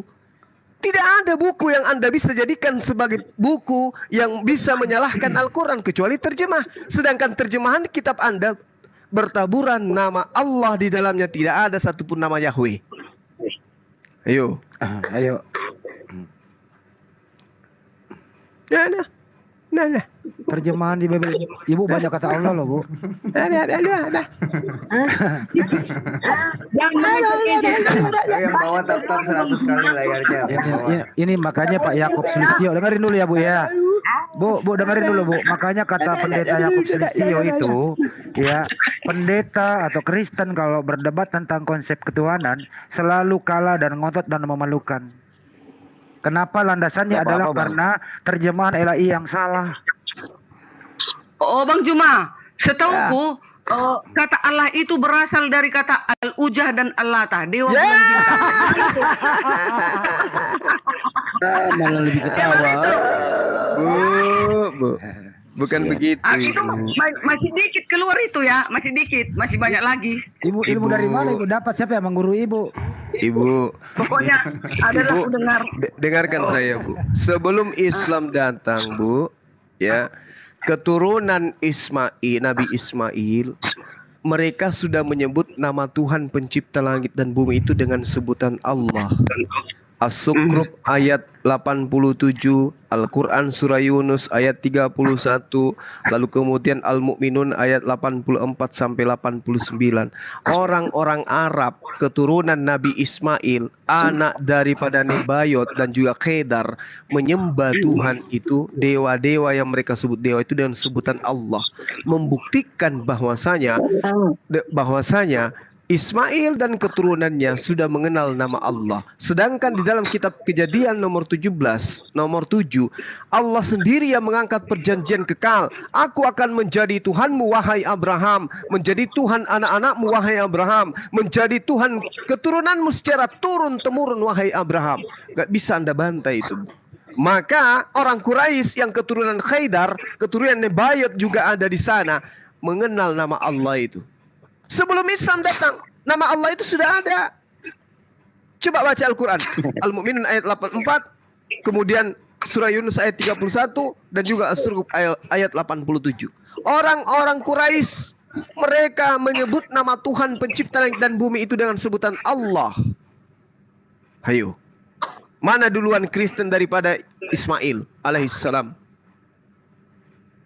Ismail itu anak yang dibuang, Bang. Bagi kami Kristen, Ismail itu anak yang dibuang. Ismail lu durhaka membuang anak orang. Itu anaknya Abraham lu buang. Itu namanya durhaka lu. Allah mengatakan di dalam kitabnya Nabi Musa, kitabnya Nabi Musa. Ismail itu anak yang diusir itu. Anak pelayan itu. Wahai Abraham. Jadi makanya Ismail itu bukan pewaris. Wahai Abraham, dengarkan. Tuhan berkata dalam kitabnya Nabi Musa kepada Abraham, wahai Abraham, aku akan mengutuk siapapun yang mengutuk engkau Abraham, dan aku akan memberkati siapapun yang memberkati engkau Abraham. Anda barusan mengutuk siapa? Dengan mengatakan bahwa anak Abraham, anak kandungnya itu adalah anak buangan, anak budak. Anda mengutuk siapa itu? Saya tidak mengutuk. Saya Lalu apa? Ismail itu apa yang dimaksud dengan kutukan? Hinaan, cemoohan. Jangan emosi, penistaan. Enggak, saya tanya aja kepada Anda. Saya membacakan apa yang diajarkan Alkitab saya. Coba. Ismail itu pelayannya. Coba Anda tunjukkan, silakan. Saya minta kitabnya Nabi Musa ya, bukan kitab lain ya. Mana? Silakan. Kejadian berapa? Kejadian 21. Kejadian 21 ayat 10. Coba baca. Berkatalah Sarah kepada Abraham, usirlah hamba perempuan itu beserta Sarah anaknya. yang mengusir. Sarah Tuhan kamu ya? Berkatalah Sarah kepada Abraham. Abang dengar dulu, jangan emosi. Iya. Enggak emosi pula. Siapa yang emosi? Siapa yang emosi? Inilah yang enggak diajarkan sama abang. Kamu yang diajarkan oleh Lai, bukan kitabnya Nabi Musa itu. Kami enggak diajarkan. Oke, gini aja bro, dengerin dulu. Ini beda kita. Dengerin dulu. Iya, beda kita. Kamu penyembah dewa Molok, kami bukan. Bro, dengerin dulu. Perbuatan mengusir anak itu baik atau tidak? Abang dengar dulu. Jawab dulu ini. Ayat udah setuju itu, udah. Dengar dulu, belum. Iya, udah setuju diusir. Pertanyaannya, perbuatan mengusir anak itu baik atau tidak? Jawab dulu ini. Abang dengar dulu, biar ku bacakan. Ya saya udah nggak paham. Mengusir. Kejadian 1 ayat 10. Berkatalah Sarah kepada Abraham, usirlah hamba perempuan itu beserta anaknya, sebab anak hamba ini tidak akan menjadi ahli waris. Dengar itu, Bang. Itu ucapan Tuhan, bro. itu ucapan Tuhan atau ucapan Sarah? Itu ucapan Tuhan atau ucapan Sarah? Ucapan Sarah. Itu janji Tuhan. Di mana ada janji Tuhan kayak begitu, di mana? Jadi Sarah menerima perintah dari Tuhan. Di mana? Pokoknya aja dia nih. Pokoknya aja. Di mana? Dengarkan. Sedangkan Abraham dan Hagar dan juga Ismail menetap di gurun Paran Beersheba. Kemudian Sarah sampai tua, sampai meninggal seorang diri di Hebron. Ayo. Bang Juma, Bang Juma, kalau orang waris ibunya Ismail, Hebron, Sarah tinggal dengan seorang diri, janda tua ditinggal di Hebron seorang diri. Ketika dia meninggal, Abraham datang sebagai orang asing untuk membelikan tanah pemakaman untuk istrinya. Jangankan Ismail, Yesus aja mereka hujat kok. Kasihan, Yesus aja mereka hujat, mati di kayu salib. Tuhan mengatakan begini. Tuhan mengatakan begini, Bung. Tuhan mengatakan gini, Bung. Aku akan memberkati orang-orang yang memberkati engkau. Saya tanya kepada saudara, apakah dalam hari ini Anda pernah memberkati Abraham? Ya. Apa bukti pemberkatan itu? Enggak, bukan percaya. Abraham dikatakan oleh Tuhan, wahai Abraham, aku akan memberkati orang-orang yang memberkati engkau, wahai Abraham. Hari ini pernahkah Anda memberkati Abraham? Ya, memang diberkati. Kami memberkati dia. Sabar bu. Pemakan babi ini dulu kutanya. Adakah Anda hari ini memberkati Abraham? Jawab. Enak itu. Udah. Dengan cara apa? Saya sudah membacakan firman. Dengan cara apa Anda memberkati Abraham? Saya membicarakan firman untuk Anda. Saya membacakan firman Tuhan. Dan aku akan mengutuk orang-orang yang mengutuk engkau, Abraham. Iya betul, itu di Alkitab pun itu tertulis, di kami pun ada tertulis. Nah, karena itulah kemudian saya tanya samamu, apakah dengan mengatakan Ismail itu adalah anak yang dibuang, itu Anda tidak mengutuk Abraham? Benar kan? Benar. Ismail itu diusir kan? Dibuang sama diusir oleh siapa? Abraham. Hah?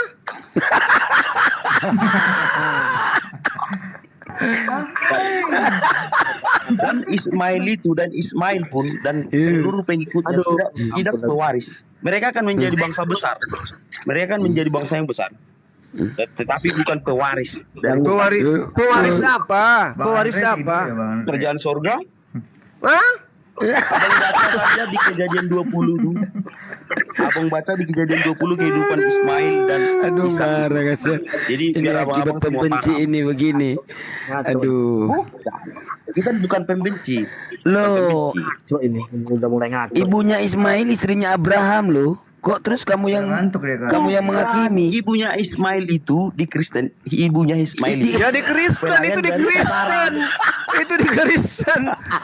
Bang, saya mengajarkan biar saya dulu apa yang saya percayai. Kamu percaya nggak bro? Kamu percaya nggak kalau Sarah itu pernah poliandri? Maksudnya? Aku begini loh Bang Handi. Coba Anda tunjukkan kepada saya keturunan Hagar yang pernah jadi budak itu siapa? Ya boleh juga. Ayo. Dan mau ndak saya tunjukkan kamu keturunan Sarah yang menjadi budak? Mau ndak? Nggak tahu dia. Saya akan tunjukkan nanti Sarah pernah menikah. Saya akan tunjukkan nanti Sarah pernah menikah dengan Firaun.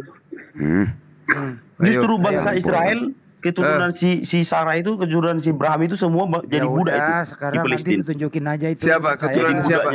Abang dengar dulu aku ngomong. Keturunan siapa yang menjadi budak? Keturunan Abraham menjadi budak di Palestina berapa ratus tahun itu sampai Musa membebaskan mereka. Abraham dari istri yang mana? Abraham dari istri yang mana? Parah ini, budak parah. Yang menjadi budak di Mesir itu Bani Israel atau Bani Ismail?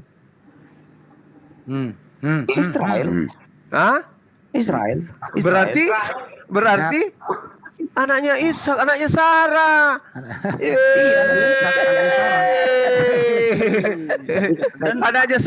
Anaknya Hagar pernah nggak jadi budak?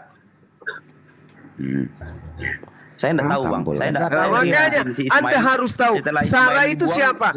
Apa? Dengarkan. Apakah Sarah itu anak seorang raja? Setelah Ismail dibuang, kami dan tanya saya, apakah Hagar itu anak seorang raja? Pokoknya yang jelas si Hagar itu pelayannya Sarah. Di kitab kami, Hagar itu pelayannya Sarah. Salah lu. Di kitab kami, Bang. Dan Abang tahu dari mana? Ya coba saya tunjukkan ya bagi kelakuan Sarah ya. Lu percaya nggak kalau Sarah pernah poliandri sama Firaun? Nggak ada di kitab kami, nggak ada tuh. Lu buka kejadian 12 nomor 20. Kejadian 12 nomor 18. Itu di kitab. Tapi yang jelas. Baca dulu, jangan pindah dulu. Bagi kami baca dulu. Pewaris. Baca dulu. Sarah punya 2 suami. Hagar wanita suci. Itu di kitab. Jadi begini bro ya, perjalanan Abraham itu ke Mesir itu menemui Firaun.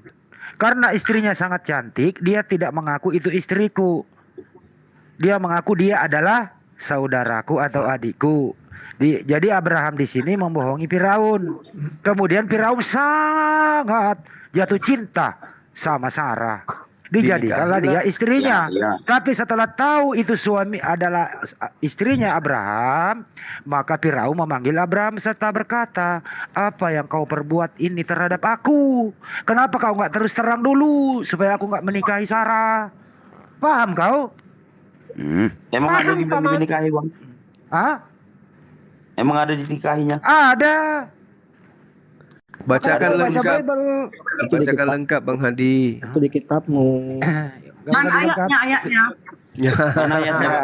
Ibu Dardi. Baca Bu Abraham. Jangan kita perikopnya Abraham di Mesir. Jangan emosi.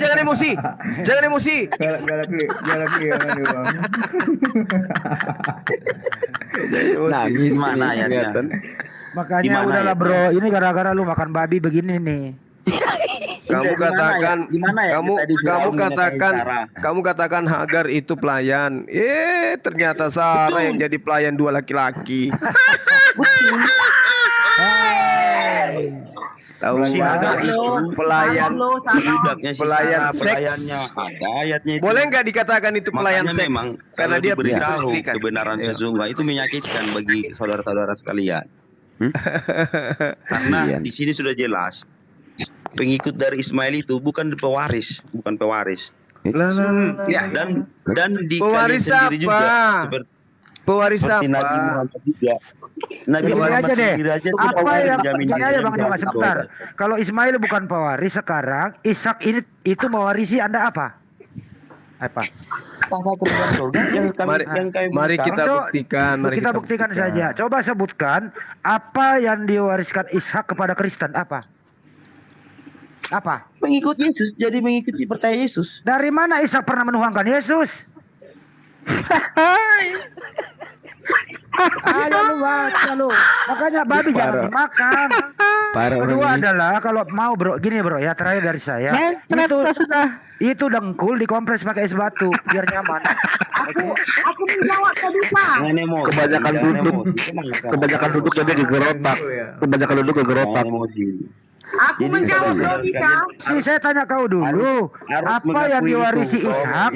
Kau kan terlalu Ishak. Apa yang diwarisi Ishak terhadap Kristen? Apa?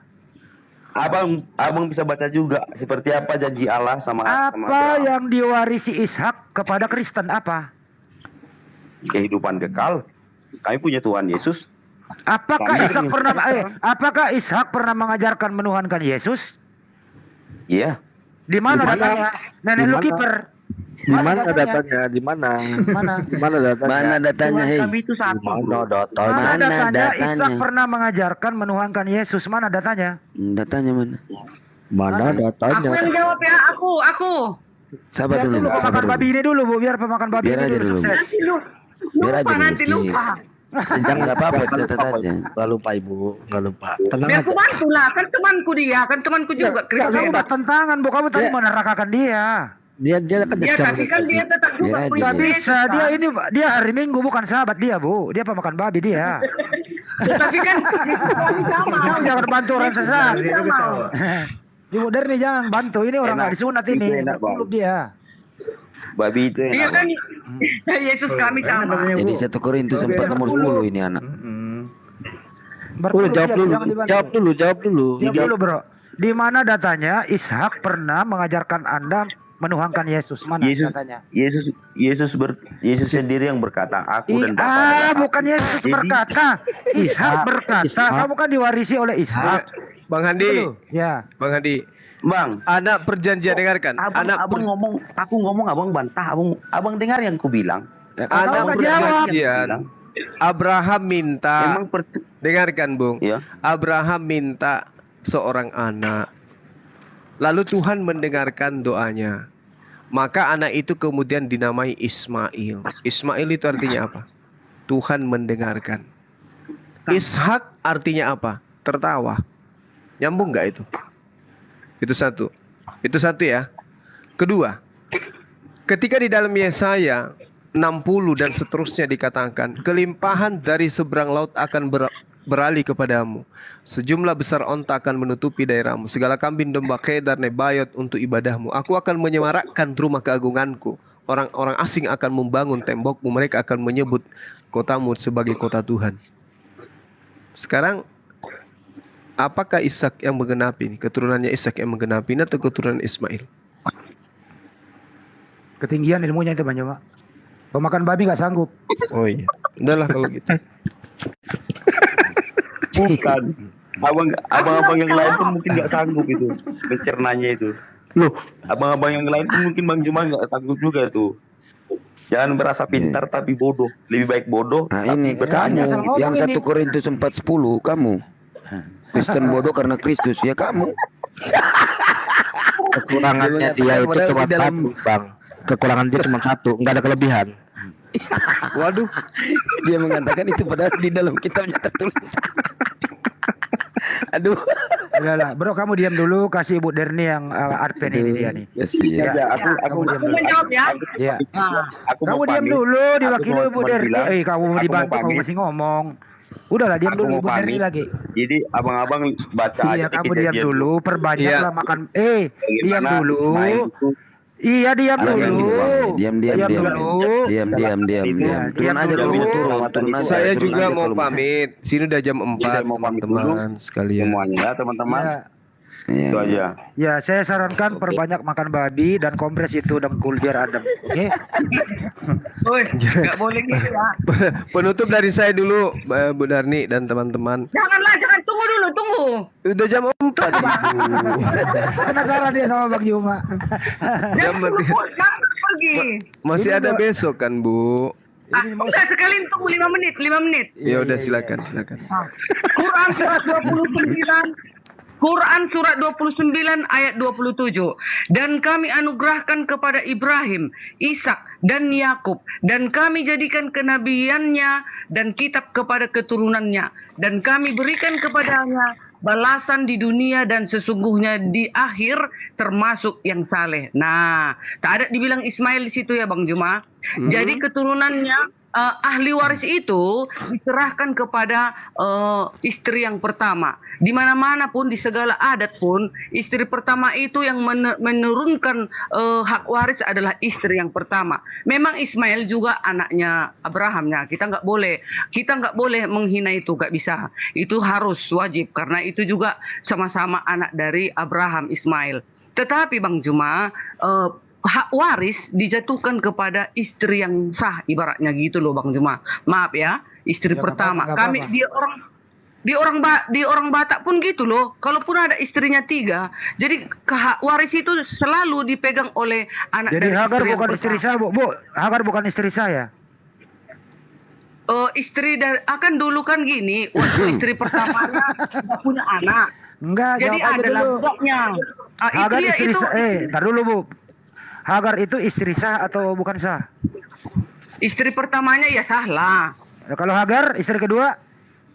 Istri kedua memang istrinya juga, tetapi kan Sah atau enggak. tidak? Sah atau tidak? Gimana aku bilang ya? Kan istri pertama. Gimana aku bilang ya? Kan istri pertama yang meneruskan apa lu? Iya, istri pertama itu Sarah sah. Istri keduanya Hagar itu sah atau tidak? Dengerin dulu, Bu. Oi. Hagar itu istri sah atau tidak? Istri sah juga, cuman Ya kan udah, istri yang sah juga mewarnai udah. kan istri pertama. Kan gitu loh. Ya. Kita nggak usah apalah tipu-tipu lah, nggak usah lah. Nggak tipu-tipu, makanya dijelaskan. Oke, udah sesi udah. itu udah ya. Lucu kalau Nah, sekarang giliran saya Bu Darni untuk membantah data yang Ibu bawa gitu ya. Oh ya, silakan. Ya, baik Bu ya. Sebelum saya pamit. Di dalam ulangan 21 Bu, kita lihat di dalam data nomor 16-nya. Maka pada waktu ia membagi warisan harta kepunyaannya kepada anak-anaknya itu, tidaklah boleh ia memberikan bagian anak sulung kepada anak istri yang dicintai, merugikan anak dari istri yang tidak dicintai, yang adalah anak sulung.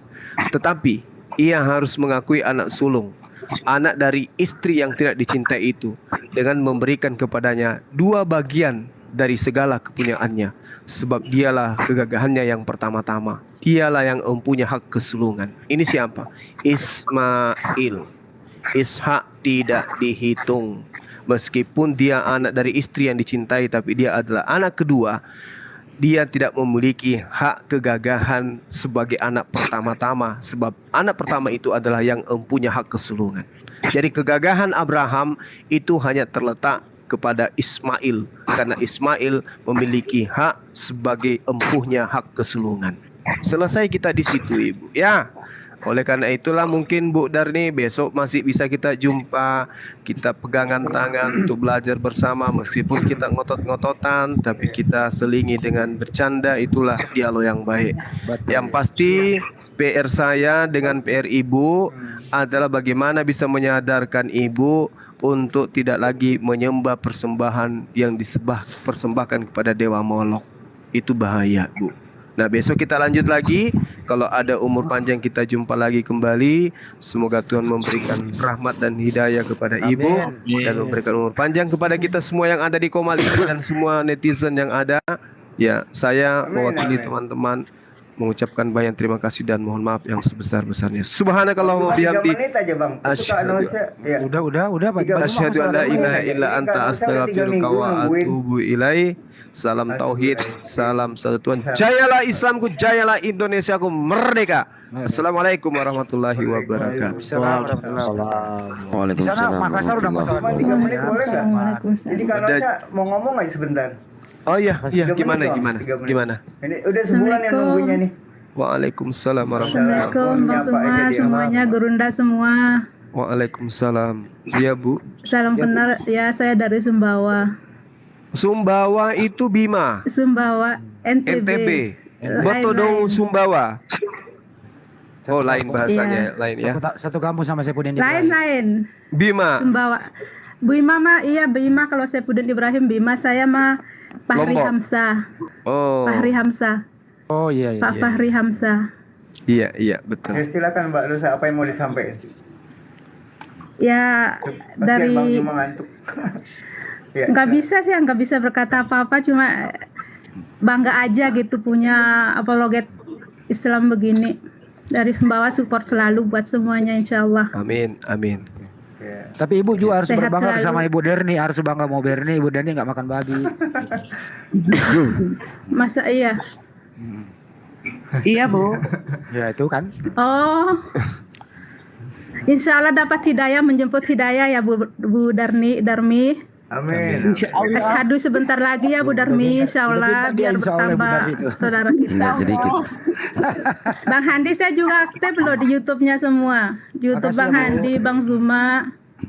Alhamdulillah. YouTube-nya Bu Darni Aktif di juga sana. lah. Nggak ada, aku nggak punya YouTube. Nggak ada loh. Oh, iya Bu iya. Darni nggak punya YouTube tapi dia punya Yusuf. Asal jangan Yusuf Madu Bulu aja. Terima kasih semuanya, Allah nggak Iya, bisa berkata oke. apa-apa gitu. Terima kasih Abangku juga. istirahat, Salam sama abangku keluarga ya istirahat, Bu ya. Masya Allah. Sehat terus abangku ya. Oke. Insya Allah ya, oke. sehat semua selalu. Oke, makasih. Syukran jazakallah khair. Syukran bi khair. Assalamualaikum warahmatullahi Waalaikumsalam wabarakatuh. warahmatullahi wabarakatuh. Waalaikumsalam. Karena waktunya untuk istirahat, kita beri Bu Darni kesempatan untuk asisten. Silakan Ibu. Ayo Oke Bu lah. Darmi. Selamat malam lah untuk kita semua. Tadi memang Selamat aku pagi udah Bu, udah pagi Bu. Oh pagi ya. Iya, Oh iya. selamat pagi. Jadi kalaupun tadi ada salah-salahku berkata-kata, tolong dimaafkan lah ya. Dimaafkan. Dimaafkan. Enggak ada Masili Bu, Masili masalah. Itu bahasa gue itu. Oh iya ya. Kalau Masili kan di sini, kalau masalah di sana kan ya.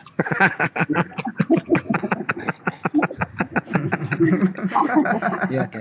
Sama-sama Bu Darni, kami dari sini. Lama kali ketawanya. Assalamualaikum Mesin apa itu tadi? Jadi sama-sama kami di sini Bu. Kalau tadi ada yang namanya dinamika dalam berdiskusi ya Bu ya.